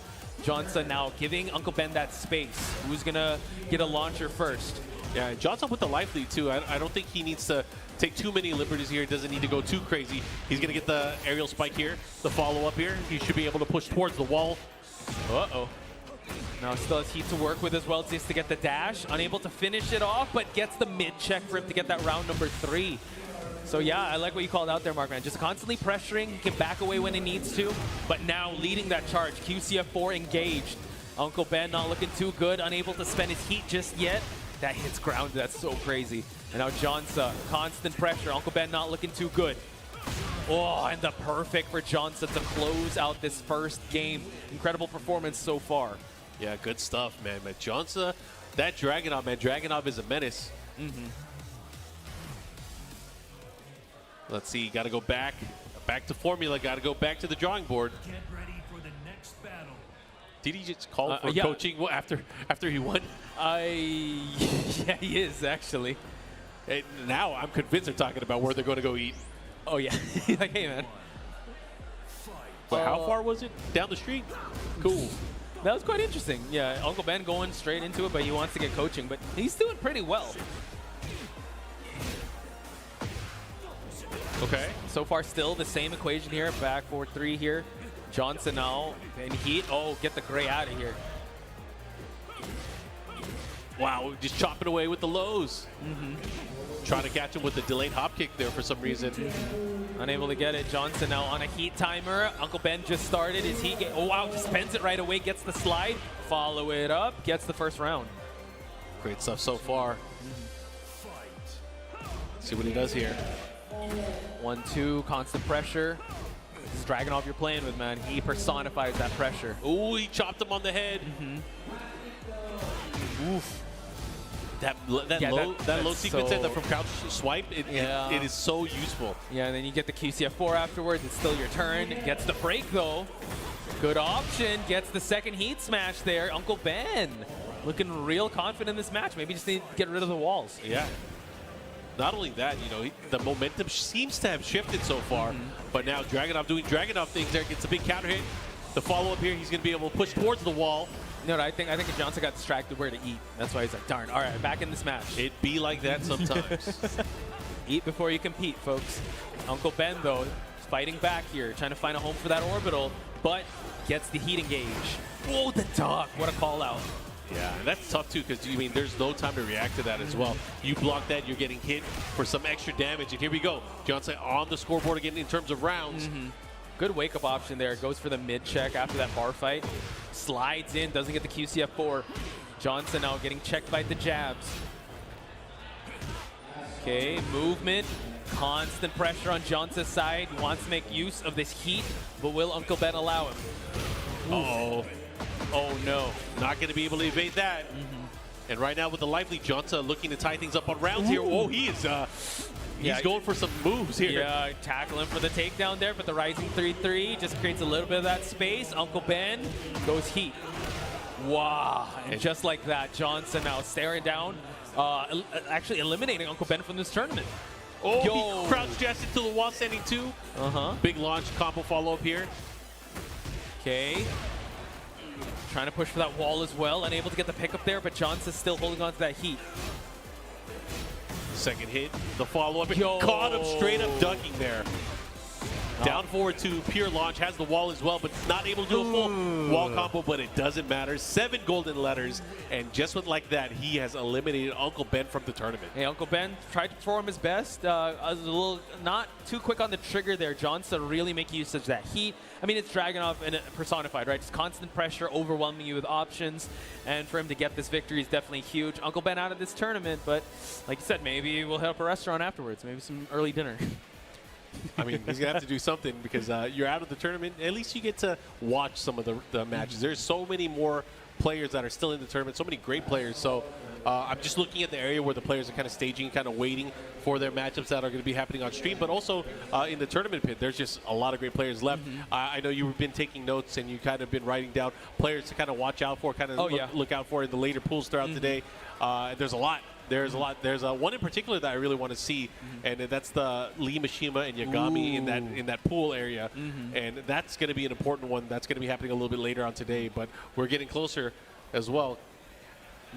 But before anything else, ladies and gentlemen, we've been having an excellent day so far, but you guys can have an excellent day with the excellent Tekken Festival that is the TWT 2024 Finals. Will be a 4-day event, and spectators can attend on the latter half, which is on December 7 to 8. It's free to watch in Shibuya, Tokyo, Japan. The offline event, the excellent Tekken Festival, is celebrating Tekken's 30th anniversary mark, man. 30 years of Tekken action, incredible stuff, and it will be held at the same venue. In addition to watching the TWT Finals, there will be also the Tekken merchandise for sale and other exciting Tekken content. The last chance qualifier will take place on Saturday, December 7th, and the remaining entry spots will be open at a later date. So be sure to fully enjoy Tekken in Japan on December 7 and 8. And Markman, where can they go for more information for the Tekken World Tour? Where else but TekkenWorldTour.com. Of course, you guys can follow all of our social media channels to keep up with the latest and the newest Tekken content. Of course, to see more of the TWT excitement and our updates, follow us on X and Twitter at Tekken, at BNE Esports, and of course on YouTube at BNE Esports as well. And there you have it, folks. An excellent day of Tekken events. We still have a lot more matches to look forward to, but right now, I think we need to take a break. I need to figure out where everyone's going for dinner. So we've been your commentators so far, but don't go anywhere. More of the TWT action when we return. You're really making all of this by hand. Oh yeah. The avocados are hand mashed, the chips are hand tossed, and everything is made fresh. You make it fresh every day. Yes, every day. The Chipotle way is we make it fresh every day. Sounds delicious.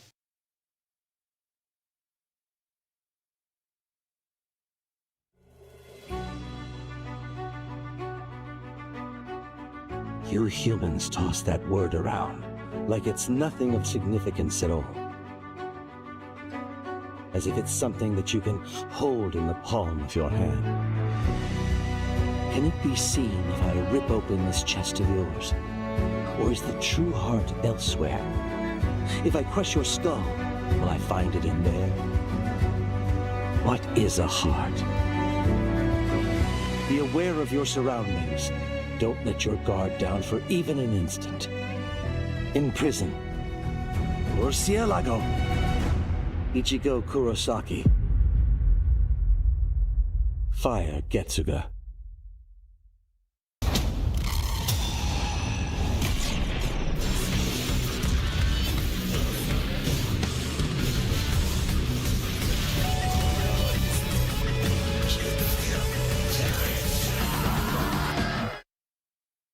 But don't worry, I'll teach you.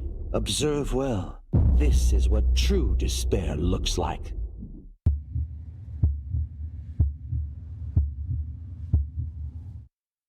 Get up. Come on, get up. I will protect her!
I keep seeing his face everywhere. You witnessed a death. Now it's latched onto you. How do we stop it? We need to kill you first. What?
right, welcome back, everybody. Tekken World Tour, the final master event on the tour. We're here at Bangkok, Thailand for Tiger Uppercut. I'm here with Rukang. My name is Mark Man, and let's get back with some more Tekken action.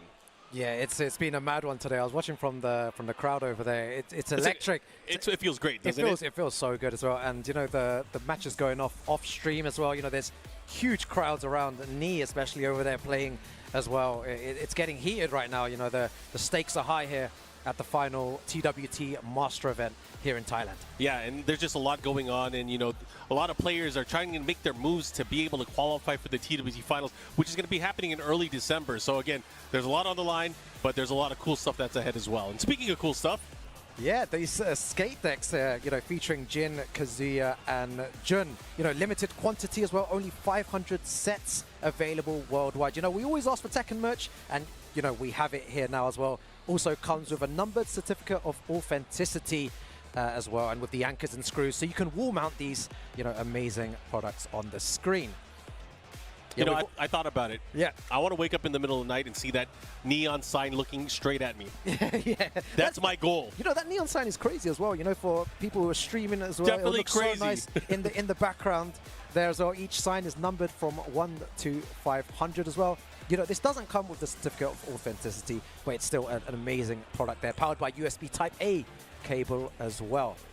But yeah, it's really nice to see, you know, the Tekken merchandise, you know, out here as well. So yeah, good stuff.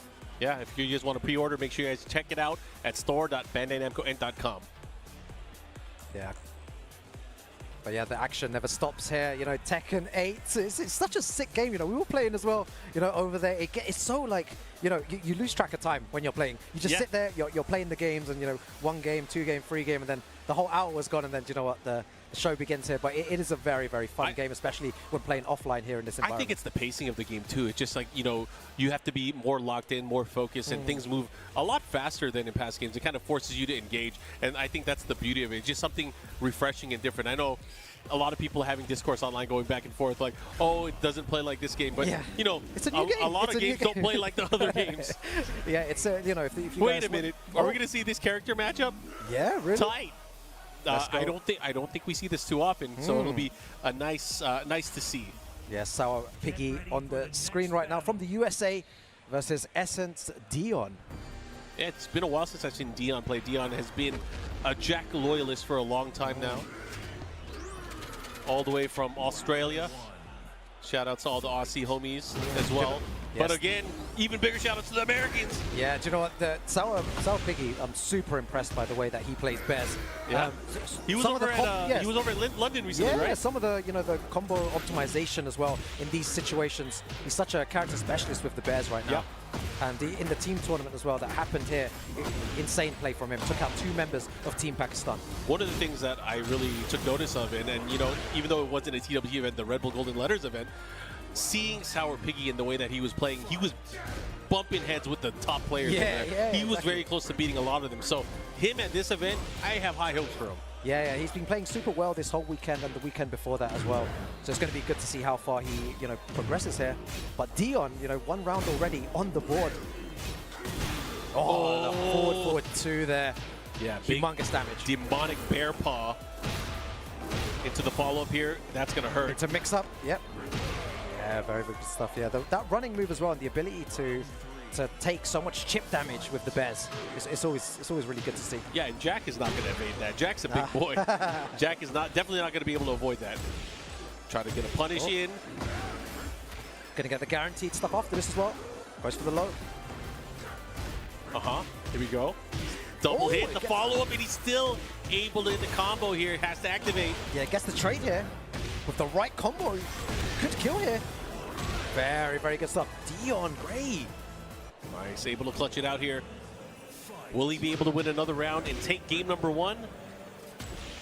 I feel like for the Bears, like sometimes they don't even give you an opportunity to play, especially when walls are in play. Yeah. But because this is a much more open stage, I feel like Dion has slight advantage here going in this particular matchup. Yeah, I think one of the most dangerous characters when your back is against the wall, you know, the Bears, so many options, well, in heat especially. Yeah, that move right there. Yeah. Specifically Kuma, but having that access to that special heat attack that he has, the bear god fist. Yeah, and people are like, you know, they're like, oh, just sidestep the move. It's like he has the fish as well. Yeah. Like you decide to sidestep. Can you imagine, so like, much yeah, life. yeah, like a big ass bear paw, a sidestep that shit, you get slapped by a fish. Yeah. Who's dumb now?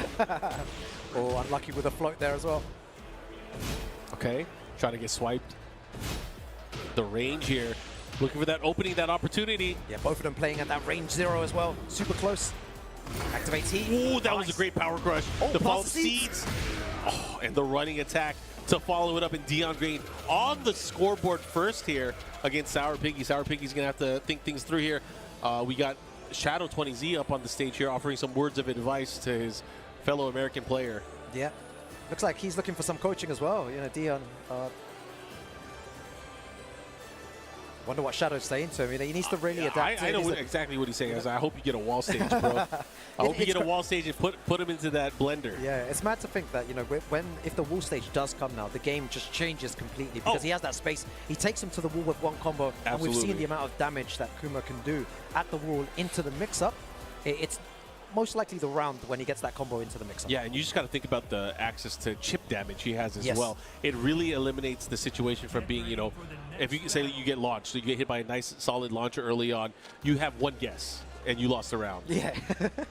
Anyways, we're going to go into the action here. We're going to see it here as well. Yeah, we're definitely going to see it. it. Once. I mean, unless Dion's able to play to a level where he does not get launched.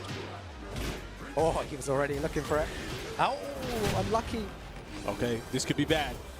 But see, he's pushing to the wall. Ooh, see, just like that, he was able to kind of crush and get underneath here, and look at that. And this is the situation we were talking about. If he's not dead. Bro, that killed him! that was a brand new robot! Do you know what? I was waiting for like the mix-up afterwards. Yeah, but they didn't even have to. Yeah. Like I said, sometimes you get touched and that's it. It's already a different game. And again, we're going to see the situation right here. He's going to activate. Yep, and then he's going to do big damage first. And then now mix. Fish. And the one hit could do it.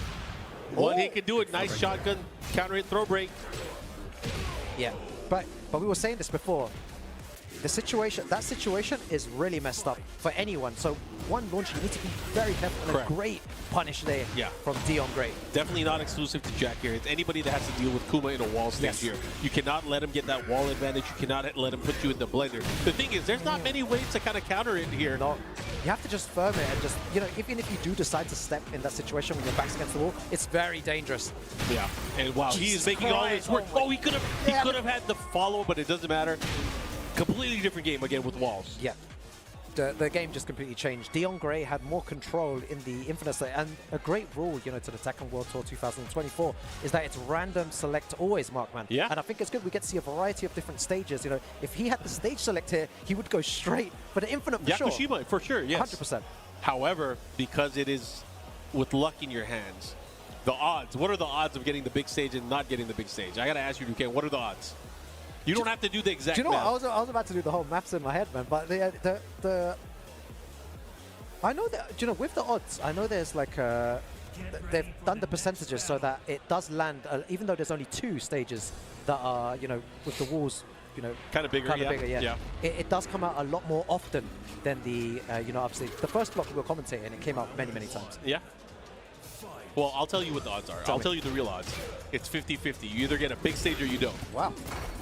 50-50. You either suck and your luck is bad. Coin flip. Yeah, it's a coin flip. But man, unfortunately for Dion, he's going to have to deal with this stage. This stage could potentially be a lot bigger if they're able to open it up. However, Kuma can get to the wall pretty easily here.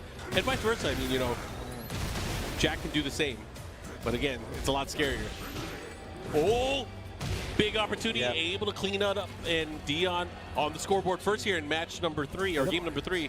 Yeah, it looks like he's playing a very different way here. Dion Gray is being more aggressive in these situations, trying to take it to Sour Piggy, because he knows, you know, one launcher and he's in big trouble. So he's pressing a lot more buttons, gambling more with the down forward 2. Yeah. Sour Piggy is not punishing the down forward 2 at all.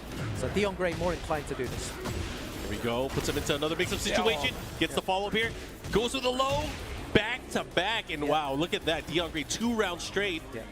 So at this moment, I don't want Dion Gray to go defensive here. You know, it's working, the aggression. You need to carry on being aggressive. Oh, this is big. Big opportunity here. Let's see what he does with it. Activation. Yes. It's not going to do that much damage because he had him in an aerial state early on. Oh. Whoa, but you got to block those. Is that dead? It might be dead. Ouch. One mistake, man. Wow, Sour Piggy. Let's see if he can bring this back. Tries to start off with the 1+2 heat engager there, but... Hey, this is a great start here for Dion. Look at the positioning here. He's now a little bit further from the wall. He doesn't have to deal with it. If I'm Sour Piggy here, I got to be kind of wary. And look at that. Crush. That was brilliant. And just like that, able to take it, send Sour Piggy to the loser's bracket. Wow, Dion. Really good gameplay there with the Jack. You know, very unlucky with the stage, getting a tiny stage in the second game there, but the third stage a tiny bit more space to work. But he really changed his game and started to play more aggressive and didn't let him play his game, and it worked. Yeah, the lows were coming out too. A lot of it kind of worked, and then he gambled with that down forward too, and just his timing was on point. So great stuff to Dion. We will see him a little bit later. We're gonna have more games and more matches, man. Oh man, we got some good ones coming up. Oh, we got some good ones coming on. They're all sitting down. Let's see. I mean, just looking at you, I assume, just because of the players that are in the area in the row, front there, you would assume like they're there to play. Yeah, let's see.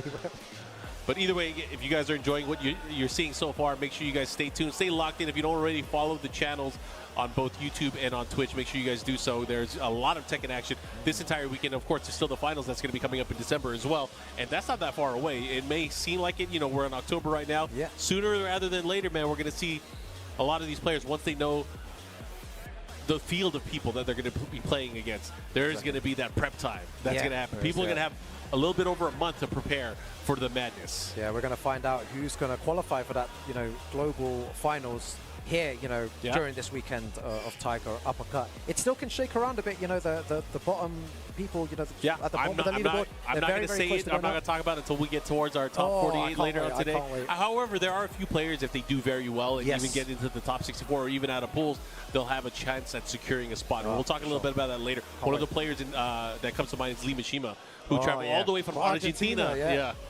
Big shouts to the South American scene as well. You know, he's made, you know, to come all the way from Argentina here. You know, the flight to, you know, to EU, 12 hours and another 12 hours to Thailand. You know, big love to Lee Mishima for making it. But he said he's having a great time here. He's enjoying himself, playing some good Tekken with everyone. He was like, oh, I get to play Tekken till like 4 a.m. with everyone. It's too much fun. World-class players, so many different styles from so many different corners of the world. So again, it's just a pleasure to be able to see that here. And then it's like, you know, it's a mixture of different ideologies when it comes to Tekken. We get to see them clash on stage, but that's not enough. You know, you don't get to really experience it. Of course, that's the test, you know, a race to 2.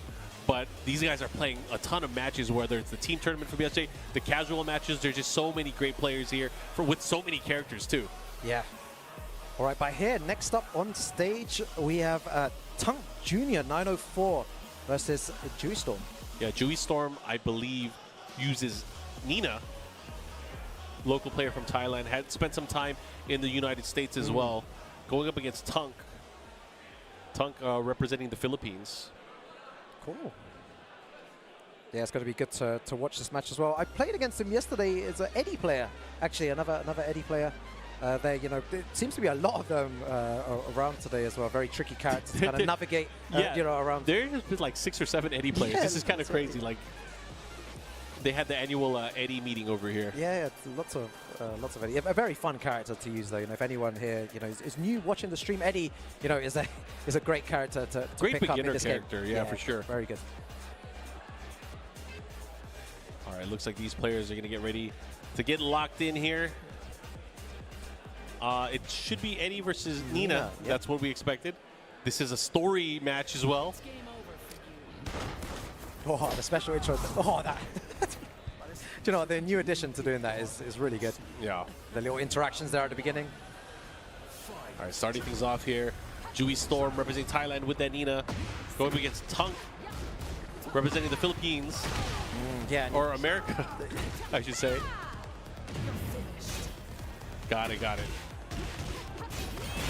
All right, already putting the pressure on. Oh, great option, because people try to retaliate by doing their own, you know. Yeah, monkey do sometimes. You know, you're gonna throw out the power crush. You're like, I'm gonna do it too, or you're gonna throw out the heat burst. I'm gonna do it too. A beautiful low there, very risky, but great way to end the round as well. Wow, double trade early on. Yeah, these guys are both pressing, activating heat. Oh, nice a forward 2 follow up there into the forward, both kicks. Yeah, nice punish there. That takes a chunk of damage. Yeah, they shooting.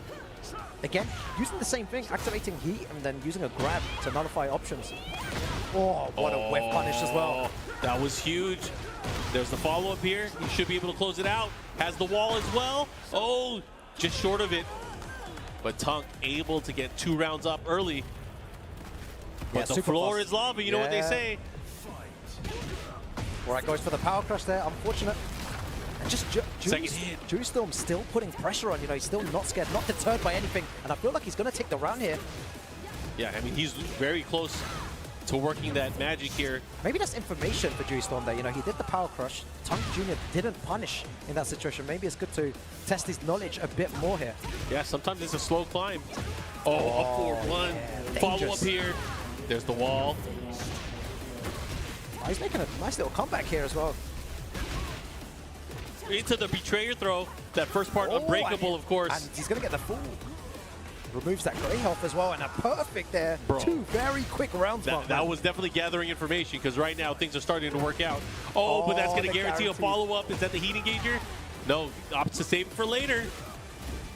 Second hit again. I respect the heat engage, the heat activation there, sorry. Second hit again. Oh, he's going to go for the low. He did that last time in round 1.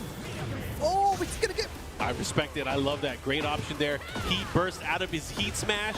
Yeah, super close there. Tunk needs to be careful though, back against the wall. He has heat, he's going to use the dash. Did he press? He did not press, and that should be it. Oh, very nice. Crowd approve of that as well. You know, that could have been anybody's game. Yeah, I feel like it was all decided in the last 5 seconds. Yeah, a lot of missed punishment opportunities there as well. But again, that's knowledge for the players that are doing it. If the opponent is not punishing it, it becomes safe, right? You can use it as many times as you want. It's crazy and weird to say that, but it's totally true. Yeah. If your opponent is not ready for it, you might as well do everything. Move. Yeah, exactly. It's a free move for the opponent, and we saw it happening many times there as well. All right, giving the advice there. Yeah.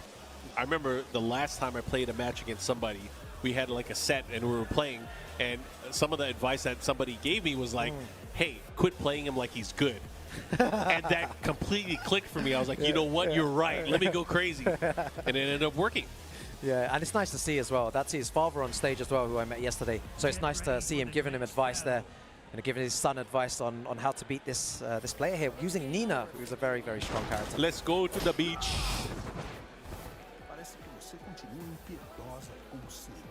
All right, starting things off here. Game number 2. Oh, wow. Starts off with a power crush. Yeah, that was a nice step early on there. Ooh. Dewey with having to deal with this combo mix-up at the wall. Yeah, big damage as well. Good stuff. Forward 3, keeps him there, goes for the mid option. Decides to activate early, but the power crush. Yeah, at first you don't succeed, let me do it again. Yeah. Run it back.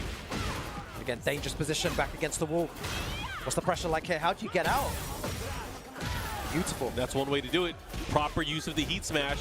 And look at that. Oh no, the wall though messes him up there. That's unfortunate.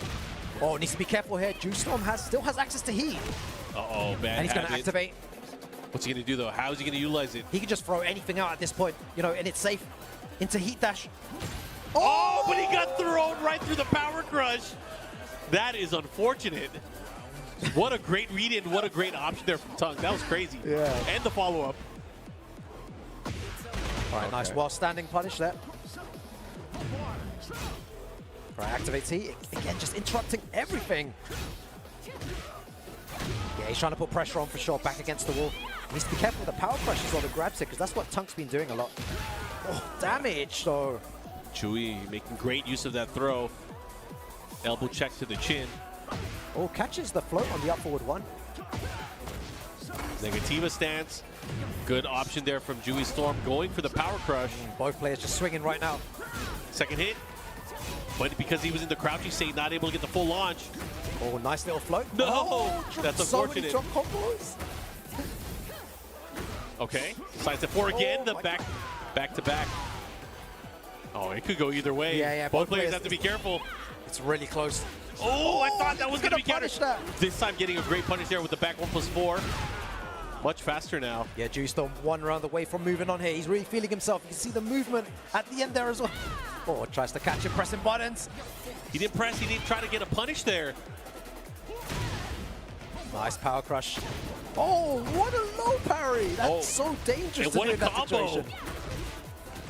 He got the wall. Oh, the damage. He's got the wall positioning as well. And again, that move saved him so many times there. Yo, this is going to hurt. Oh, my God. That's, yeah. That is going to hurt. And the crowd, of course, giving it up for the local Thailand player. Dewey Storm moving on. Yeah, that wall standing punish there, you know, when he has heat, it hurts so much. Heat, rage, anything by the wall, it hurts big time. But yeah, man, Dewey Storm representing. Yeah, really good play. Many like good decisions from Dewey there as well. He had the the crowd advantage as well with the people in the crowd supporting him. Yep. But very good play from him. It's going to be good to see him later on to see how he performs as well.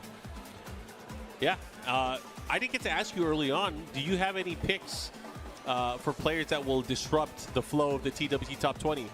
Do you think anybody is going to be making some power moves at this event? I think the way that the John has been playing, the way that he's been playing recently, and the fact that there's not many kings, out there at his level as well, it's a problem. And the way that he plays as well, it's super uncomfortable to play against him. He uses like 4 moves, like down forward 1, down forward 2, jab, and it's like that playstyle is really annoying. It is and he doesn't grab as well, he doesn't throw. Yeah, but then out of nowhere, he'll start power crushing, right? Yeah. He's so good at utilizing the down back to the little Hulk up power crush, and then that's when really things started to change. It's like you think you have his playstyle down, then he starts mixing it up. And that's when it gets dangerous, and I feel like that's why he's had so much success, because his defense is really, really strong. Yes. That's why he can play like that. Okay. Not everyone can play with So 4 the moves. John. You're John. I think the John, you're looking at the How John. about yourself? Who do you think? Who's your pick for today? It's going to disrupt the flow. It's a player that we probably haven't really seen too much on the TWT, but Farzine has an excellent shot at really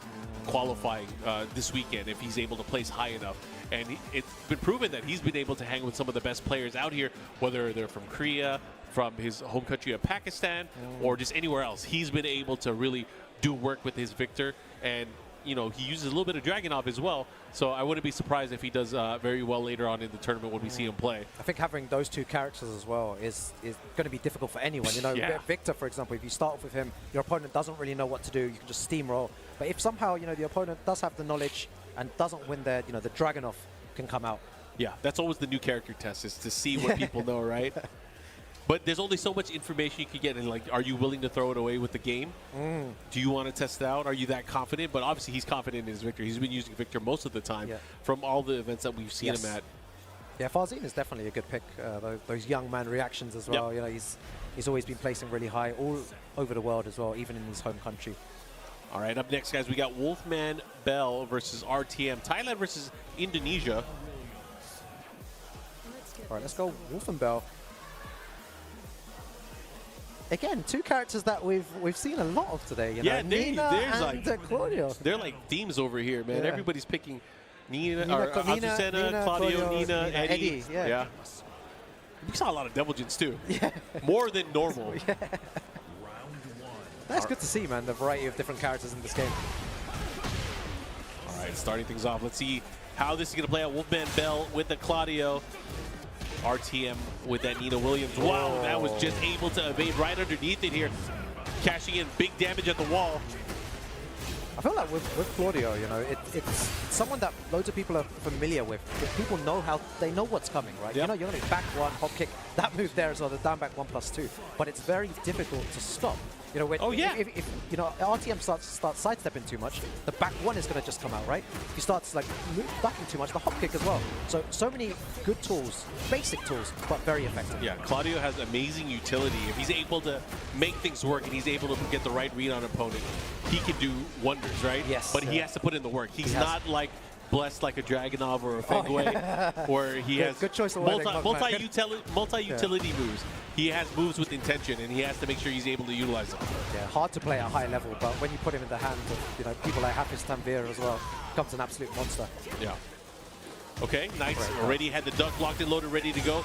Perfect solution for that combo there, looking to close it out, but just shy of the second wall. Oh, got to be careful. Back one to finish the game. Yeah, one of the best moves in the game by far. That back one nullifies all movement, safe as well. You can throw it out as much as you want. Especially by the wall. Yeah. Yeah, you're trying to move, you're trying to sidestep, not on my watch. It's 50% with his wall combo. Okay, I like this option here, but he misses the combo. That's unfortunate. RTM having another shot here. Sidestep 1-2. Yeah. Oh, very nice down forward one. They're brave by RTM. Yeah, Final these round guys have been going back and forth. Yeah, final round here, game number 1. Feels like Wolfenbell has control, and then RTM just finds a way back. I feel like that's a lot of the nature of this game. It's just like, hey man, if you leave an opening, I'm gonna hurt you. Yeah, really bad. You're gonna lose loads of life. Tried to go for a hop kick. The down forward one stuffs it out though. Yeah, and this stage in particular has a lot of hazards as well. Floor spikes, being able to do the floor break here, especially if you're able to hit it hard enough, right? You're just going to take multiple hits to be able to do it, but there are certain moves that are able to break it and crack it in one swoop. Dangerous. 2 down forward ones, 1 low there. The thing is, in this situation, RTM is only going to do a few, like 2 or 3 moves, right? Down forward 1, down 4. And maybe he could have worked around that a bit better. Maybe sidestepping that situation at the end. Yeah. Very unfortunate, but very close games by both players. Yeah, he kept it clean and easy there too. So let's see what adjustments he's going to make here. Is he asking for some advice here? Yeah, I feel like Book's been giving everyone, coaching. He's been going up a lot of times there, working overtime today. Yeah, he is one of the most known and probably the star player that we've seen representing Thailand over the past decade, right? Yeah. I remember when I first saw Book when he was a very young kid. He was at the Tekken Tag World Championships, and he ended up placing in the top 4 for that tournament. That was, Tag 2, right? Tag 2. He's been around for a long time ago, right? Yeah. He's had some hype moments as well. I think my favorite one was Combo Breaker. Must have been Combo Breaker, I think, when he low parried 3 times against Daniel Marlon. And it was like, he had like 1 pixel left. I was like, that day I became a Book fan. I was like, that was incredible. I just started reading more. Yep. I became a fan. Anyways, we're going to go into the knee follow-up here. Guaranteed damage. Wolfman Bell having access to Starburst right now, looking to capitalize. Nice little punish there as well. Sidestep attack. Counter hit, gets the knockdown. Yeah, you don't want to duck there, but he took a big risk, and it's not that much reward as well. Just got a small while standing punish there. Yeah, I think that's always been a mark of a really good Claudio player, is the way that he's able to place his lows, whether it's the sidestep 4 or the low-high attack that he has. Those attacks are key for really trying to open up your opponent and making him second guess. And of course, it complements your mid attacks, things like your back 1, things like your sidestep, your hot kick, your heat burst attacks, especially. Oh my God. Yes, a lot to think about. Very nice. It's gonna, with the right combo here, 1 pixel remaining. Nice there, runs up, very brave. I always love that when players, run up and do a low there. Yeah, I've been talking around, to many different players, and they say it's not safe to earn. You should end the round with a mid, run up mid, test the waters. But some guys just run in and just throw the low out, man. It's really brave but effective. Yeah, and that's the thing, is like, there's no way you're gonna read it and guess it right every single time, right? But there's some players that I go low 100% of the time. All the time. Or there's some guys that just do mid all the time. It's always interesting to see the end of rounds, how they close, and down back 1+2, another crazy move. Very strong move from Claudio. All right, here we go. Gets the fall, but he misses the knee. That's unfortunate. Missed opportunity for the combo as well. Yeah, the pressure. Good dark as well. Good knowledge. Big chance. What's he going to do? Sidestep 2, no punish. Back 1. Back 1 again. Activates heat. Let's see what he does with it. Needs to be careful with the down back 1+2 hit. He's going to do it for sure. Trying to put him in the schmicks.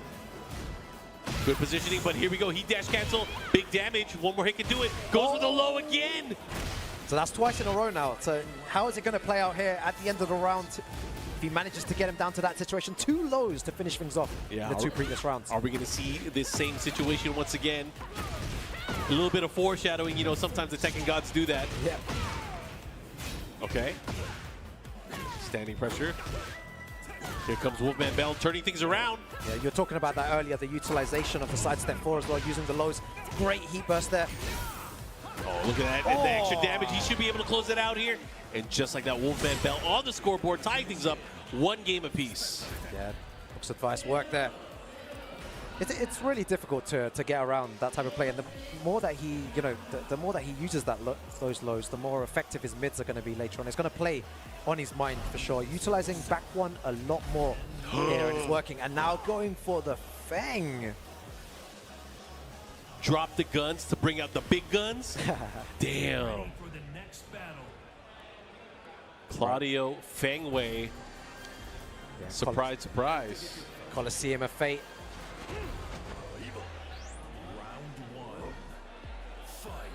There we go, decisive final game between these two. Wolfman Bell, RTM going at it. RTM with the pick and switch to Fengwei. Fengwei, no slouch when it comes to character damage, character tools, punishment, having offensive options. Yeah. Nice. Combos on point, which is good. You know, sometimes when you switch character... Bro, you just jinxed them. Oh, he goes low. This time the mid. Still gets around, though. Here we go. RTM taking that early advantage. There, yeah. Nice down forward 1. 1+2. Shoulder. Yep, on the trade, still able to capitalize. That's a good trade. Anytime you can trade, counter hit back 1. I love the way that he's playing. He's playing super fast here. Nice heat burst. He's going to throw the shoulder. He wants to throw the shoulder. Oh, yeah, he definitely wants it here. He wants it. He might as well do it. Ooh, I like it here. Oh. Just whittling away at his life bar. He has a chance here. He went for the low that time.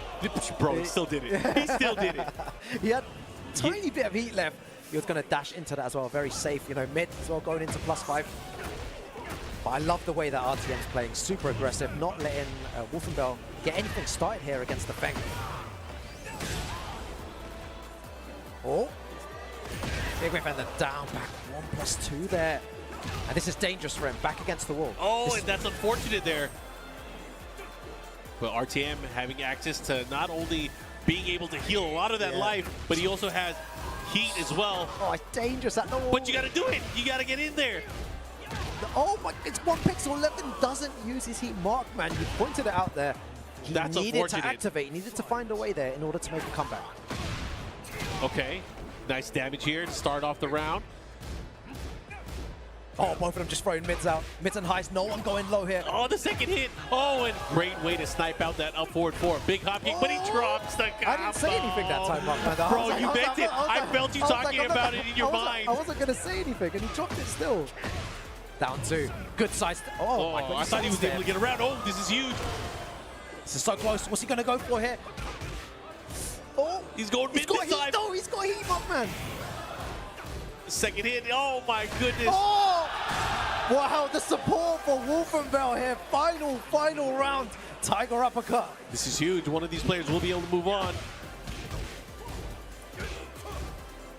Oh, both of them are refusing to do lows here. No one's doing a low. Oh, okay, there. One single low. Caught him ducking. Yeah, this is big because he's going to be able to push. He's going to go for the activation here. Extend the combo a little bit further. Now what? Goes to the low once again. Oh, he's got him. RTM takes it there. Oh my God, what were their headphones there? Just good stuff to both players. Oh yeah, great series of matchups. Back and forth there. It went down to the final round, but man, only one player could move on. But the crowd definitely was cheering for their hometown favorite, but unfortunately, not enough. Yeah, that was really good. All the way down to the wire there, though. That final round was nuts, but it was a great game to witness as well. And great utilization, you know, from both players and adapting very, very well in those situations. But good, you know, switch to the Feng as well. Very, very important there. Yeah, I mean, the crowd is starting to fill up, man. Yeah, you see more and more of the players here in the area getting ready to watch the matches up on the screen. And of course, still the pool play just happening.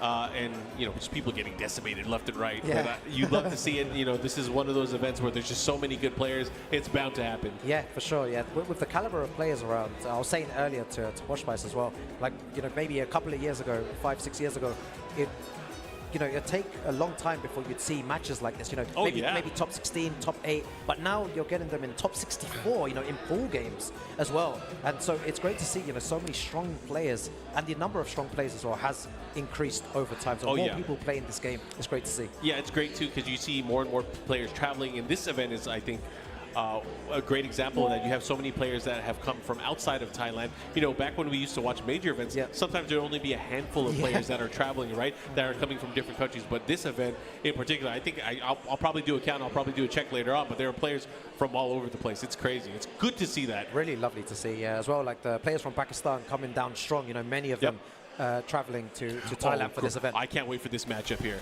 We got Korea versus Saudi Arabia. Oh my God. Do you know what? That is one of my favorite players. I love the way that he plays King. He you know what? You know, no disrespect He's to the other. He's a great, humble player. Yeah, he is. And he is a tech monster. He streams a lot, but he is also a very skilled player. So I'm excited to see Federer on the stage going up against Mangja. Yeah, very, very interesting. And the thing about Federer is that he doesn't just use 4 moves. You know, again, I would say no disrespect to any other King player out there, but he utilizes the whole move list and the setups that he has as well. Setups. That's the important thing, Yeah, amazing. I remember learning from Federer, you know, for ranked games, and I would call each setup like, this is the Federer 1, Federer 2, Federer 3. I just give it all like, you know, numbers because he just rotates and sees what you know. It's very tricky to play against him. Yeah, great to see players like this, students of the game, really developing their expertise with these characters. And, you know, this is a guy that's been using King and using many characters that he's really tried to excel with. But, you know, King is obviously his main, and I can't wait to see how he's able to use up in this particular matchup. Where is he? I just wait. Yeah, I see Manja waiting there, and it's like they're looking for him now. Moogle's like, hey, where's your opponent, man? Can I play you? Let's see. He's probably somewhere over there. Yeah, I'm like looking around. And Manja's confused as well. He's looking like, where? Start the timer. Oh no, he's right there. Oh yeah, is he talking? Oh, he's talking to the. Oh, okay. Never mind. Yeah. He's good. He has an excuse. Oh, okay. Yeah, he's just asking about something. He's going to step on to the stage right now as well. But Manja's a very legendary, legendary law player. Difficult player in his path, especially in pool games as well.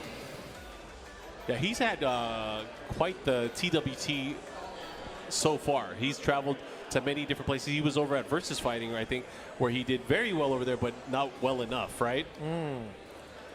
Yeah, he's you know, his martial law is really good to watch as well. He plays a really, really good one, a really aggressive player. But again, quick, we were talking about Tekken 8 before, quick decisions. That's what he does as well, very similar to how Ulsan plays and these other players as well. Yeah, in particular, his use of the slide is like some of my favorite. Yes. His ability to be able to kind of not only do instant slides and kind of mix it up, but sometimes he's great at doing slow slides. Yeah. And that's the way. That's when you know somebody's dangerous, is that when he hits you with the slow one. Yeah. He forces the opponent to kind of slow down and just watch what he's doing. I wonder how much experience he has, you know, against King and again the setups that Federer has. So the setups, I don't think he's going to be ready for. King, though, in general, there are a lot of really strong King players in Korea, in Japan. So in the surrounding area, where if he were to play online, he would definitely run into some of them, right? Kings, okay. But Federer is a different. Like I said, what if Federer goes in with setup mode on? Yeah. And only setup mode on. He's one of those players that's fun to watch as well. You know, for the viewers at home, this is what you want to see. You want to see King players, you know, play in this way. He's a fan favorite, you know, the character, and also Federer, you know, people all over the world love this guy. Such a lovely person as well. That is great that you say that, because I feel like Tekken 8 King did damage to King players' reputation. Everyone's like, I hate this character. Everybody's like, I hate this character. He's a scrubby character. Yeah. No, you just can't break throws. Exactly. I mean, when throws were tracking, that was kind of scary. Is on point. It's going to be very difficult for you to open your opponent up. Yeah, but then there's that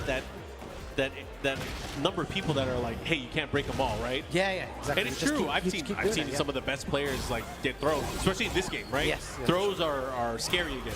They matter. Okay. You said it. You have to guess here. That is a pure guess. He hit him with the Dragon Sleeper too. Oh my gosh! He risked it and bet it all. If he did a down forward one in that situation, that would have been his round. You know, he had to guess for his life there, and Manja guessed correctly. Yeah. That double Ali kick, great patience there from Manja. Yeah, forward one there for plus frames as well. Brilliant homing move. Oh, they're starting to come out. Oh, and the giant swing there. Counter hit giant swing, yeah. Yeah, Manja thought he could press buttons there. You know, the giant swing just nullified all of that. Good frame trap, follow up here.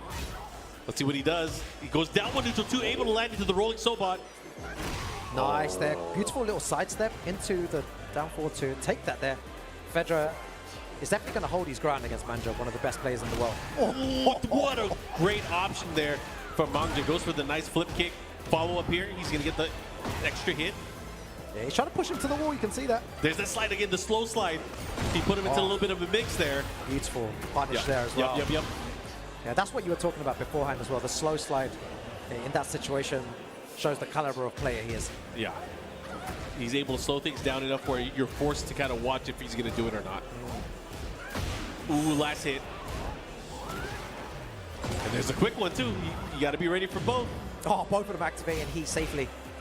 Oh, and a hard kick because maybe tried to go for a grab or tried to put a bit of pressure on, but Mangja just one step ahead there. Yeah, I like the decision making here from Mangja. He got the flip kick early on. He got that sidestep hop kick early on. He had a read when he knew that Federer was going to press and do something. Anyways, we get a little bit of advice here from Raif, fellow countrymen, both players from Saudi Arabia here. He just waved there. He was like, hello. Not only is he coaching, he is distracting Mangja. This is brilliant.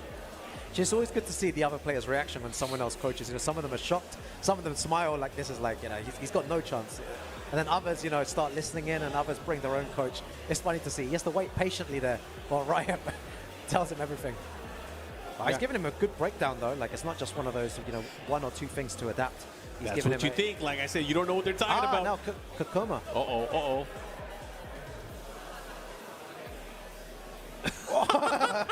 He doesn't like this stuff. Maybe he's just not used to it. Maybe he's... That's his advice, right? Bro, if he loses now, you know what to blame. You know what to blame. The stream chat is going to blame him hard if he loses now. Okay, All right, time's up. Yeah, there you go. Yeah. I was about to say, man, I was about to get on stage and kick him off. Way too long. Anyways, going to the action here. Game number 2, Mangja up 1-0 right now versus Federer. Oh, and we got some walls here. Yeah. Let's see who this is going to favor as well. But Manja's been really utilizing the slides. Super, super good. And sidestep into launches has been working out. It starts off very aggressive like before. But Federer shuts it down straight away. All right, the delays here. That's something we really didn't see too much from Federer, is that down forward too. His ability to utilize that and also fish with it is actually really, really good. Great at counter hit confirmations as well. Oh, gets 1 pixel remaining. Here we go. What's he gonna do? Oh, you gotta be able to low parry or block that. I like that about Federer. You know, even if you have that much of a life lead, you know, you should still go in and press. You can't just hold back in this game and just defend. Give your opponent, you know, opportunity to fight back. Nice punish though. Good throw break. Double dragon. Okay, what's the mix-up like? Forward 1+2.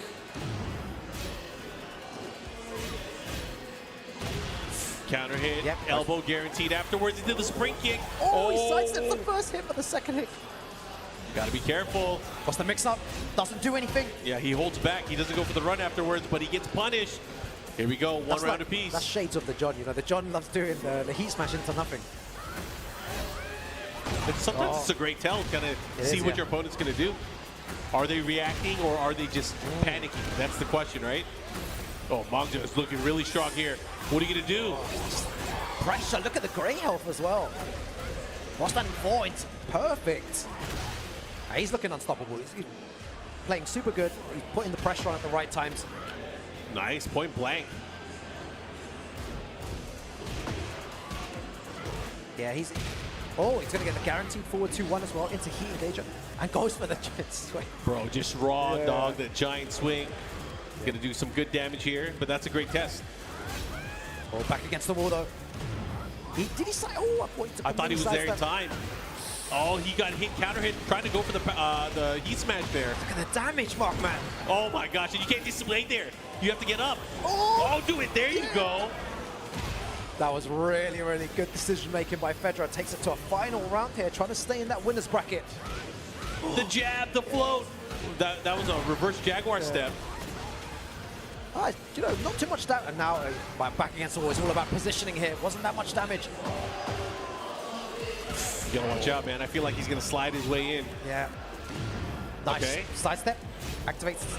Oh, that's gonna be big damage as well. If he gets the right combo here. Oh, it's not enough. Oh, and goes for the down four there. Good stuff to Manja, who moves on here. Fedra super unlucky there. He looks happy with that win. Yeah, you were saying before, Markman, that it was very, very scary to play against his type of lore. Someone that pressures like that, someone that does the slow slide, the fast slide as well, the instant one. And he just mixed Fedra up so well. Yeah. And guessed correctly, sometimes as well, doing the hop kick at the right time when he was trying to approach, and the flip kicks as well at the same time. It was good to see. And that's the decision making that I was kind of calling out, is like the players that, sure, they know what they're going to do, but they're going for an opportunity where if they do make the right read, they're able to benefit greatly. And, yes. A launcher, a hop kick obviously is going to benefit greatly, because not only do you get your turn back, you're going to get a lot of damage as well. Yes, for sure. And that's what he utilized there, and that's what makes him such a great player. And the Tekken has been so good today so far. It's been mad. Absolutely. Like every single game here has been hype to watch as well. And for you guys at home, there's many more games to come as well here, and more people walking onto the stage now. Yeah, we got some good ones that are coming up. Dojin stepping up on the stage as well. Is it a pool match? Wow. It is. Yeah. This is probably to qualify out of their pool, I'm sure. But we'll take a look and we'll find out. But again, if you guys are tuning in, we got Hafiz Tanvir going up against Dojin from the Philippines. So Philippines against Pakistan coming up next. Dojin, one of the best players out of the Philippines, has a legitimate chance here to be able to make it into the finals, but he has to perform very, very well. Yes. Flawlessly. He does, yeah. It would be a story, if he won the whole tournament. And he has it because he plays a multitude of characters as well. Yeah, people often call him the real-life Mokujin, right? He has a tattoo of Mokujin on his arm as well. Which is crazy, right? So let's see how he does here. Lately, we've seen him use a number of characters. So I wonder which character he's going to utilize in this particular match. It's always a surprise, right? Yes, it is, always. I have a feeling, like, if you could change characters on a win, he would. He's one of those guys. Yeah, he definitely rotates through the whole cast. And it's mad to think that he plays each one at a high level as well. That's what I find really strange, is because, when I faced him in the past as well in tournaments, when he picks up a different character, one that's unexpected, he does some really optimum stuff, and I'm just like, how that, like, this is not your main character. How are you optimizing on the majority of the cast? Yep, he's definitely one of those. So let's see who he's going to pick as he goes into the game and goes into the matchup here. Hafiz Tanvir locks in with Claudio. Yeah, Hafiz Tanvir is definitely going to use... who's he going to go for? No, wait, no. Oh, what? He got a Warhawk? I don't think I've ever seen him play this character. Me neither. I've been watching him for years, and he's rotated for maybe 90% of the cast, but not this one here, Mark, man. All right, this is the other 10%. Yeah. Oh, this should be exciting here. Dojin with the Hwara.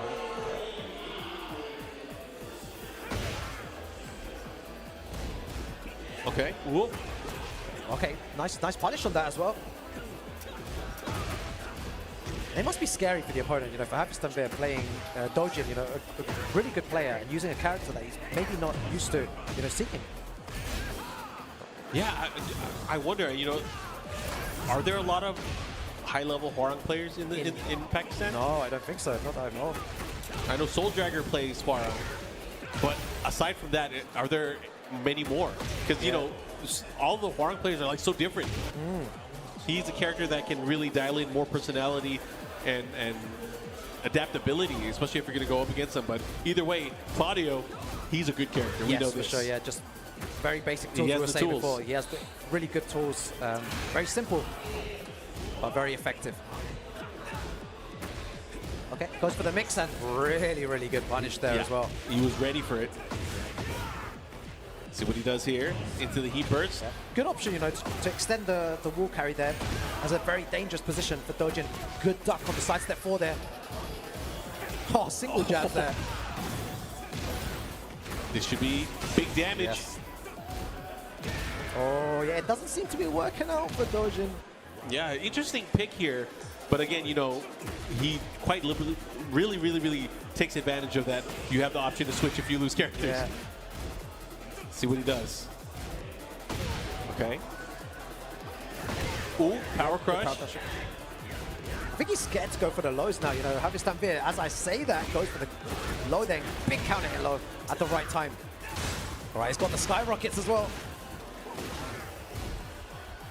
But how is he going to fight out of this corner here? This is important.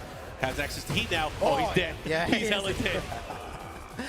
Yep. Really good that stuff. is a great reason to use him, is using that. I mean, it's like a Kuma pretty much. Having access to that combo there, that counter hit down back 4. Oh, the aggression. Look at this. Just 8 seconds and he's like 10 seconds and he's nearly Yeah, what happened to his life bar? back against the wall. Oh my gosh. And he ducks that again, and a beautiful punish there. No need for the launcher there. Just goes to something a lot quicker. Back to the drawing board, man. And what's he going to do here? There's no way he's going to stick to Waron. There's no way. He has to switch here. He needs to... Is it Shaheen? Is it Leo? Oh, wait, he's going to stage select. He's sticking to it. Really? Like, So he believes in his character. You know, he believes in using Torag. Or maybe he's had enough time to download his opponent now, and he understands his habits, and he's now going to exploit those weaknesses. Well, we're going to find out. This is an important game here. See what he does. Advancing knee, the follow-up here. Sidestep 4, gets scooped out of the air there. Yeah, he's just waiting now, Dojin. And again, how many times has he been, launched for doing that? Yeah. I understand that he's not deterred, from doing it, but he's placing it at times where Hafiz Tanvir knows he's going to do it. Yeah, I feel like as a Hwarang player, you can't be deterred. You cannot have that move taken out of your arsenal. Oh, the interruption here.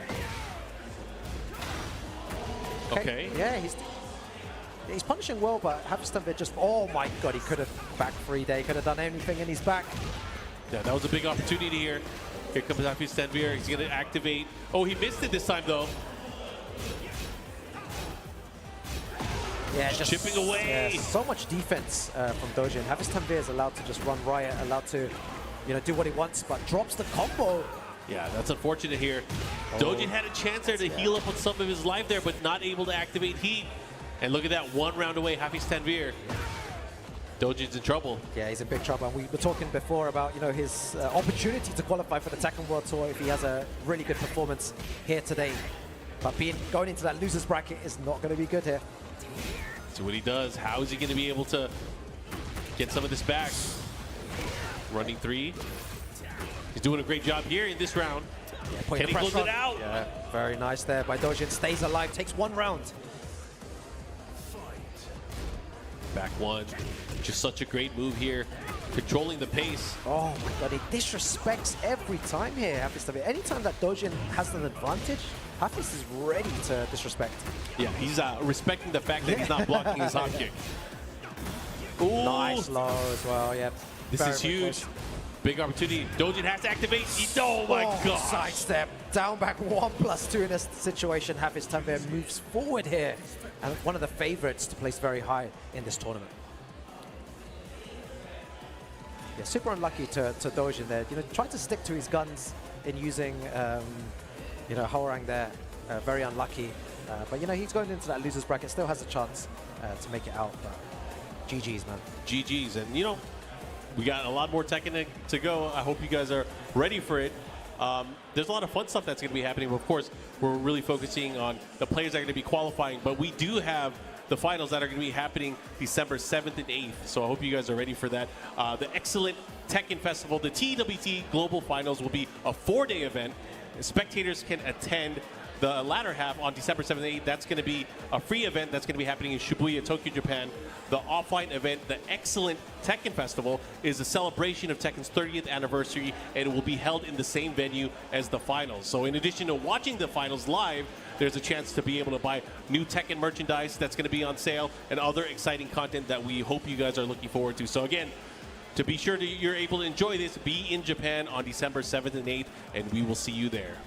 Yeah, it's gonna be a good one. The Tekken festival there as well. So much Tekken happening, this year as well in the Tekken World Tour. And there, so yeah, it's gonna be good. Be sure to fully enjoy that, in Japan, December 7th and 8th. And as well, guys, make sure to check out the TekkenWorldTour.com as well for more information. Make sure to follow the socials at BNE Esports on YouTube and BNE Esports and Tekken on X as well. You'll find all the information and some insane, highlight clips as well today. That moment where, I already know which one you're talking about. I don't even need to say which one, but guys, make sure to check out the VOD as well because, some of the matches have been incredible today. But we'll be back shortly, for some more Tekken 8 actions. Don't go anywhere. We'll be back. Everyone wants the guac. How can you say no to this? You make it fresh every day. Absolutely. We keep it fresh. You can't have Chipotle without guac.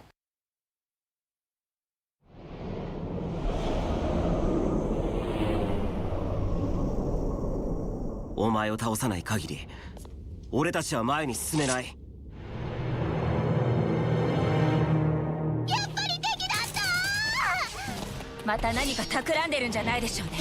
相入れないのはお互い様だ。変わらないな、スゴ。創造主気取りですか、先輩。お前たちの魂はどんな味だ？なぜお前がこんなところに？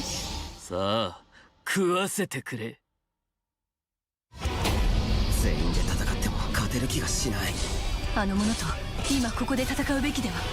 私は仮想の死を限りなくリアルなものに変える力を得た。やだよ。少なくとも今は争うことを最優先にするべきじゃないと思うんだ。私はあなたを絶対に許せない。みんな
Welcome back, everyone, to the Tekken World Tour 2024 live from Thailand. Tiger Uppercut has been insane so far, Posh Spice. Oh yeah, it's been incredible, Rukang. I am excited to be on this block because we're really getting into the thick of it. I think we're halfway through C and about to go to Pool D. We've seen some upsets. We've seen some incredible matches. Yes.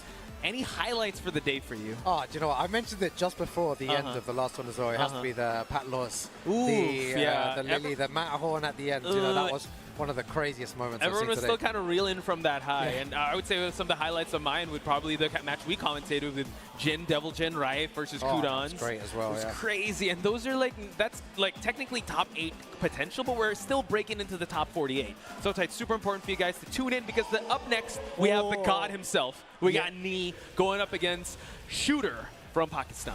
Wow, this is going to be good. You know, Nee, someone who started off very slow in this game, but he's really found his foot, you know, and he's playing a lot more aggressive, which is what a lot of people wanted to see from Nee. You know, he's starting to adapt to this game, and I'm scared to think of what Nee is going to do when he fully adapts to this game. Oh yeah, you know, we've seen so it. scary. We've seen it, like, you know, in many different Tekken games. You know, sometimes players take longer to adapt, but when they do, you know, they're absolute monsters. Something to take note of is that these top players know that it's a marathon, not a sprint. Yes. But going up against Z10 Mushin Shooter might be a different case because he's taken a lot of names out in the pools, especially with this Nina.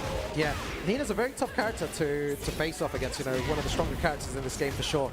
Brian, very, very difficult to use. You know, high execution. High execution. You know, your timing needs to be really on point. Oh yeah, you definitely have to have a good read. He was able to get that huge damage, but Nina, you know what, she wants to dictate the pace. She wants to be the one to control how the matchup goes, but now Nee playing a little bit of plus frames. Yeah. Let's see how he's going to shake out this Snake Eyes now. Yeah, let's see what he does here. Oh, okay, breaks the wall. That's a good option by Motion Shooter here. Oh, the movement, and that's the thing you got to play with. Oh my God, but he's still able to make it work. That was sick. Uh-oh, he's got to close this one out. Final second. Doesn't break the grab, but still has a couple of seconds remaining. Ooh, he's going to punish that. Life advantage. Oh my God, on either side, but no, it is Shooter to get the 2-hit string to close out that round. Wow, and look at the mini pop-off there as well. You see the little side step. Yeah, he's definitely testing out the waters of his movement. He's still doing really well, but like you said, Brian, counter hit play, movement play, really Timing setup play. based. Yeah, very timing. It's difficult to use, you know. It's definitely hard. But once I want to see him get to that wall. I want to see if he's got some setups for us. Yeah, I want to see some torn jumpers as well. Exactly. Now, Brian against the wall is definitely a recipe for disaster for anyone that's to face up against him. Both of these players are playing super slow though. No one taking any huge risk or doing anything too crazy. Nothing yet, but oh wow, able to stop him in his tracks with the evil mist, and now Shooter still holding on to his heat. Yeah, when's he going to activate? He needs to find a way, and this is going to be huge damage. Yeah, he can choose to use it to extend the combo, which he will. And the rage is going to help him also get a little more damage against the wall as well. Goes for the low at the end as well. Shooter looking so good against Nee here. Yeah, definitely Nee has to find a comeback here. I don't know if he's making down low, but so far Shooter can go full pace and he can slow things down and just match Nee's pace. Yeah, it's really good. You know, that's really important that you mentioned that. He's, you know, he's keeping up with Nee's pace here. He's like, you know what, you want to play this slow game with like 5 moves? I'm going to do exactly the same thing. The thing is now he's kind of putting up the pace with like slowly chipping away, slowly going for the mid checks. But now Nee blocking that low, has him where he wants him, but he can't open him up just yet. Good option by Nee as well. Back against goal, he's got big advantage here. Nice block, spends the heat smash, back one, no one home. Continue on the plus frames, last 20 seconds, Rukang. Oh my God. And he activates. Final. Super dangerous, catches him pressing buttons there. Nee takes a round. Yeah, that's the thing. Nee always has like sort of a diesel start, but he can't just rest yet. Shooter is definitely one to be very aware of the situation, how the tides would turn. Yeah, exactly. And Nee's using his timing now to kind of shut down anything that Shooter's doing. Oh yeah. Doesn't punish that as well, wasn't ready. And one thing I like about Shooter, I'm going to use a shooting reference here, he doesn't aim and spray. Nice. You know, he doesn't aim and pray, I mean. Like, he's spray and pray, I mean. Just he doesn't go for anything willy-nilly. Definitely wants to go for the kill there. But now, let's see. Shooter, though, getting a big counter and hit. this is going to be huge damage as well, and bad positioning for Nee. Yeah. All the way to the wall. And now he's gaining all that life back. Life it up. Wipe Big the damage. floor. He still has heat as well. Uses the down forward one on his get up there. Shooter playing really strong here. Oh yeah, definitely a big sigh of relief there. Nino, he seems like he's going to still stick with the character of choice, which is Brian, and going to the random. We're going to go into the celebration on the Seine River.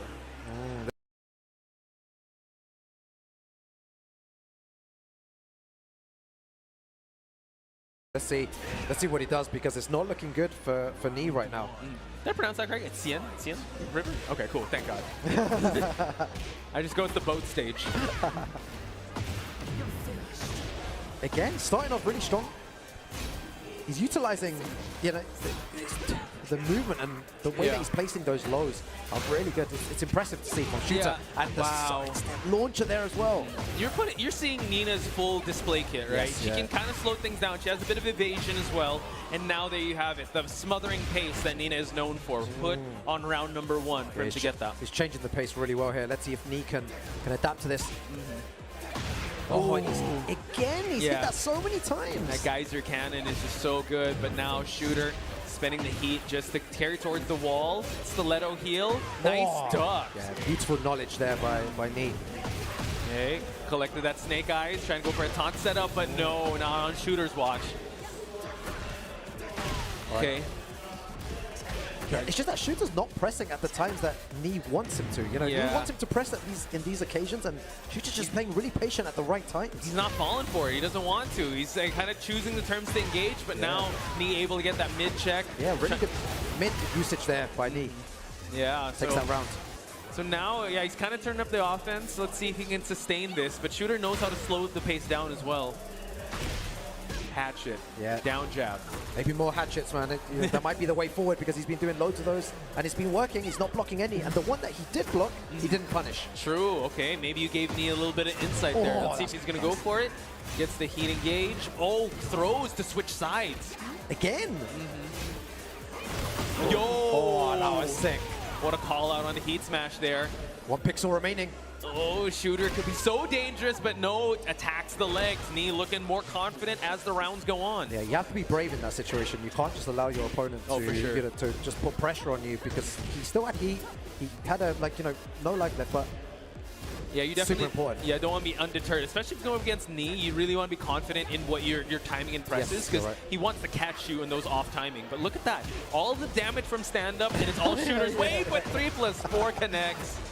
It's funny, whenever we say something, we curse the opponent. It's like, it was going all his way. I know, and then after that, guys, follow the script. We have a script over here. Come on, make us look good. But he looking real good as he tries to close out this last round for himself. Okay. Yeah. I love the pressure, just going for so many lows. Continuing on, nice movement from Shooter. Could have done something there. Again, not one hatchet kick blocked here. Okay, calls for the heat. Knee now, the movement. Oh, forced to make it safe. Confirmed. Yeah, mock punches for him to get that. Honestly, that was looking real good. I think Knee is finally able to get the download going on. This is what we're talking about. Yeah, sure, you could say that he did have a rough couple of rounds, but once he gets the footing, yeah, his veteran instincts definitely kick in. Yeah, it's difficult to stop, and he's really like changed the pace of the game. They're playing at Knee's pace now, which is what he wanted at the beginning, and Motion Shooter needs to find a way to adapt to this. So let's see, maybe more walls would do it for him, but what a sidestep! That was so sick. We're playing in the 3D. You gotta use the 3D mechanics here, folks. And Shooter able to score the first wall. And look how much damage from one correct read there on the sidestep. He's on the front foot here, putting pressure on Knee. Oh yeah, and now gets the blonde bomb finish. Unable to get it just yet. Goes for the mid swipe, and now Knee. Not looking too good, but round number 2, clean slate. Let's see what he does. And from that sidestep too, like you pointed out. Yeah, just one, one correct read, and you're in big trouble in this game. Oh, he's been looking for that for ages, and he drops it. Okay. How long has he been looking for that? I don't know. That 3+4, but he's been using so many times. Yeah, once you're able to find that move, you're like, oh, it hit, but then you weren't ready for it. It happens to the best of them. Because maybe he thought he was going to block it in that situation. Wasn't ready for that, and Motion Shooter goes up 2 rounds here. Yeah, rough showing thus far on Knee's side, always on the back foot. Shooter now seems like he has a new side of aggression, but yep, getting the machine gun punches. Again, the pressure from Nina. Suffocating pressure. Smothering, but no, goes for the elbow engage. Oh, cancels He it. attempted a grab there. He did. Okay, Chains of Misery. There we go. Shooter now in the life deficit. Oh! Got a big Oh my god, it's close, it's close. Yep, everything is coming down to the wire here. Oh, Final 30 seconds. That, Yep, always ending it with that. So you gotta love the patience on Knee's side. Yeah. Still playing to his own, with his strengths, even though he does be on a deficit most of the time. But one thing I saw Knee do there before was really interesting. He dashed forward, and I feel like he wanted to go for a hatchet kick, and Motion Shooter was ready to duck that. And he did do like 2 fuzzy ducks. So maybe that's in Knee's mind now. He can't just throw out hatchet kicks too much, because Motion Shooter is looking for it. True. Tags Okay, the now leg. yeah, he has to change the timing of it. For Can't do sure. it too much. Jab. Look, look. Oh, Hang on, he's trying to confirm something here, folks. But now, yeah, he needs to find a huge counter hit here, but Shooter just constantly pressing buttons. the defense, Knee. Knee's defense keeping up here. Not press the button for a good 10 seconds. Under 30 seconds on the clock here. Knee pops heat first, but gets the confirm here, trying to push towards the wall. Oh! Calls for the heat smash. Rukang, we're at a final round. This is crazy. Both of them fighting to stay in that winner side. He's gonna punt. Oh! Unable to get the jet upper there, but he's motioned that there is an orbital waiting for Shooter. Bro. Can he score it though? Bro, Shooter's not blocked one low here. Knee knows that. Is he gonna go for it though? He's slowly dash stepping. But that's the first low he blocked, but and he doesn't punish correctly. Not quite. Oh! That's gonna be a huge punish from the slide in low. Yeah, Shooter was like, I'm gonna do my own low this time, and Knee was ready for that. He was. Big damage. High splat as well. Yikes. Oh my god, this is scary stuff. Okay. Bosch Spice, this is close. Oh, he went for the low in them. Not quite. Shooter's still heat to work with.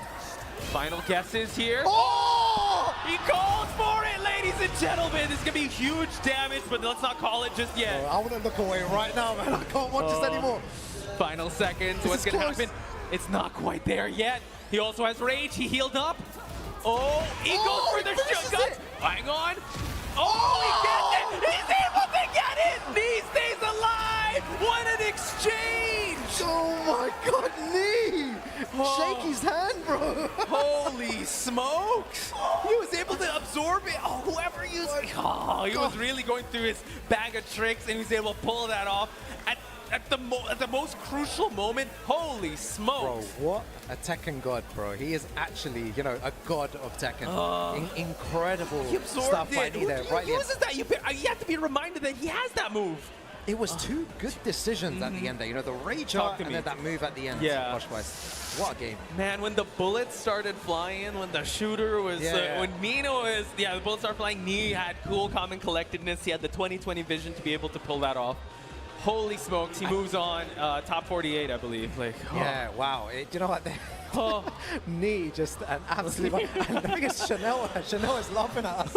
Chanel's like, and Knee's laughing at us now as well. Knee, why are you doing? Look, there's Chanel. He wants to come and look. Crazy guy. Crazy guy. Only Knee, ladies and gentlemen. Only Knee can pull that off. Absolutely. Shout out to crazy Chanel. do that. Good insights there. Yeah, Oh big my love God. to both those players. They've been around for a long time. They've seen it all, and the thing is, both of them are adapting so well to this game, and it's great to see Knee still winning after playing so many years of Tekken. That's a veteran experience. I just think that, you know what, when he sees things that we don't see. Yes. And like, just when we kind of write him off, like, oh man, look, Shooter's actually taking control of this match, he finds ways, and it's well earned, because like Brian, like you mentioned, you know, the timing has to be on point, the sidestep, the execution as well. Yeah. And unfortunately, we did see him actually drop a couple things, so he didn't know that the 3+4 was going to hit, then unfortunately wasn't able to get the jet upper.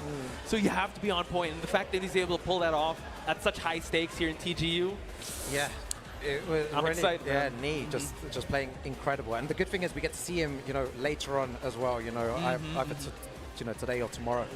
But it's great to see that he's adapting to the game very well. For sure. And the thing is, the next match is going to be even crazier, guys. You're about to see. You know, I won't spoil it for you guys. You will see. Yeah, there it is. Look, and that game there is going to be crazy too. Dawood versus CBM, former TGU champion, I think 2022, I believe, and now CBM on a tear of his own. You know, we're talking about really good Jins. We have Raif, but you could put CBM up there in that conversation as the best Jins currently. Yeah, in the world. Yeah, the way that CBM plays is so intelligent. You know, I've met a super intelligent player like that, in a while. He just knows how to move around the opponent. He makes such great reads, and his utilization of the heat smash as well is really good. It seems like it always lands. Yeah, he nets a lot of return from it. A lot of return, and he knows how strong the heat smash is. And he said before in the past, I spoke to him, and he was like, it's a very strong heat smash, and all he does is kind of plays around with the timing. So he'll heat burst, he'll wait a second,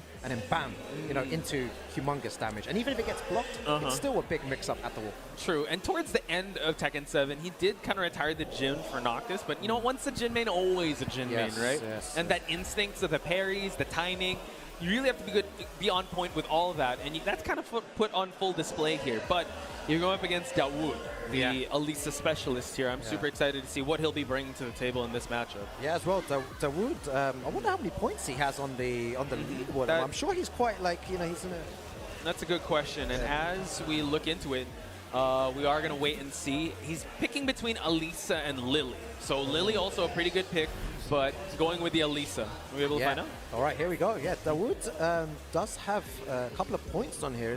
Dawood on the 640, not enough to qualify for the Tekken World Tour Finals this time around. But we were saying with Mockman before, it's like, if you win Tiger Uppercut, it's a huge statement. Definitely. With the height, I think, honestly, Tiger Uppercut is at the height of its power. This is the most stacked tournament, and there's no two-time Tiger Uppercut champion. Dawood could possibly be that. Yeah. He's going to have to get through CBM here. Two great players going at Pakistan versus South Korea, though. We'd love to see it. Okay, nice block on the low with the 1-2s. Chainsaws are coming out. Yikes. Oh my God. Confirmed there. You got to get rid of that chainsaw, but now Dawood bring it back out. CBM in big trouble, unable to even use the heat. Yeah, good stuff there from Dawood.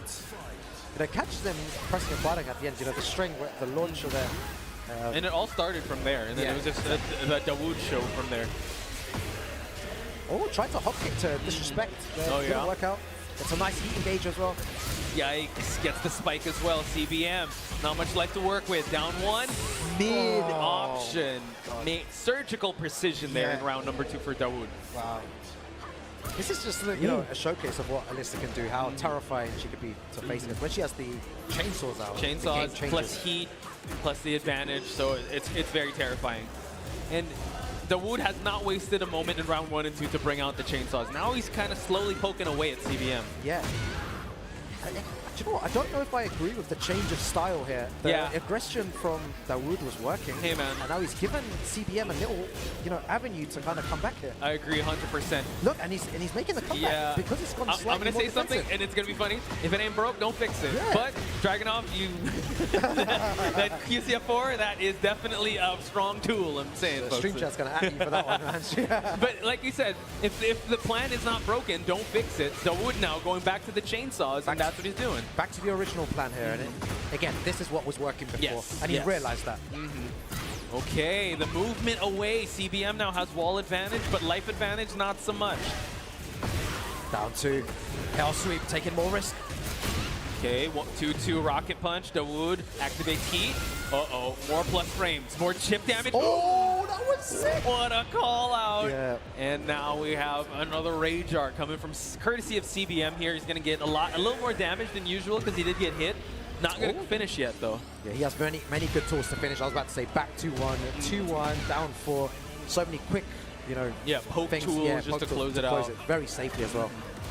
Oh, nice. What a block on the low! Okay, CBM's ready for that one. High splat against the wall. Man, the way that he's just turned this around as well. Look at the chip damage, look at the great health. Wow, Demon Paw. More plus frames, tries to go for the mid check. Dawood now has Rage, has not popped heat just yet. This is close. He's getting a lot of health back, though. You can see, look, all that gray health he's recovering here. All that work he's put in, he's got to be able to capitalize. That was sick. That was so One good. more would do it. Unable to get it, though. Uses the dash there. Still can recover a lot of health. He starts pressing some buttons right now. Ooh, also blocking as well. Back to 1. He's trying to end it safely. He is trying. Oh, that evasive option, but getting her out of the boot stance, and now CBM. What a turnaround. That's 3 rounds straight after a 2-round deficit. Yeah, it was, we said it before as well, the change of speed from Dawood. It was working at first. The change source, everything was going well. Then he decided to play slightly more defensive, and then pokes. pokes, and it gave CBM like an avenue to come back in. Then Dawood decided to go back to his original style. And then, oh, wait, what's... He's trying to listen in on Casimir. Shout out. The face of CBM. Yeah, like he's trying to... He's looking very intense there. Yeah, he's like... Oh. Okay, I do. But like you pointed out, yeah, you know, Elisa can do pokes, but the chainsaws were working out quite well. But why change your game style, right? Exactly. And that was the one that kind of was the first domino piece to fall for CBM to get that game. And yeah, just give him an inch, he'll take a mile. All right, now CBM's the one being aggressive here. He started off on the front foot, just applying pressure on Dawood. Trying to move away from the options of Jim. Back to 1. Nice escape here by CBM. Oh, what a duck there as well. So ready for that. It's going to activate heat, right? Yeah, it's going to activate. And this is where the pressure, you know, is just suffocating. Mixed up. Get that stance, but now chainsaws out. Oh, there's that heat smash. Rising forward, down 2. Oh, nice block on the low. Beautiful block on the down 4. On the down 2. You know, I hear a lot of talk about, you know, that move. Everyone, you know, down 2. Very, very strong move. It's super strong. People say, yeah, you can react to it. I don't know. I mean, when everything starts to become like a final seconds, it's really hard. You're right. Like, you know, when the pressure's on and stuff, it's very difficult to react to that down 2. True. And he was able to space that out quite well. Now CBM fighting his way outside the wall. See, electric, just the pressure towards the middle. What a low block. Oof, there's that down 2. That's like free for free on down 2. Oh, yeah. Constant pressure. He paid the bills. He's going to use the electrics. Oh, hits him out. He tried to go for the heat smash of Elisa. Catches him moving. Nice standing 4. Okay, able to use it. Plus frames. Where are we going? More plus frames. Oh, down 1. Oh, mid-check. I feel like whenever he's taking out the chainsaws, it's working out. Yeah, true. Just to take it out earlier. Yeah, the best way to do it, just take it out round 1, round start, and see how it goes from there.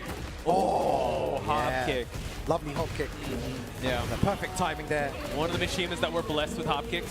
No, Bob's a Mishima too. Yeah. Oh, look at the chip damage. Uh-oh. So much gray health for him to come back from. Okay. Oh, he's going to recover a lot. Ooh, unable to get a lot out of that exchange though. Yep. It's going to convert. Great combo as well. Wow. What a combo. Ken to the wall. Oh my. Plus frames. Oh my god. Able to get the sweep as well. Yo, CBM 1 round away from moving on. This winner's side and sending Dawood into that loser's bracket. Not to mention the dance floor is open, folks. Who's going to get the floor splat? Let's see. Okay. Oh my god! He pulled out the 5-hit straight, the Mishima style combo. Bro, this tournament's nuts. Yo, I'm learning so much. Yep. But now it's not over just yet. Dawood has a lot of recoverable health. CBM can't celebrate just yet. Oh, 4 for 4 on the down 2. Uh-oh. This could be curtains. Yes, and there CBM you have it. Moves forward here against Dawood. Wow, really good stuff. Incredible performance. That just shows the awareness that he, all right, at least he could eat all these hits, but after that 5-hit string or that Mishima style, whatever combo hits the low, it's still my turn. Let's keep it going. Oh, there's the face. There's the face. CBM. Oh. Yeah, really good stuff. Yeah, it was a masterclass on how to play Jin. You know, the pressure he was putting on, the way that he was adapting to the situations as well. Finishing the rounds with those quick mids as well. 2-1, back 2-1. Really good tools to utilize. So congratulations to CBM who moves forward here. Yeah, Dawood as well. I'm not sure if that was a winner's side or loser's side match, but stakes could not be higher for any one of these guys. Hopefully we see them in just a bit. We did note that, Dawood does have 640 points. So I think he just wants to defend his title or like try to get as far as he can in this tournament. But right now, are you seeing this? Who's on stage? Wow, you know what? Jesus, what are these games? We've had like we're not even at top 48. This one coming up as well. Another one I won't spoil for you guys. Yeah, I want to see his fight stick. So show his fight. Look at his fight stick. He actually said he got stopped at the airport. I saw the tweet. And then he was like, oh, I'm so embarrassed that like they have to see this. This is the fight stick. But yes, we have Office Tanvir versus John Ding. Office making a huge statement last year, making us remember his name, making all the way to top 8, sending the likes of Chanel and I think it was me and other top players out of this tournament. And now He's trying to make another run in TGU 2024, but now he has to go through John Ding himself. Yeah, that's going to be a difficult task here. But it doesn't matter where you are in the bracket. Oh, yeah. So, you know, for this tournament, it's going to be difficult to make it out of your pool in winner's side. Oh, yeah. Anyway, and this could easily be a top 8 match. Oh, yeah. Definitely could. And after we witnessed him go up against Dojin, Office actually performed very, because Claudio was just so on point, dealing with the barrage of offense. But now you're going to go up against an Eddie, a mix-up heavy Eddie. Let's see if if he's able to understand the matchup. I know you shout out to Soul Dragger, one of the Hwarangs of Pakistan. I wonder if there's anyone, an Eddie specialist, that could help him out with this matchup. Yeah. Because John Ding is as best as they come. Yeah, for sure. John Ding really does knowledge check. And one thing I've noticed about John Ding is that even if he's on minus frames, he is very inclined to disrespect just to see how you react in those situations. He'll definitely take you to rough waters and just make you test everything. Look at that. He's still honestly going to keep going for it till he's able to get the... Even if he's low is going to get blocked, he will still keep going for it. But again, that's a good decision just to gain some knowledge there. You know, he goes for the big low. He gets punished very hard, but it's knowledge for him.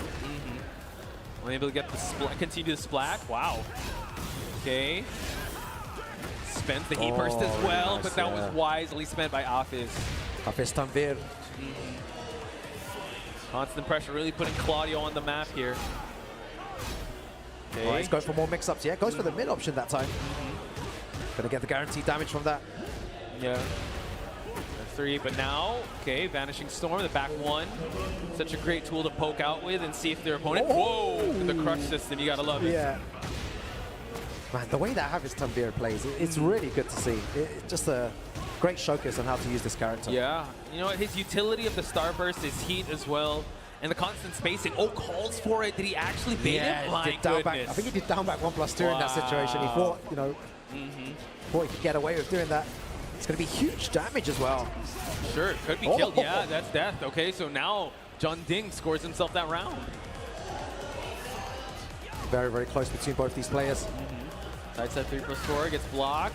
No heat for you, sir. Oh, doesn't launch punch in that situation. Not yet. Yeah. Back 1. Constant pressure on both sides. Yeah, he's not going for the low option anymore, John Ding, after the, you know, the block. Yeah. Let's see, maybe when push comes to shove, went for another low, but Office sees it coming. Again, the fourth, it's crazy. That is nuts. Okay, gets an install as well, gets the splat, and John Ding looking real strong in round number 3. Yeah, it's really back and forth between both of them. It's anyone's game, which was very early on still. Right, they're letting the whole thing play out. Oh yeah, for sure. They want the stage time, man.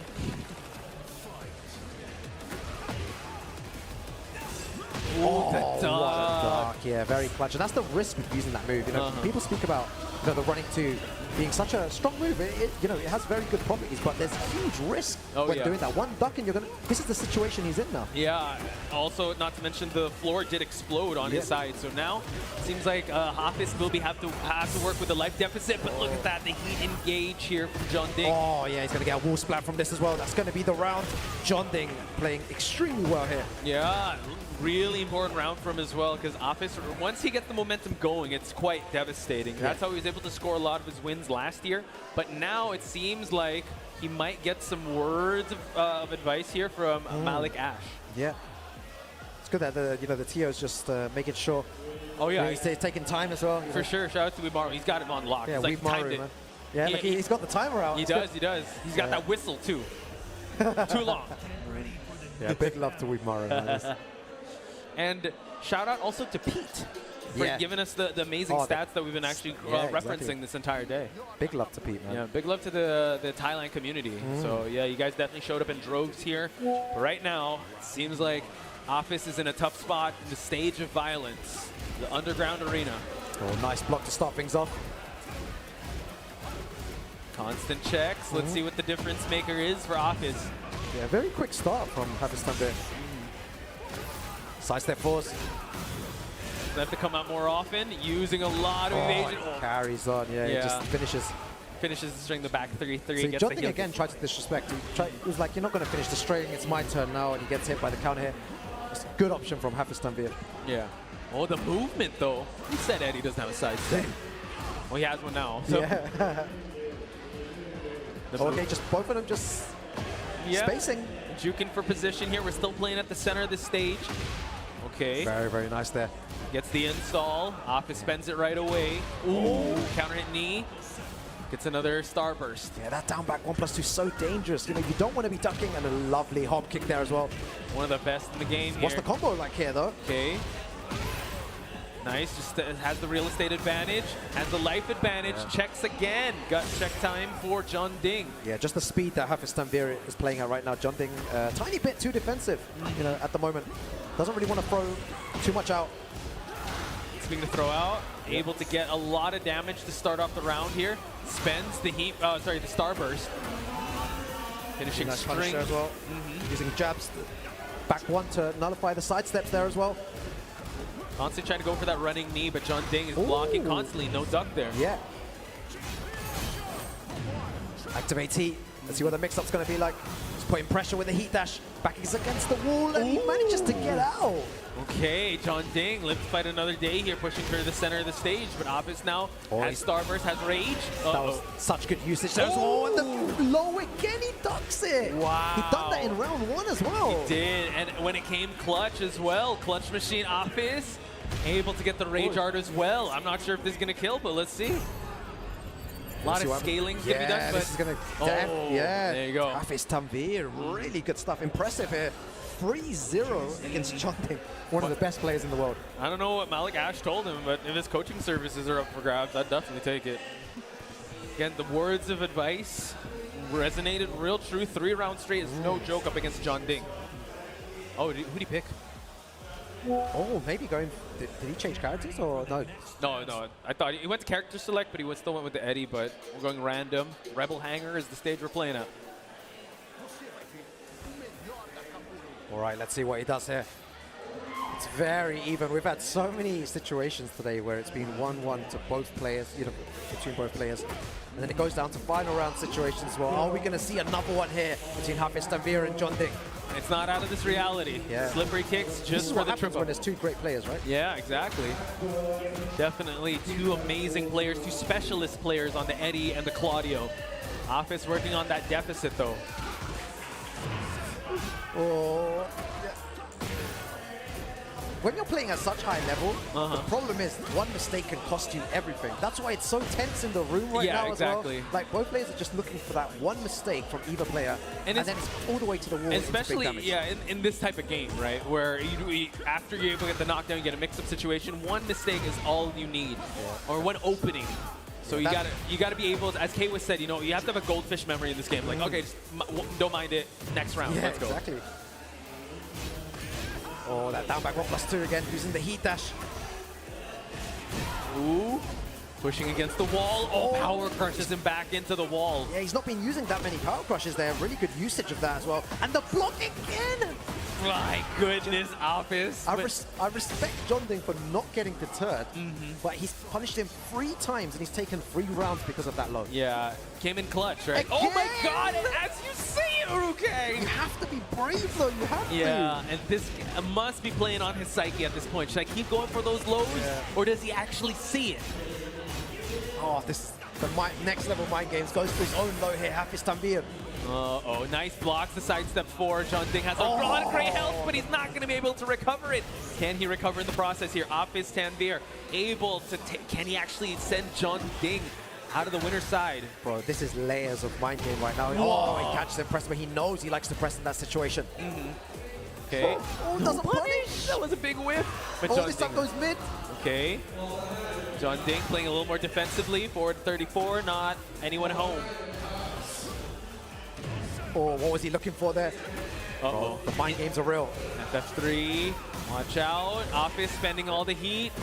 John Ding eating lows. Oh my god, all the lows. 4 lows in a row. Hafiz Tanvir. The bravery of this guy. The bravery, the mental fortitude, the way he was able to shut down any offensive strategy that John Ding tried to go for. How many was that? 3, 4 big lows getting blocked? 4 or 5 big lows, and that costed him those rounds. So it was quite intense how Office was able to navigate through the rough waters, because John Ding performed very well in the first go into that. But once he got the download, crowd. That's when this man. That's why this man's a mess. That was, a menace. that was interesting. You know, for everyone watching at home, you know, you could see the mind games between both players there throughout the whole set as well. You know, the different, you know, the lows on 5 occasions being blocked by Hafiz Tanvir, and then Hafiz Tanvir at the end, so confident in his lows, Defense, right? yeah. Four lows at the end in a row to take it. It was really, really interesting to watch there. But that's what happens between 2 high-level players. I think it got down to the fact that, like, we didn't see that much lows come in, and then, like, all right, let me cash in all the investments that I have in. All right, like, you know, I'm going to go low. I'm going to go low again. And I think that's kind of the checkmate situation that he already planted the seeds of. And kind of reminiscent of how he performed last year, but it was performed in Tekken 7. So now you can imagine how he was able to translate that style here in this very aggressive iteration of Tekken. Yeah, it's really interesting you say that as well. You know, planting the seeds in your opponent's head. You know, you need to really, you know, make them think that a certain situation will occur. And then once, you know, you put them in that situation, you do something completely different, and then you condition them and win the game as well. Yep. So, the matches do not stop here. Oh my God, Rukang, we got double.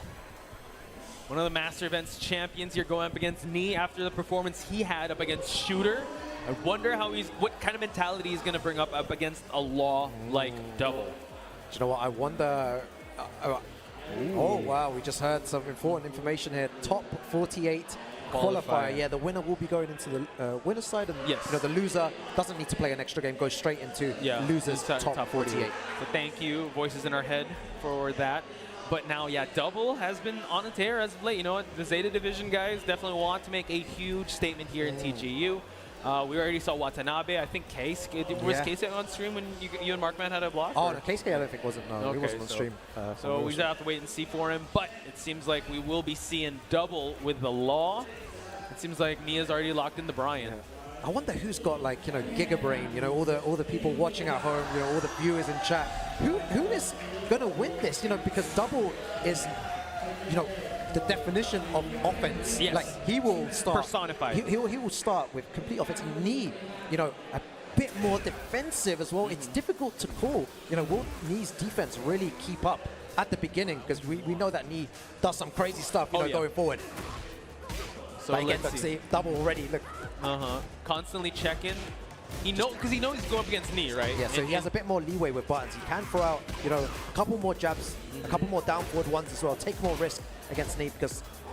Okay, I was gonna wait for that, the crouch mix-up, the rising four, or the slide to come out. Yeah, this is a difficult one to call for anyone. Good delays on double side here, but it is Knee to pop heat first. Double follows suit. Oh, the interruptions with a 1-1-1. 10-frame launcher there.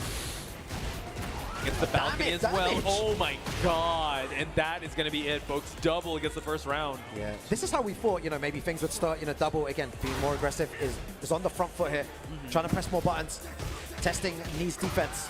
Okay, mid checks as well. Oh, scored 4. That's such a good heat engager. Yeah. And now Knee spacing outside the wall, but the bicycle kick just to keep him at bay. Yeah, it goes for big damage there as well. The pressure, heat smash. Mix-up time. Nice, gets rid of the grab, but now Knee, oh my God, huge counter hit. Yeah. What's the mix-up like here, all the way to the wall? Wow, he's just tracking him, wanting to keep his back against the wall here. Knee has recovered his health. Mid checks the close. The way that he confirms that every single time without fail. He's been on point, man. One of the best things about him. Those slides as well. Oh, a little too short for that. But Knee, you got to be very careful. He has tremendous spacing and timing. I feel like Double needs to be careful with his jab placements now. He's been throwing out a lot of jabs, and he's gonna, you know, he's gonna do something about it soon if you keep jabbing like that. Like, he's still jabbing. Yeah, you definitely cannot whiff on Knee. He will capitalize on that if he catches on. Yeah. But Double now, heat timer about to run out. Okay. Yeah. Knee still has heat though here. Duck, but the defense on both players are on full display. Double having rage though. Oh, wow. There's going to be huge damage here with the right combo. Oh, I got it killed. Ouch, ouch. So much damage in the corner there by Double. Yeah, Double. Wow, really good start by Knee though. A rare sighting of Knee starting out with buttons, yeah, right? Exactly. Okay, But it works, though. That's yeah, he netted so much return on that. Unable to get the heat burst there, but still able to get a float in this scenario. Yeah, really good float off the slide there as well. Big damage as well. Still has access to heat. Yo, the call out on the Rage Art. Okay, he's seen enough mid checks. Double, just putting a pause, putting a timeout first. He's gonna get the huge coup de grace stomp. And some of these guys, the way they play is just next level. Like, so intelligent to know that, you know, Nee was going to carry on putting pressure there. He was really feeling himself. But Nee still takes the round there. Yeah, so now final round here. Still the first game. Now more conservative start from both players, but speaking of which, I'm gonna eat my words. That was not conservative at all. Double confirm in there. All right, activates heat. Oh, the movement? Okay. Oh, that was sick. Okay. Nee's really turning it up right now. For sure. Really aggressive. Oh, but he gets the dash. Just going to be big damage combo. Okay, picks it up once again. Tries to carry for the wall. Can he get it, though? Nice damage. Yikes. Nee in trouble. Gets that somersault out of here. Needs to be careful. Yo! Snake Eyes. Oh, my God. This is still so close, Bosch Fight. Okay. Down forward one. Oh. How many times? I think that's 3 for 3. He ended the round that way. Mid check after mid check, Nee able to claw his way back into this matchup and able to secure that first game. Yo, it really gets that.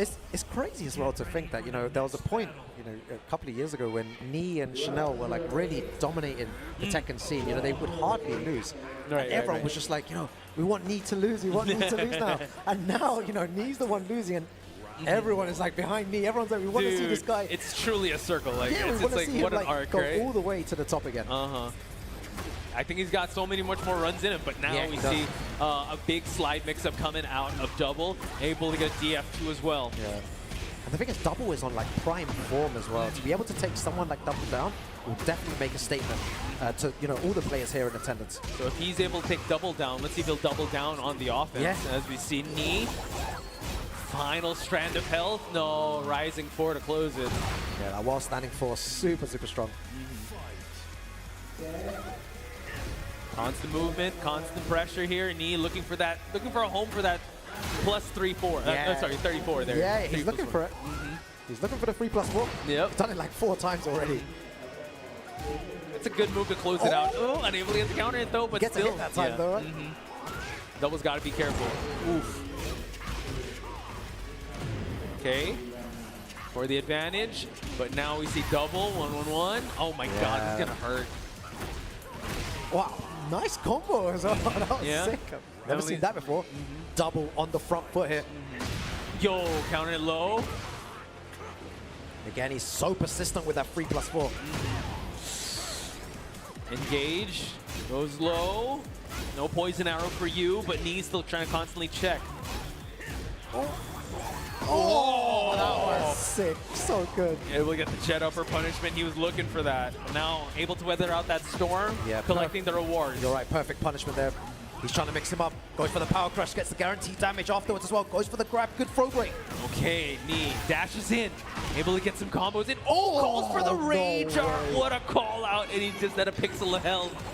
How has he got such a good read on when Nee is going to press a button? Like, and he takes the round and the game with that. Nee is not an easy player to decipher. You don't know when this guy's going to press or when he's just going to go into defensive mode. But Double's had such a good read on him. Yeah, for him to find an opening like that and for him to actually bait Nee into a false sense of security, for him to be, oh yeah, it's your turn. Nope, Rage Art, I'm able to get this, and now tying it up. Nee has been having such amazing gameplay thus far, but he's always on the cusp of actually going to the lower bracket here. But we will see who will survive here. Only the strong. Yeah, right? And it's got, I feel like the last few games have just been so even. You know, it's gone down to the wire. I wonder how he's going to top out the other game we just saw. Yeah, that was good. This could top it out. I don't know. A jet upper would definitely do that. But a torch upper, right? But at Double's expense, I'm not so sure. Okay, balcony. Here we go. Spends it right away. So much damage. What a beautiful stage as well, right? Peru, Machu Picchu there. Really, really nice to see. Dude, the aliens freak me out, though, in the background. Yeah. Oh, my God. I'm too distracted. But Double. Oh, the power. Oh, he tried to complete the string, but Double. Gets the flip over. Forward 1+2 there for plus frames. Final seconds, but Nee was able to close that one out. That was so close. Oh, really good start by Double again. Activates heat instantly, and this is what he likes to do. He likes to start on the front foot here. Uses heat quite early. Can definitely apply more pressure. Oh yeah, relentless pressure. That's how you describe Double. But Nee is able to weather out the early storm, early seconds. Blocks the heat smash. Oh, the movement. Oh, the flip over the 1+2s. Oh, that's going to go downstairs, right? Yeah, he's going to get a nice little combo for this. Road to El Dorado we go. All the coins out. The coin drop. The Rainmaker. Oh, nice combo. Oh, again, I was talking about the read. My God! He did it again! Free. He has such a good read. This is like on when Nee's going to press. But it did scale quite significantly. Nee could answer him back. Oh, he tried to do it again. He's going to confirm that he does that every single time. My God, Nee, 2 rounds up against Double. One more round and he takes this. What's Double going to do to make a comeback here? That's a great start as well. He's had many good starts like that, but it seems to always go Nee's way afterwards. Yeah, it tends to fall apart here. But Nee back against the wall here. Explosive wall as well. I like the pressure from Double though. Okay. He just wants to be able to push away from that wall. He's able to do that now. Double though. So good, uses the heat dash to escape the wall. Really intelligent play. Okay, can he close it out? That is the question, and he's able to answer it. Going around number 4. Oh my God, this is close. Double's fighting back here. Good throw break, still on point. Okay, attacking the legs here. The exchange goes in Nee's favor. Yeah, this is a good start by Nee. Oh, just drops the combo. So unlucky. Oh, ducks twice there. Oh, he's looking for the slide. You know he is. He is. I reckon that's going to be knowledge for Double here. Oh, this time just does the orbital. Finds its mark. Has the wall aligned as well. Nee gets the explosion. This could be it. Yeah, he's going to do big damage here. Oh, unable to get the finisher, but now Nee ends it with the hatchet kick. Sends Double to the loser's bracket. Moves on to top 48, ladies and gentlemen. Wow, Nee, really good play there. Double, very, very unlucky there at the end, but just a masterclass in how to play Tekken. The way that Nee speeds things up.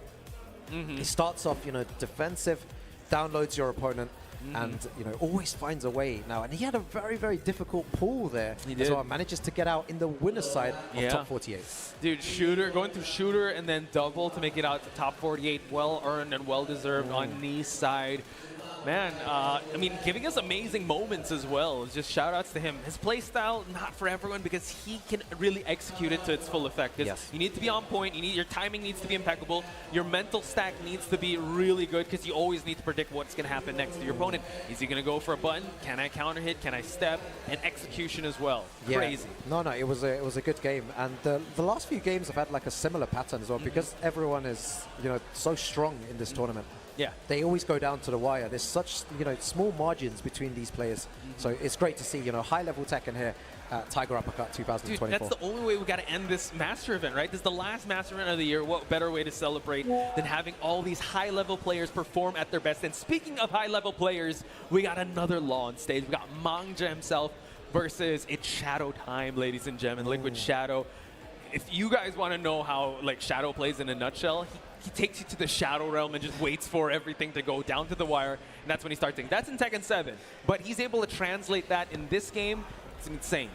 Yeah, Shadow's one of those players that I feel like, people don't mention it as much as other players, but he is super dangerous when you watch him play.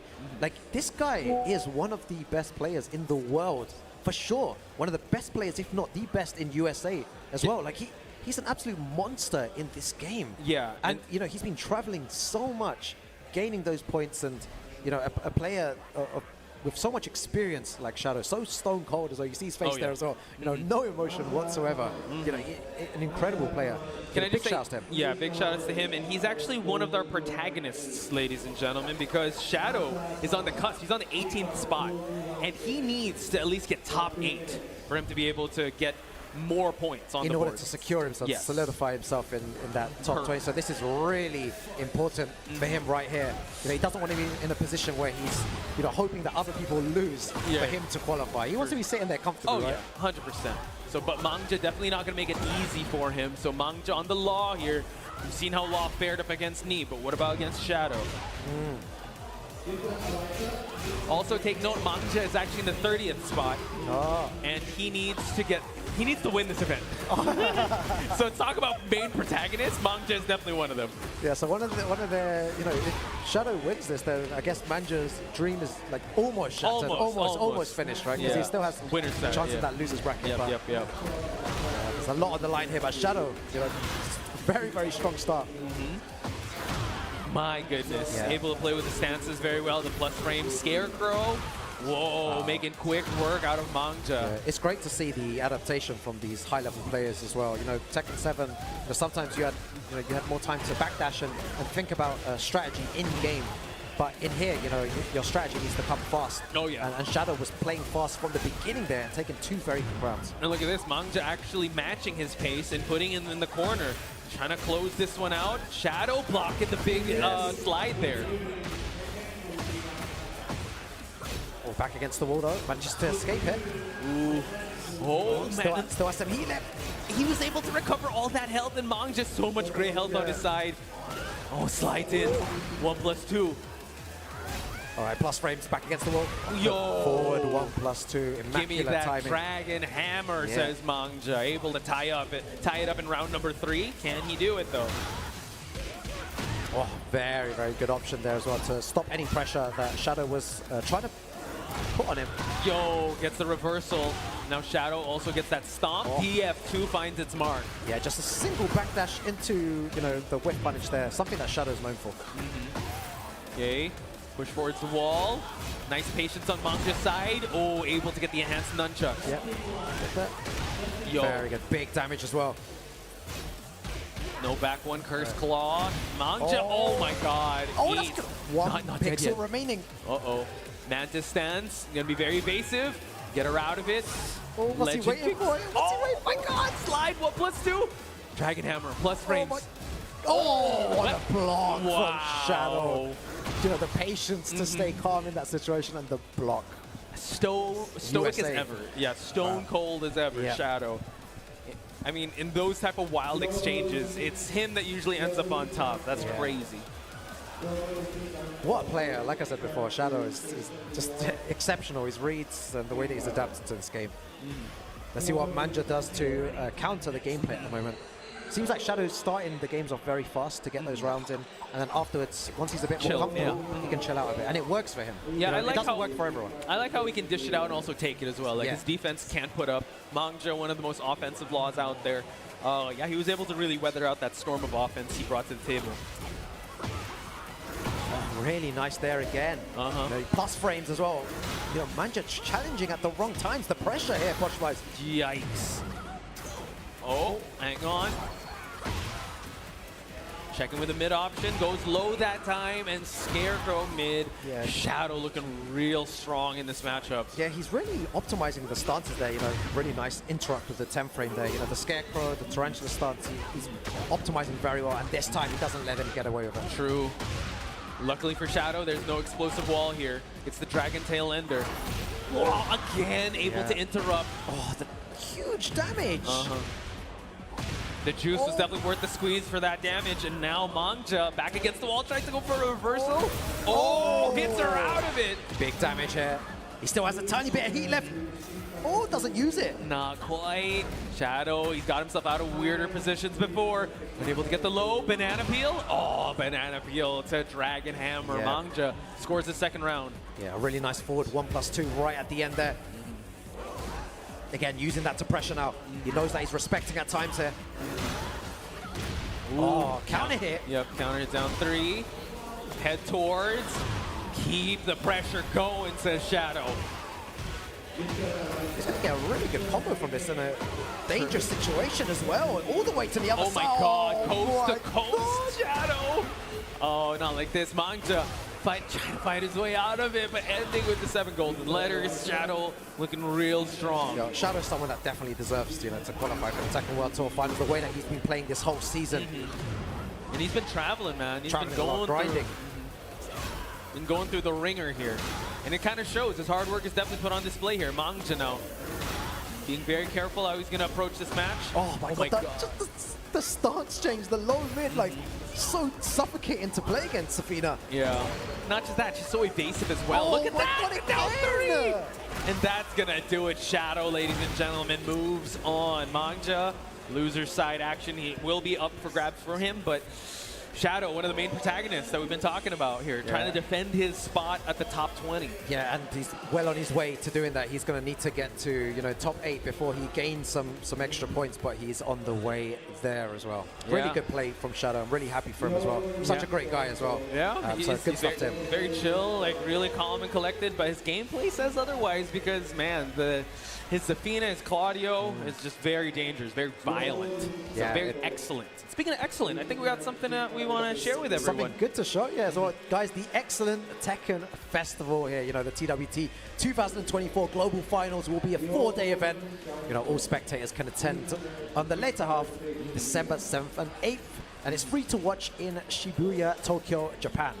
And the offline event, the Excellent Tekken Festival, is celebrating Tekken's 30th anniversary, 30 years of amazing Tekken action, will be held at the same venue. And in addition to watching the TWT finals, there will also be Tekken merchandise for sale and other exciting Tekken content. So you guys gotta definitely show up. Also, the last chance qualifier will take place on Saturday, December 7th, and the remaining entry spots will be open at a later date. Be sure to fully enjoy the Tekken in Japan on December 7 and 8. And Rukang, how can they stay up to date with the latest and greatest when it comes to Tekken? Always, bro. The Tekken World Tour 2024, you know, the action never stops.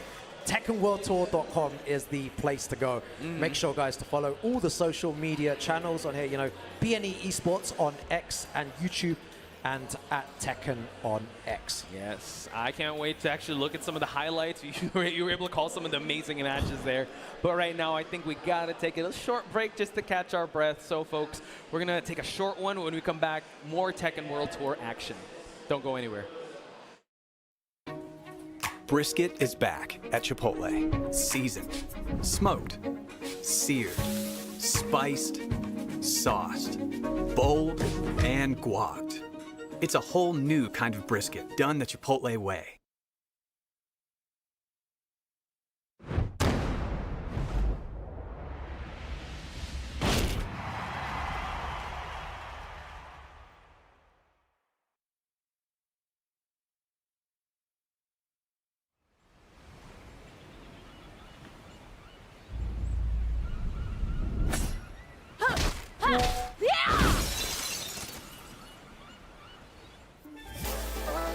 Get ready for the next battle.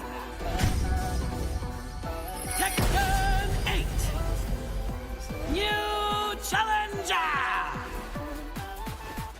Bądźmy dumni z tej walki. Lydia Sobieska.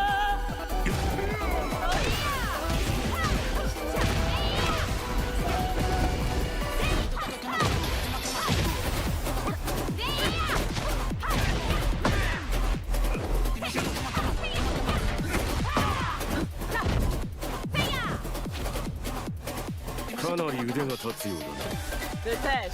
Zaczynajmy.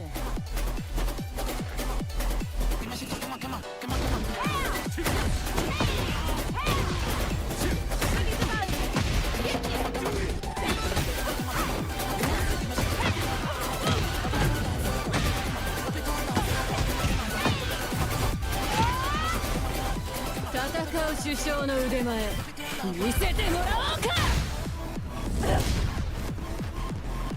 Tylko tchórze tak robią.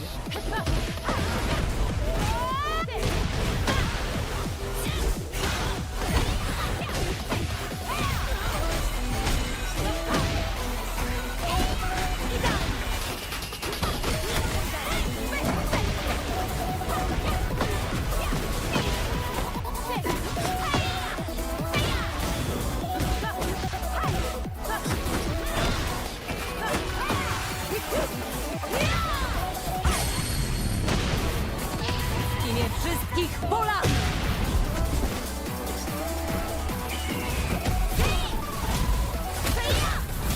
Walcz z honorem! Przesadziłem.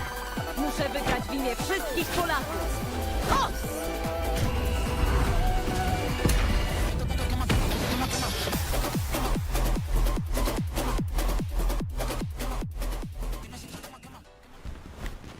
Mam chwilę przed kolejnym spotkaniem.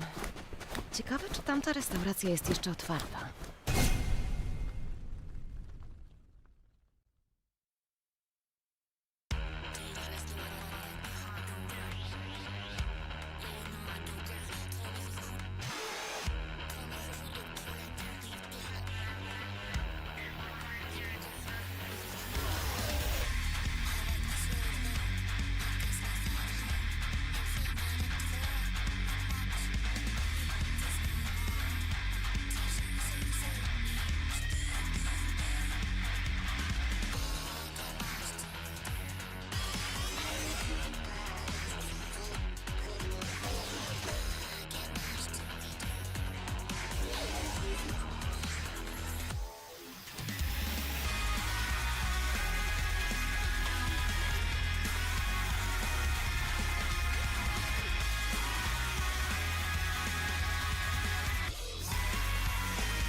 Welcome back, TWT Master Event, the final Master Event on the Tekken World Tour. Tiger Uppercut. My name is Mark. I'm here with Potch Spice, and we're doing it for just a little bit more as we get into our top 48, and eventually tomorrow we're going to see all the action, which will whittle it down to 8 more players, and we're going to find out who's going to get all those points. Oh, yeah. I'm super excited. We're really rounding it out, the top 48. But before anything else, ladies and gentlemen, we got something to show you, so let's cut to it. We got the skate decks here, the Fist Meet Fate. We features Jin, Kazuya, and Jun. You can get all 3. Again, it's a limited quantity, only 500 sets worldwide. And this comes with numbered certificate of authenticity. It also comes with anchors and screws to wall mounts, so your walls are going to look real good here with this Fist Meet Fate skateboards. That's a mouthful. Yeah, it is a mouthful. But we also have the neon sign, the Kazuya Mishima neon sign. I wonder if it's like the underground arena where it actually explodes if you hit it. Please no. It would have to be a red light, I'm sure. But once again, each sign is numbered from 1 to 50. The neon sign does not come with the certificate of authenticity, but it does come with a powered USB cable. So do check those out. You can pre-order them now at store.bandainamcoent.com, ladies and gentlemen. So there you have it. Back to the action we go. Markman, we're almost about to hit the top 48, and we've been seeing. Well, I mean, we're looking at the brackets and how top 48 is going to go, and there's some crazy matches tomorrow. We were talking about it. Kokoma still waiting for his opponent, Matsuba as well, but AK and Office Tanvir are scheduled to clash tomorrow. If you guys haven't had a look yet, check out the brackets over on star.gg. It is a completely loaded winner's bracket and loser's bracket. Yeah. Man, it's crazy. Look at that one. Kudons versus CBM on the winner's side of things. John Ding and Melos from the Philippines. Dawood versus SCR. Yeah. Oh so a lot of these players are going to have an opportunity to kind of sleep on it and figure out who they're going to be playing against tomorrow. And that's where the real prep comes in. So I'm going to be excited to see how it's going to play out. But again, you guys can follow the action at home, check out the brackets, but of course, tune in tomorrow to see how this is all going to play out. Yeah, we still got to see how this one's going to play out. But before, one more match I just want to point out, Arzenash versus Federer, loser side. Holy smokes, ladies. You do not want to miss out tomorrow, and don't want to miss out today, because we do have our next match about to get ready. I think it's Lucky Fist versus Loveneat. Indonesia versus India. Nice. You know, we have 2 more groups of pools left. We do. So I'm excited to see how this is going to play out. We have a lot of great players here. So any favorites here? I think some of the ones that we need to really watch out for is in one of the last pools. Oh, yeah. Farzine and Book. Yeah, Farzine, definitely one of those protagonists. We talked about her at the start of the stream. They're actually on the cusp of actually getting to the top 28. Book as well. Farzine a lot closer. And then in this pool that's happening right now, I believe we have Keisuke and the John. Yeah, Keisuke, the John.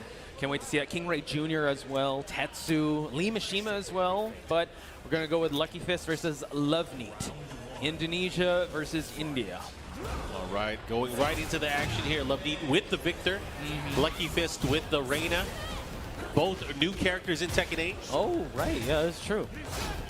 Haven't seen that much of Reina as of late. Shout out to Yagami. Hopefully he's still alive and we'll see some of his matches. Nice escape there by Loveneat.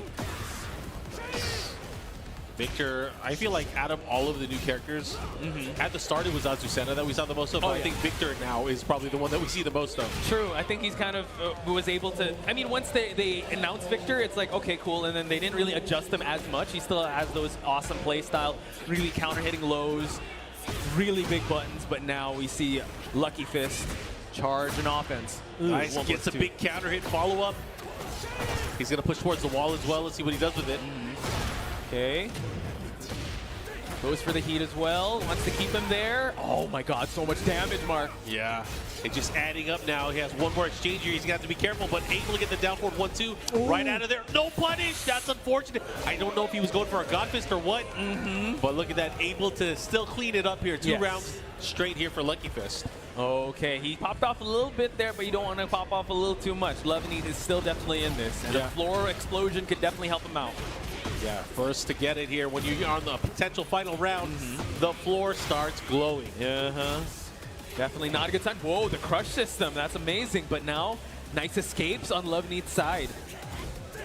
Nice. Try to delay the second hit there. But Loveneat, presence of mind there, able to interrupt back-to-back times. Now it's Lucky Fist to be able to go for the heat. Conservative punish, but now he's going to hit him out of that roll. Went for the grab there, out of range. Oh, goes low. Great heat smash. Unable to finish it off just yet. Oh, this is huge. That could be it. Is definitely it. Lucky Fist able to get 3 rounds straight out of Love Neat, folks. Scratching his head there. Wow. Wow. One might say that was rather lucky. No, with his fist. There you go. Lucky Fist. Love Neat now deep in thought. Oh, where's my coach? Where's my coach? Where are we having dinner? What's happening? Put the timer on the clock. Oh, he's asking the question to one of our organizers here. Shout out to Widmaru. He's asking the organizer, hey, can you coach me? I can't help you, bro. It's not, I can't do it.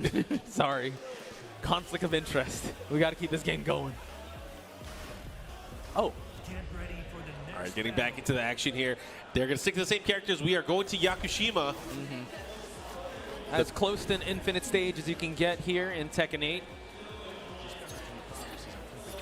Yeah, I feel bad once people actually get wall combos on this stage. It's like, how did he get there? Yeah, how and why? Hey, but Love Neat though, getting some plus frames, a nice block on Lucky Fist. Yeah, he went for the big grab there. The grab from stance is unbreakable with Reina. Okay, what's the setup here? Tries to go for the mid option there, but nice escape there by Love Neat. Rendering the heat null here, but oh, catches him in the air, not quite. I like the idea there. Gonna get another stop, follow up here. One more mix-up could do it. They're both in rage. Nice defense, but no, unable to get the closing moments there. Love Neat in big trouble here. Yeah, that use of the forward right punch got a lot of mileage out of it, especially towards the end. Here comes the combo from Victor. Okay, Love Neat definitely has to play with a little more urgency because that's technically 4 rounds straight, Mark. Here we go. No God Fist, no counter hit low. Plus frames and then the end of the game for Lucky Fist here. Constantly checking. Oh, absorbs that electric. That's key here. Utilizing that power crush, but fighting right back. Lucky Fist. Second hit. Stomps right away. 1-1-2. Unable to get a bigger punish, but now Lucky Fist spends the dash in. Unable to get much out of it though. Interesting option there. Oh, death from above explosion. Excalibur. Heat version is called Excalibur. Oh, right. Non-heat version is called Caliber. Caliber, the X comes in with the heat. Okay. Nice. I like how none of the counter hit lows have been. I mean, the lows have been tagging him, but you know, Lucky Fist's defense is still holding on pretty well. Yeah, I mean, he's playing compact enough. He's not getting clipped in between his moves here. I feel like Love Neat probably should try moving. I mean, sidestep would help. Being able to find an opening for his attacks. Trying to get a counter hit bait. That's important, I think, especially with Victor. You want to be able to let those counter hits. It's one of his strengths, right? Electric War God kick, able to close things out there. 2 rounds to 1. Lucky Fist 1 round away here from closing things out here, but Love Neat definitely still fighting. There's a big counter hit now. Big opportunity, can't leave damage on the table here. Get the pickup. Nice, continuing on the combo here. Make sure it hurts. Close to the wall. Not quite. Still having resources too. There's the low. Is he gonna activate? Both of them have not activated just yet. Lucky Fist can make a comeback, but blocks the low. Now it's Lucky Fist able to recover the health. There's the heat engager, fights back with his own. One more hit could do it. Wow, the duck. Oh my God, gets the grab as well. He just tickles him. See what he does. Goes for the low option. Oh, okay, down jab as well. But you're right, Markman. I think when it comes to movement, that could definitely create a little more adversity for Lucky Fist's offense. He's just actually blocking all his offensive tools here. Nice, again, good duck there. See what he does when he goes for the mid option. Shoot him. Okay, plus frames, playing with it. But now Lucky Fist, how he's going to make the approach happen? 1+2. Gets the pickup as well.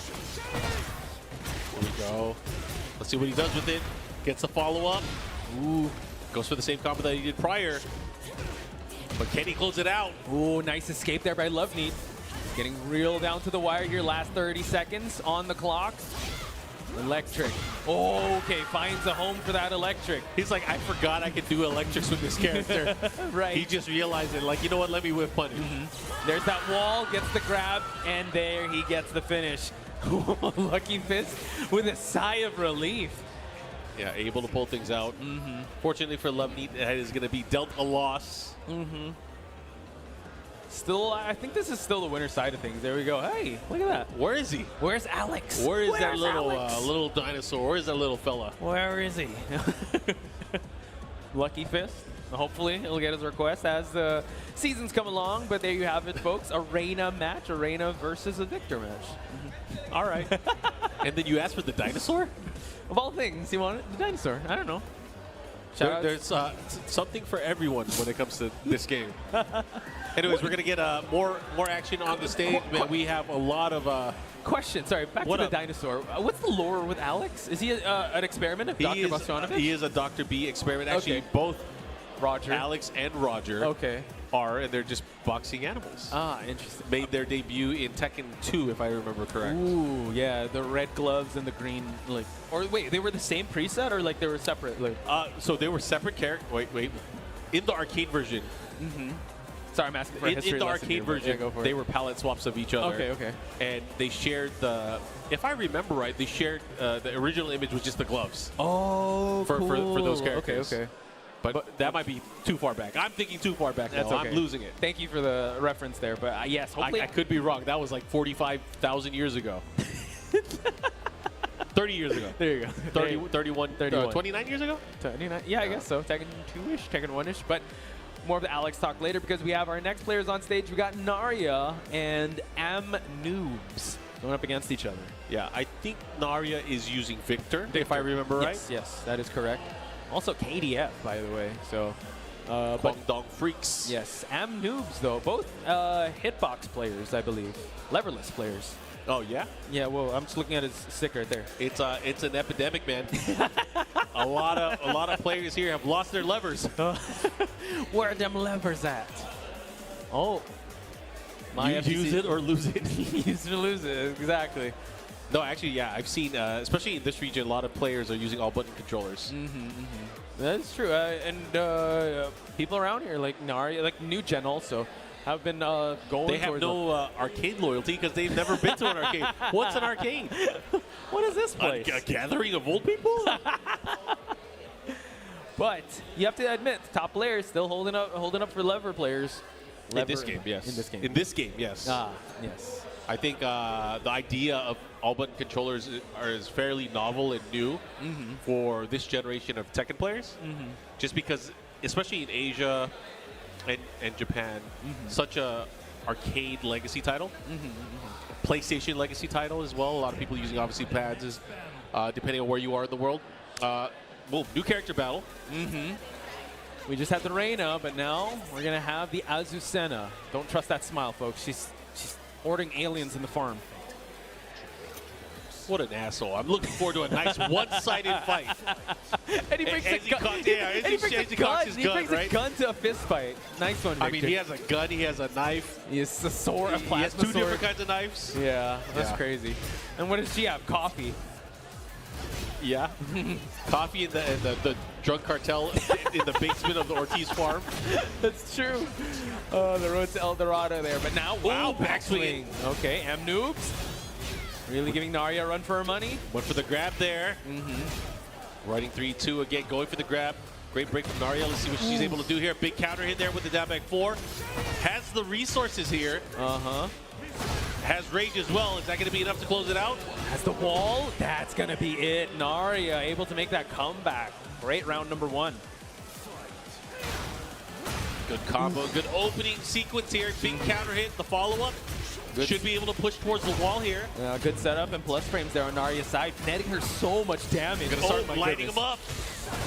Ouch. Oh. This is a nasty cycle right here. Oh my god, going for the low heat smash as well. Narya making quick work out of round number 2.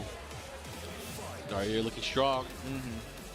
Noobs, how is Noobs going to react here? Running through 2. Oh my god, tried to go for that low. Narya saw it coming. Might be a replay of the other sequence that we saw a little bit earlier today, but just shy of the wall. Okay, they switch sides. There we go. Live mix-ups coming in. Into the mix. Wow, low hell sweep. Oh, let's get a dash in. Noobs. Oh, caught her dancing. Got to be very careful. Goes for the mid swipe there. What a strong round there from Noobs. I thought he was done. Yeah, I thought he was cooked, but now signs of life here. Narya's got to be very careful. Good positioning here. both characters by the wall, but Amnu's really starting to open things up here, going in offensively. Playing a lot with the Liberator stance. Oh, gets the big launch here. Okay, pushing towards the wall here. What's the mix? Plus frames. Oh, yeah, she's dodging. She's moving, ladies and gentlemen. Big 2-hit lows there, and Amnoob's walking on it. Wanting the crowd to hear it. Amnu's making it count here. Good interrupt there from Narya. Ooh. Okay, get the punish. Nice cancel there. That's going to get punished. Back to Lib, and now goes for the heat. Decides to put the brakes on there. Interesting. Okay. Push for the wall. He's walking right behind you. Oh, block. No punishment on that block low. Amnoobs. Can he close it out? Oh, that was great. Okay, both have rage. Running 2. One more would do it. Oh, the 2-hit string connects. Amnoobs turning it around. Like what I'm saying here, the down forward 1-4 challenge, able to get the win there. With a name like Amnoobs, it's just very disarming, right? Like, no, you gotta take him seriously. Right? But he's Amnoobs. He's Amnoobs, bro. When he started getting the Liberator stances mixed up, man, that was a rough time for Narya. But now we're going to descend into subconscious. Let's see if she'll make the necessary adjustments to stay alive in the winner's side. Yeah, using the Liberator stance dance mechanic with the movement to kind of evade and avoid a lot of the things there and create openings. That was kind of cool. It was, but the mental damage on the player receiving the dancing, right? That says a lot. But counter hit low.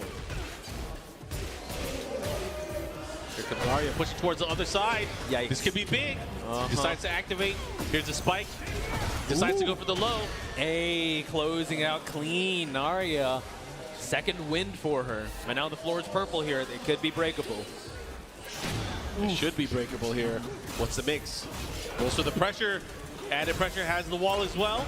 Oof. Unable to get that high power crush, but now nice interruption on Amnoobs. Yo, low after low. Party time? What was that? Didn't get the full combo. Not quite. And the real estate advantage is on Narya's side. Okay. Heat smash. Nice escape. Big chance here. Flash duck. Ooh, too many lows, says Narya. Yeah. What's going to happen here? Has rage as well. Goes for the rage art. I like this idea here. All right. Also, has to be one of the coolest rage arts, too. Oh, yeah. Like, where can I get one of those swords? I think at the Excellent Tekken event, they'll be selling it. Ooh, let's go.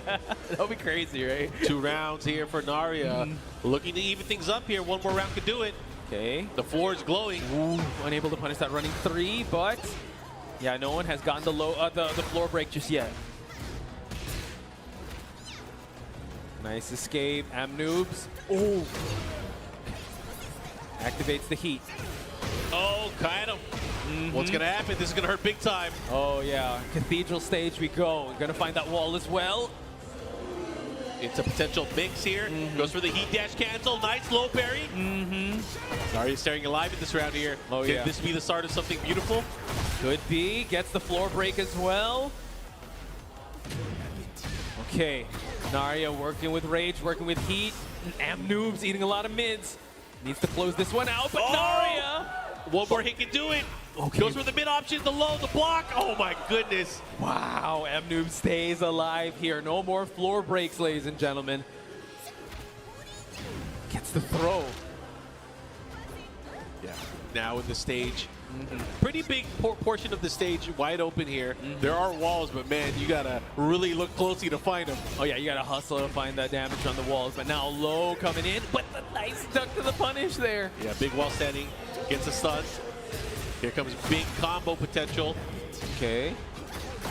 Spends the heat as well. Gets the plus frames. They exchange. Narya still in a deficit. Oh, this is huge. Oh. What's gonna happen? Both players having rage. Oh, calls for the rage. I don't think she pressed anything. Didn't press anything. And now Narya's going to secure herself a game. Wow. Amnoob scratching his head there. But you know what? Don't second guess it. You did pretty all right there. Narya's put on through the ringer, I'd have to say. Yeah. Let's see what stage we're going to have here as they are going to... Wait, there's a character select. Okay, interesting. Amnoobs. What's Amnoobs doing? I'm going to go with it. Oh, Whoa, That is whoa, not whoa. a noob. That is not a noob-friendly character. He has a Nina. Well, I mean, what do you bring to a gunfight? More gun. Well, yeah, guns. 2 pistols here. Wow. So he has a Nina. Am noobs with a Nina. Interesting. We got a character change here from Am Noobs. Random stage brings us into the stratosphere. Okay. This stage has been very popular as of today. Like, we've seen a lot of floor explosions from this stage, a lot of hype moments. Hopefully this will be added to that list of matches today. All right. As we go into this final game between these two players, Am Noobs versus Narya, going down to the wire here. And these good block. Yeah. Oh, no. Ooh, tried to go for the gunshots there, but it is a high. Nice grab there by Narya. Constant pressure. Stiletto heal for the low. Am Noobs, getting another low parry. Narya's had enough of these lows. Yeah, nice low parry. Heat burst to extend the combo here. Has the wall positioning. Dashes in. Oh, has a low of her own. So now, yeah, Azucena, Nina, 2 completely different characters, but Am Noobs doing pretty all right, I would have to say, on the Nina so far. But as I say that, my bad. Yeah, wonderful whip punish there. Gets it down forward 2. Going to be pushing towards the wall here. Just enough here. Oh, but misses the follow-up. That's unfortunate. No, it's quite critical of Narya, and now the interruptions are coming in. Another low, one too many. She has been a low parry machine here in this final game. Everything's starting to work out for Narya, and just like that, 2 rounds up. Yeah, the confidence is definitely building on Narya's side. The floor is lava. How many lows? Is Am Noobs actually deterred on going too many lows? Yeah, the floor is glowing. You can spend it. Not quite yet. There you have it. Gets the high splat as well. Plus frames. Ouch, that's gonna hurt. That should be the round. Dude, okay, Am Noobs is awake. Clutch machine. Am Noobs fighting. Let's see what he's able to do here. Big low. Conservative punish on Narya's side. Finds the wall as well. Nerds might be kicking in as well, but Am Noobs is locked in. Ooh. Nice duck there, but not able to get the wall standing one at a time. Am Noobs still has the life lead here. He does. Stiletto heal. He's going to space out these lows. Narya might be looking for another low parry. The heel drop there. Didn't get the follow-up on the second hit. But the power crush there. The blonde bomb here pushing towards the wall. Good throw break. They exchange sides, but Am Noobs, snipes out the explosion of Markman for the final round. It's all come down to this. Welcome to Die. We're on the asteroid. Okay. Am Noobs trying to push the offense here with some blonde bombs. Narya able to get a punish. It's the big low, the mid follow-up here. Narya looking really strong here. Oh, that could be it. And Narya able to get the victory in a closely contested battle, facing up against the Azucena, going up against the Nina. But Narya moving on, folks. Good stuff to Narya. We will see her a little bit later on. Am Noobs, good try. Good try. Yeah, I would have to say the Nina was actually quite devastating. The Azucena, once the stances started coming in, that's when he really put in a lot of damage. But yeah, Narya's put in too much work for the game plan to work out for him. Yeah, I mean, good stuff all around. And if you guys are tuning in right now, you're watching Tiger Uppercut final master event on the Tekken World Tour for 2024.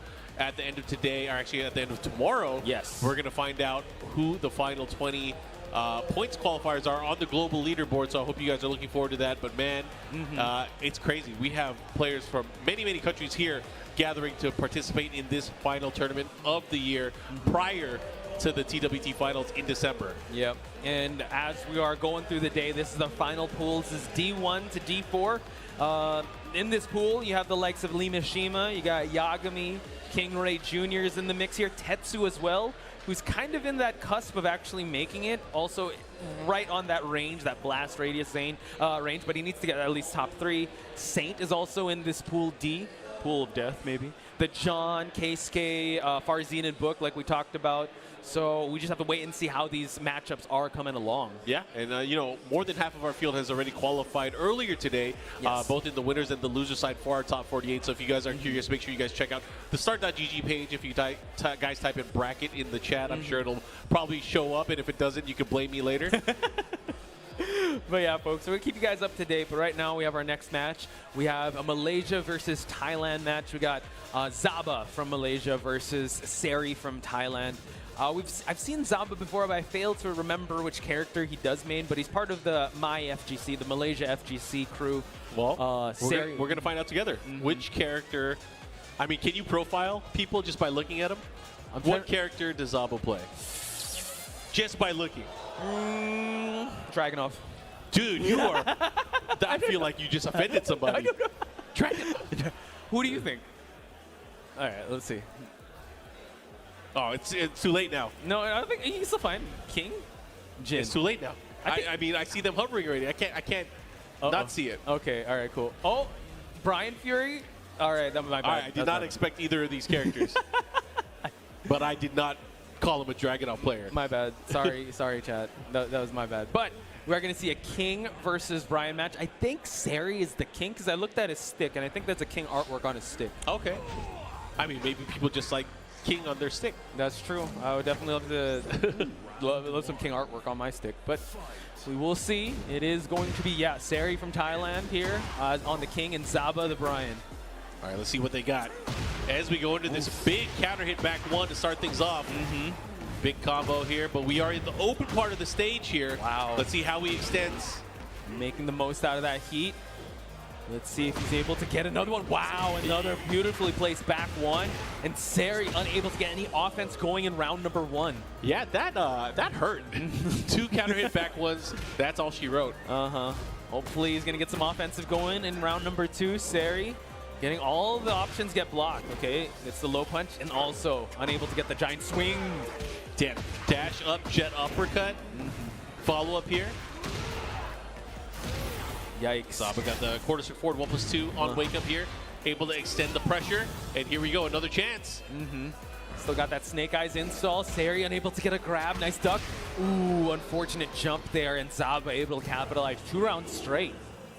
Looking really good for Zaba right now. Sari not really having an opportunity to play yet, but here's one way to do it. With the heat engager, goes for the mid option. Great option there with that 4-4-2. Guarantees a crouch throw if it's able to land. But Zaba now, we're making sure the heat timer dissipates. Unable to get the orbital, gets the dash in now. Sari gonna collect this pound of flesh here. Yep. Big damage here with the forward 3s. Follow up, but you missed the follow up on the throw. That's unfortunate. Big yikes. Zaba recovering all his health. Still has heat to work with to extend the combo. Doesn't even need a wall for the damage. Here's more pressure. Okay. Oh, ooh, that was so close. Tried to go for the absorb there, but Zaba 3 rounds straight with the Brian Fury. That was clean. It was. And that was quite unfortunate. We did see Sari kind of get into the groove, but it was a little too late. We'll see if he's going to be able to change things up here as the King. Wow. Yeah. Going into the stratosphere here, man, this stage has been coming up quite a bit. Yep. But it's a little bit more closed off. Do you have a favorite stage? I like a lot of the stages in the game.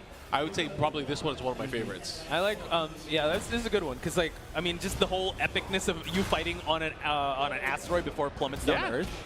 That's one way to settle a beef. Yeah, when I played the story mode and that was this crazy, stage showed up, I was like, wow, this is nuts. Sign me up.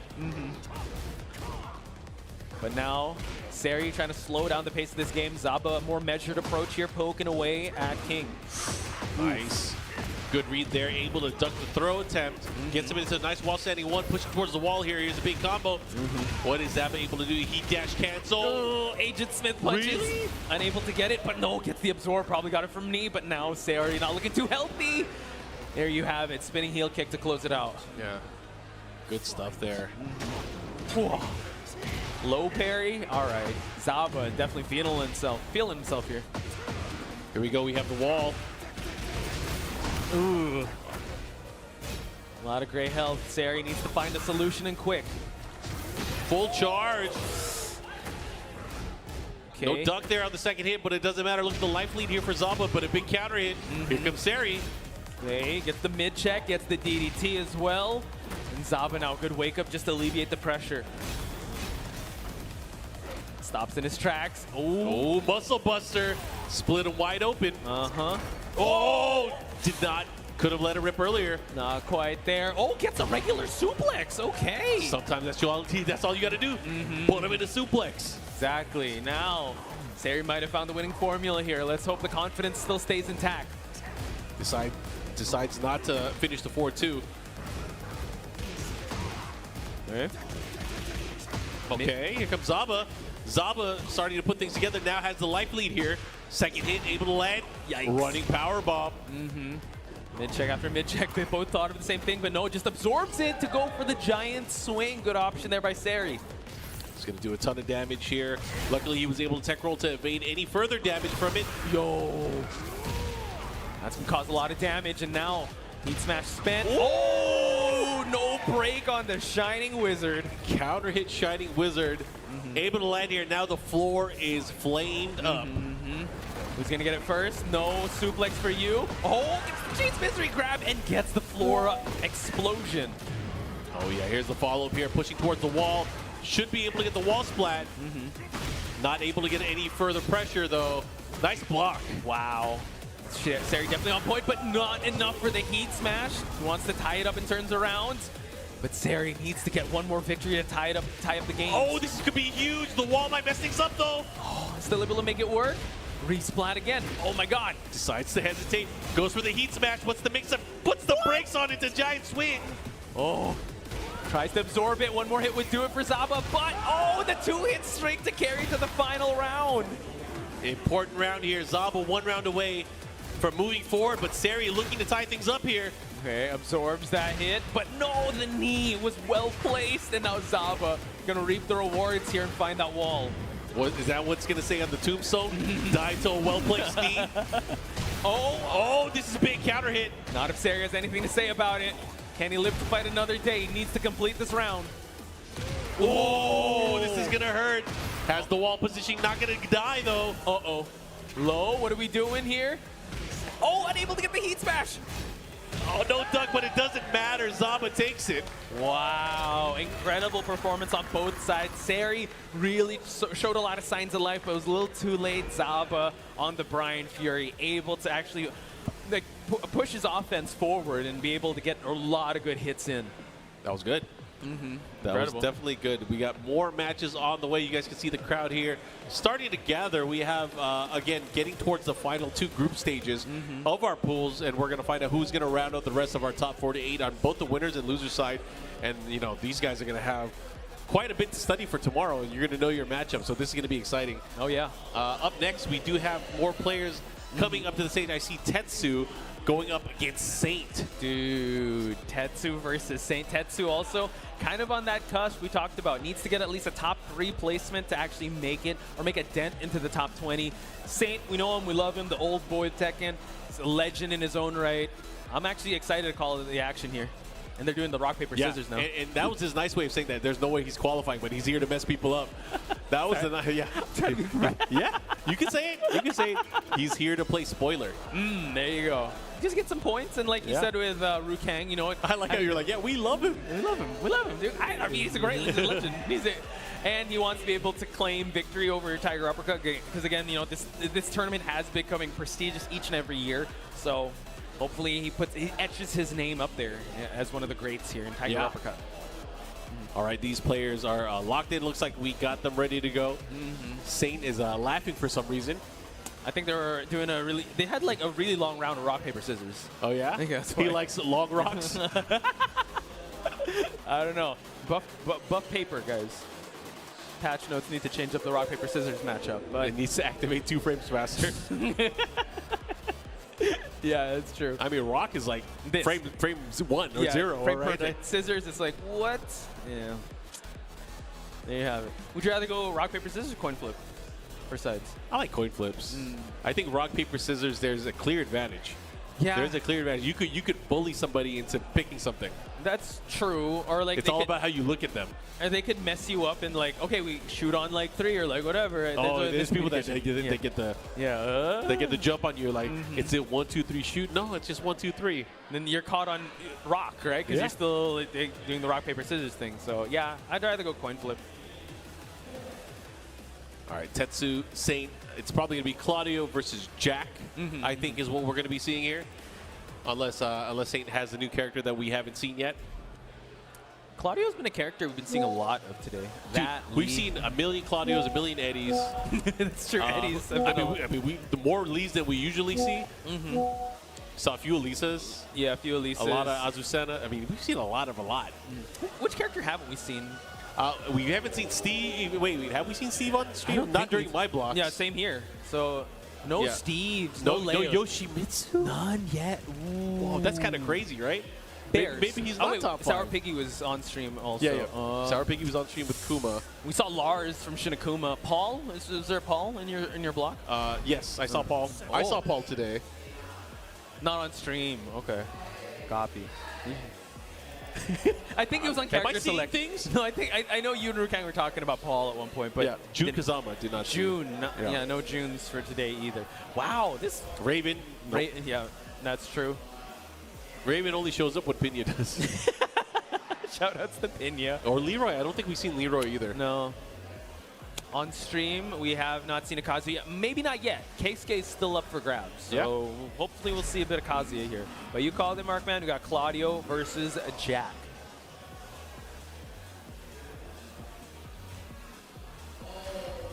We haven't seen Lydia either, right? Yeah. I mean, that could change too. I mean, with Lee Mishima. Yep. I mean, Tetsu also uses a little bit of Lydia too. Yeah, he was one of the happiest guys when Lydia got announced. Anyways, going into the action. Into the stratosphere again. Yeah, we've had a 90% pick rate for this stage. Well, not really pick, but random rate. The stage gods do like the atmosphere here, but big. Ooh, thank you. Voices in our head. We just got word that the winner of this match will face King Ray Jr.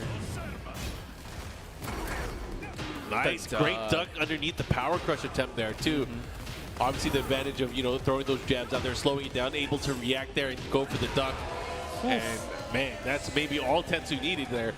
The right read at the right time, able to capitalize there, taking that opening round here. All from that well-placed hop kick. We've seen a lot of Claudio's, but he's been the most on point thus far on the hop kicks. So let's see if Saint's going to catch on to that. German blood, bro. He went to the school of hop kicks from Seppi Black. There you go. Oh, you're right. He's like the master of hop kicks, man. Sidestep hop kick, round start hop kick, heat smash. Saint not looking too good in terms of health. Oh! And yeah, you were right. Not looking too good. Anyways, 2 rounds for Tetsu here. The floor is flaming right now. Do not want to get hit into it. True. Wow, the rising launch here on Tetsu's side. Well, school of hop kicks, you say? He's definitely going to get hit into it. I want to roll in that school. Ooh. Big damage. Saint trying to find his offense here. Hop kick, whiff, but gets the activation. Now Tetsu needs to find this wall, wants to close this one out. Still has a hold of Starburst, unable to finish the 3-hit string there. Oh, 2-hit to close it out. Incredible performance by Tetsu. Bro, that was quick, man. Yeah, it's quick. That was Tetsu is locked in. He is, dude. Bro, he's gonna finish his water bottle. Oh, okay. That's a big water bottle. It's huge. Gotta stay hydrated, folks. That reminds me too. I gotta take a sip. All right, Saint back to the drawing board here. Going to stage select. What's the game plan? Because he was able to actually get all the openings on point. So this is gonna be a little tough. Going to Midnight Siege now as the second stage. Saint needs to slow down the pace of this match just to keep the respect, or just trying to fish out any of the hop kicks or any of the big launches that Tetsu tries to find. I like how these guys don't flinch at the start of the round. There's a helicopter shooting towards them, and they're just standing there. Anyways, here comes Tetsu. Heat engage, but he lost a lot of life to be able to get to this point. Only 10 seconds has passed. Ooh, and we're already at this point. Ooh. Okay, Kamahal, let's go. And now Saint on the board for 1 round. Okay. Tetsu, round start, tried to hop kick there, but Saint, practicing some defense. Tetsu might need to slow this down. Maybe all he needed was like a urban war background here at the stage. Maybe that's what it is. Sometimes it's the vibe, right? I'm not really an atmosphere type of guy. Vibe check, bro. Yeah. I'm here. Phantom Tax. I'm here for the art.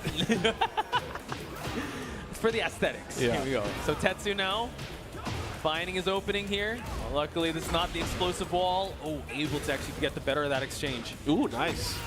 Good chase down. He has a sliver. He's going to have to be careful here. Satan also has to be careful. Uh-oh. One more would do it. Big low, but no, Tetsu checks it first, and now he gets the second round. All right, here we go. And I see, yeah, King Ray Jr. actually watching real close because the winner will be facing King Ray Jr. in the front row. Try to get a hit in, not able to do so. Oof. Here comes Saint. He gets the follow-up here. Seed planted. Tetsu trying to fight off the offense here, get him out of that power crush. Oh. Give him that heat burst. Okay, spent the star burst. Yep, hit him with that down back 1+2. The follow-up here, pushing towards the wall, but he misses the combo. Ooh, still okay. He's still able to get out scot-free. But now it's, oh, tried to go for the pancake press. Oh my God, the hop kick lands flush for Tetsu. Yeah, that was great read there. Going for the side step, having a clear whiff there, going for the hop kick. And look at that, Tetsu, 1 round away. And just like that, Saint needs to stay alive in this matchup. How is he going to do it, though? Nice rising 1-1. Oh, he hooked up. Got the hit. But it's going to take a lot more than that. Oh my God, the movement on Tetsu just so good. Now he's going to try to align towards the wall. Spends the heat as well. He had the wall opportunity there. Decides to let him drop there in favor of Oki. Looking to close it out. There it is. Tetsu making quick work. Gets the handshake. Ladies and gentlemen, Tetsu is one of the main characters we are following because he needs to at least top 3 for him to be able to secure those points to make it to the top 20. That's a tall order, man. There's so many good players here, but he's going one step closer to be able to do so. Doing very well in the tournament. Again, if you guys are tuning in, there is a lot at play here, man. We're talking about the pool play right now. Players qualifying for our top 48. But outside of that, you know, these guys are trying to get as far as they can in the tournament to be able to qualify for the TWT finals that are going to be happening in December. December, oh, it's that whole week here. Yo, this matchup that's coming up, we are going to have to do our wrestling commentary. That's what we're going to have to do. We're going to have to switch things up a little bit because it is going to be Pakistan versus Korea in a good old wrestling match. Wrestling, ladies and gentlemen. Saturday is the day to remember. The John versus Polton. Grappler versus grappler, ladies and gentlemen. The John. One of the highlights of that this whole TWT has been the John and how well he uses this king. But yeah. Polton, talk to me about Polton. Polton, legendary king player out of Korea. Very, very strong, very, very technical. Very, very different in terms of how he approaches the character. Utilizes a lot of throws, which is kind of different from how the John plays. The John is so focused on just kind of poking and breaking down his opponent through just spacing, and he rarely uses the throws. True. Only when push comes to shove, when it's guaranteed, he's able to use it. But I'm excited to see styles clash here with the 2 grapplers, the 2 kings. Yeah. Oh, a king's staring at another king there. A lot of kings in chat also. Shout outs to everyone that's watching. We're whittling down the pools, ladies and gentlemen. By the end of the day, we will have our top 48. And the John. I mean, which king are they going to pick? Do you don the cape? Do you not don the cape? Do you wear preset different 3? masks? Yeah, preset 3. Preset 1, no cape. Preset 4, no cape? True. I honestly, one of my favorite ones is the Tekken 7, the Okada king. With the Rainmaker. Oh, yeah. He's not in this game. Yeah, unfortunately, not the Rainmaker. But they chose both the Caped King. So the same one? I think so. That's a, man, flag on the play. See? Oh my, this is gonna be a little tough to call. Are the feathers? We're gonna have okay. They have different colored capes. Okay, blue and red. We're good. All right, starting things off here. Gets the hook, the follow-up. Nice adjustment there, but he misses the shining follow-up. Not quite there just yet. Breakable balcony inbound for Polton. You're going to see a lot of down forward, too, from both of these players. Obviously, both of them very, very good at being able to hit confirm it. Wow. The Frankensteiner. You said it's a wrestling match, Mark, man. It's a luchador matchup. Oh! Gets the Rainmaker. But now, good 2 hit for him to confirm the heat. Nice down one neutral two, able to interrupt there, but the smash is strong enough. Wow, getting the great, excellent performance by Polton, able to weather out the early storm from Dejan. Again, just going for those lows. Second hit lands the kick there. Oh, that's how you do a Shining Wizard, says Polton. Yeah, point blank in his face. Good break on the swing. Speaking of swing, yeah, the John denying it, trying to get a counter hit shove there. Who's gonna get the balcony break? Uh-oh, he's gotta break this. Is he gonna guess right? He does. Has the damage been done? The answer is yes, folks. The John scores round number 2. Whoa, sidestep hop knee. Here's the follow-up, goes for the back 1-2. Goes for the wall as well, let's see what he does. 4-3, goes for the Oki, into the 1+2 on while standing. So much damage on the John side here. Polton, great health to recover, but can he do it though? Heat is still in play. Big chance here, goes for a lot of hits of the 10 string. The John with a huge life lead here in round number 3, and just like that, one more round, he's gonna do it. Dropping the elbow to close it out. The John, oh, gets caught. Going for a power crush there, but Polton still not out of the woods. Great escape by Polton. The movement on both of these guys, but now the John swinging for that balcony. Yeah, rolling somebody. He tried to catch him ducking there, goes for the crouching grab. Ooh. Oh, this is gonna be big damage. Rising 2 punish. Hit the full crouch DF2, but now Polton though, having a little bit of that life lead. Decides to put the brakes on. Great block there from the John. He needed that.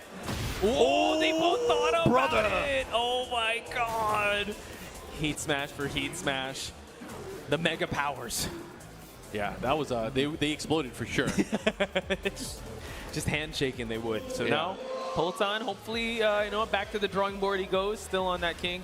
And now, what a poetic place to settle this. Coliseum of Fate. All right, all right.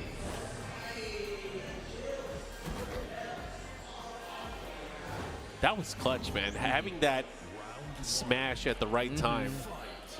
I mean, they both had the same game plan there. They did. Oof. With the hop knee for Dejan. Goes straight into the damage there. The John usually goes for very nice, consistent combos. And running knee for the plus frames, but it gets interrupted by Dejan. Nice counter hit confirmation here. He should be able to get the follow-up as well. He's known for that. Wow, also the realignment, tremendous. Oh, but he missed the follow-up on the Shining.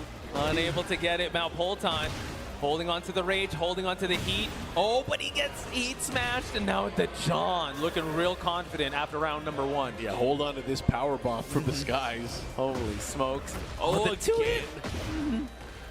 Adjustment. Misses it. He's got some nerves. Oh, okay. But he's still holding on to the lead here. Polton, though, has got to capitalize on the mental advantage he has. There's no way he'd miss it a third time, right? You had to say it. It's okay. It's okay. The John's still in the lead here. Polton eating a lot of hits. Got hits of his own. Going back the other way here. Activation, yeah. Shining. Hey, gets the power bomb here. Recovers a little bit of health. Wow, I like the pickup on the swing. Yeah, on the spring kick. It'll definitely do that. Let's see what he does here. Okay. Heat smash for the slide to home base. The John able to actually open up the legs there, but Polton, yeah, scoring that second round. Yeah, the ollie kick there. Able to close things out. Yo, he is digging in. Okay, running knee. 2-hit string. Yeah, that was just because he tried to move. Okay. Able to finish the combo here. Polton fighting for his, oh my gosh, again, the heat smash. As we say that, fighting for his, nope. The John's like, no, we're heading towards the round 4. One more round could do it. The John could move on.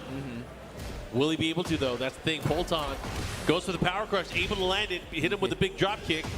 Polton Mania running wild, but not that John has anything to say about it. Okay.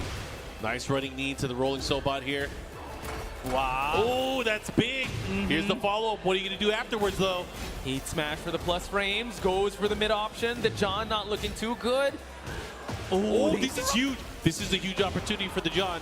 What's he going to do? Shoulder, yes, cancel.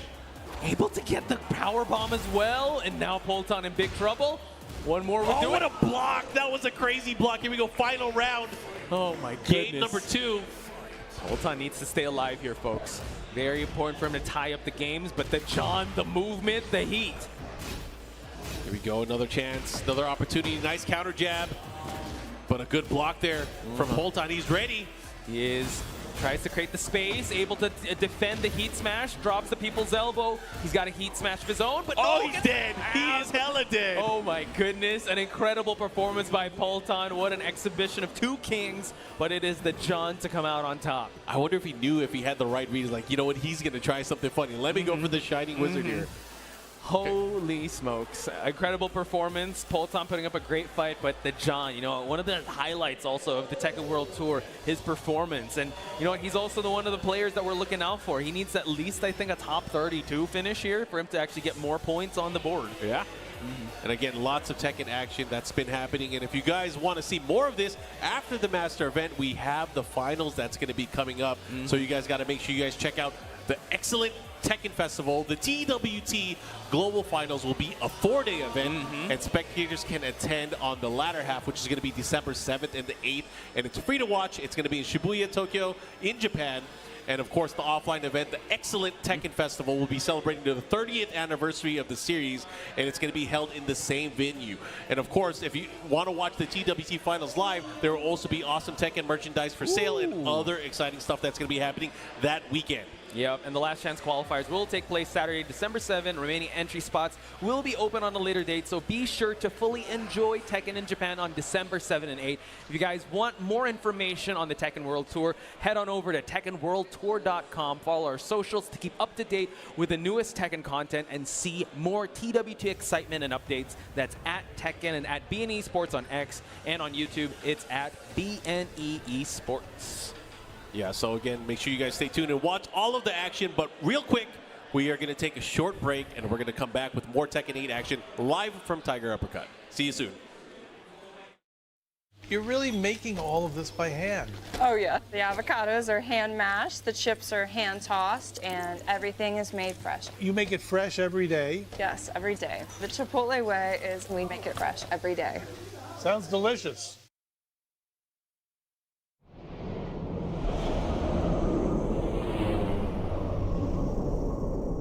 お前を倒さない限り俺たちは前に進めない。やっぱり敵だったー。また何か企んでるんじゃないでしょうね。相入れないのはお互い様だ。変わらないな、スオ。創造主気取りですか、先輩。お前たちの魂はどんな味だ？なぜお前がこんなところに。さあ、食わせてくれ。全員で戦っても勝てる気がしない。あの者と今ここで戦うべきでは。私は仮想の死を限りなくリアルなものに変える力を得た。やだよ。少なくとも今は争うことを最優先にするべきじゃないと思うんだ。私はあなたを絶対に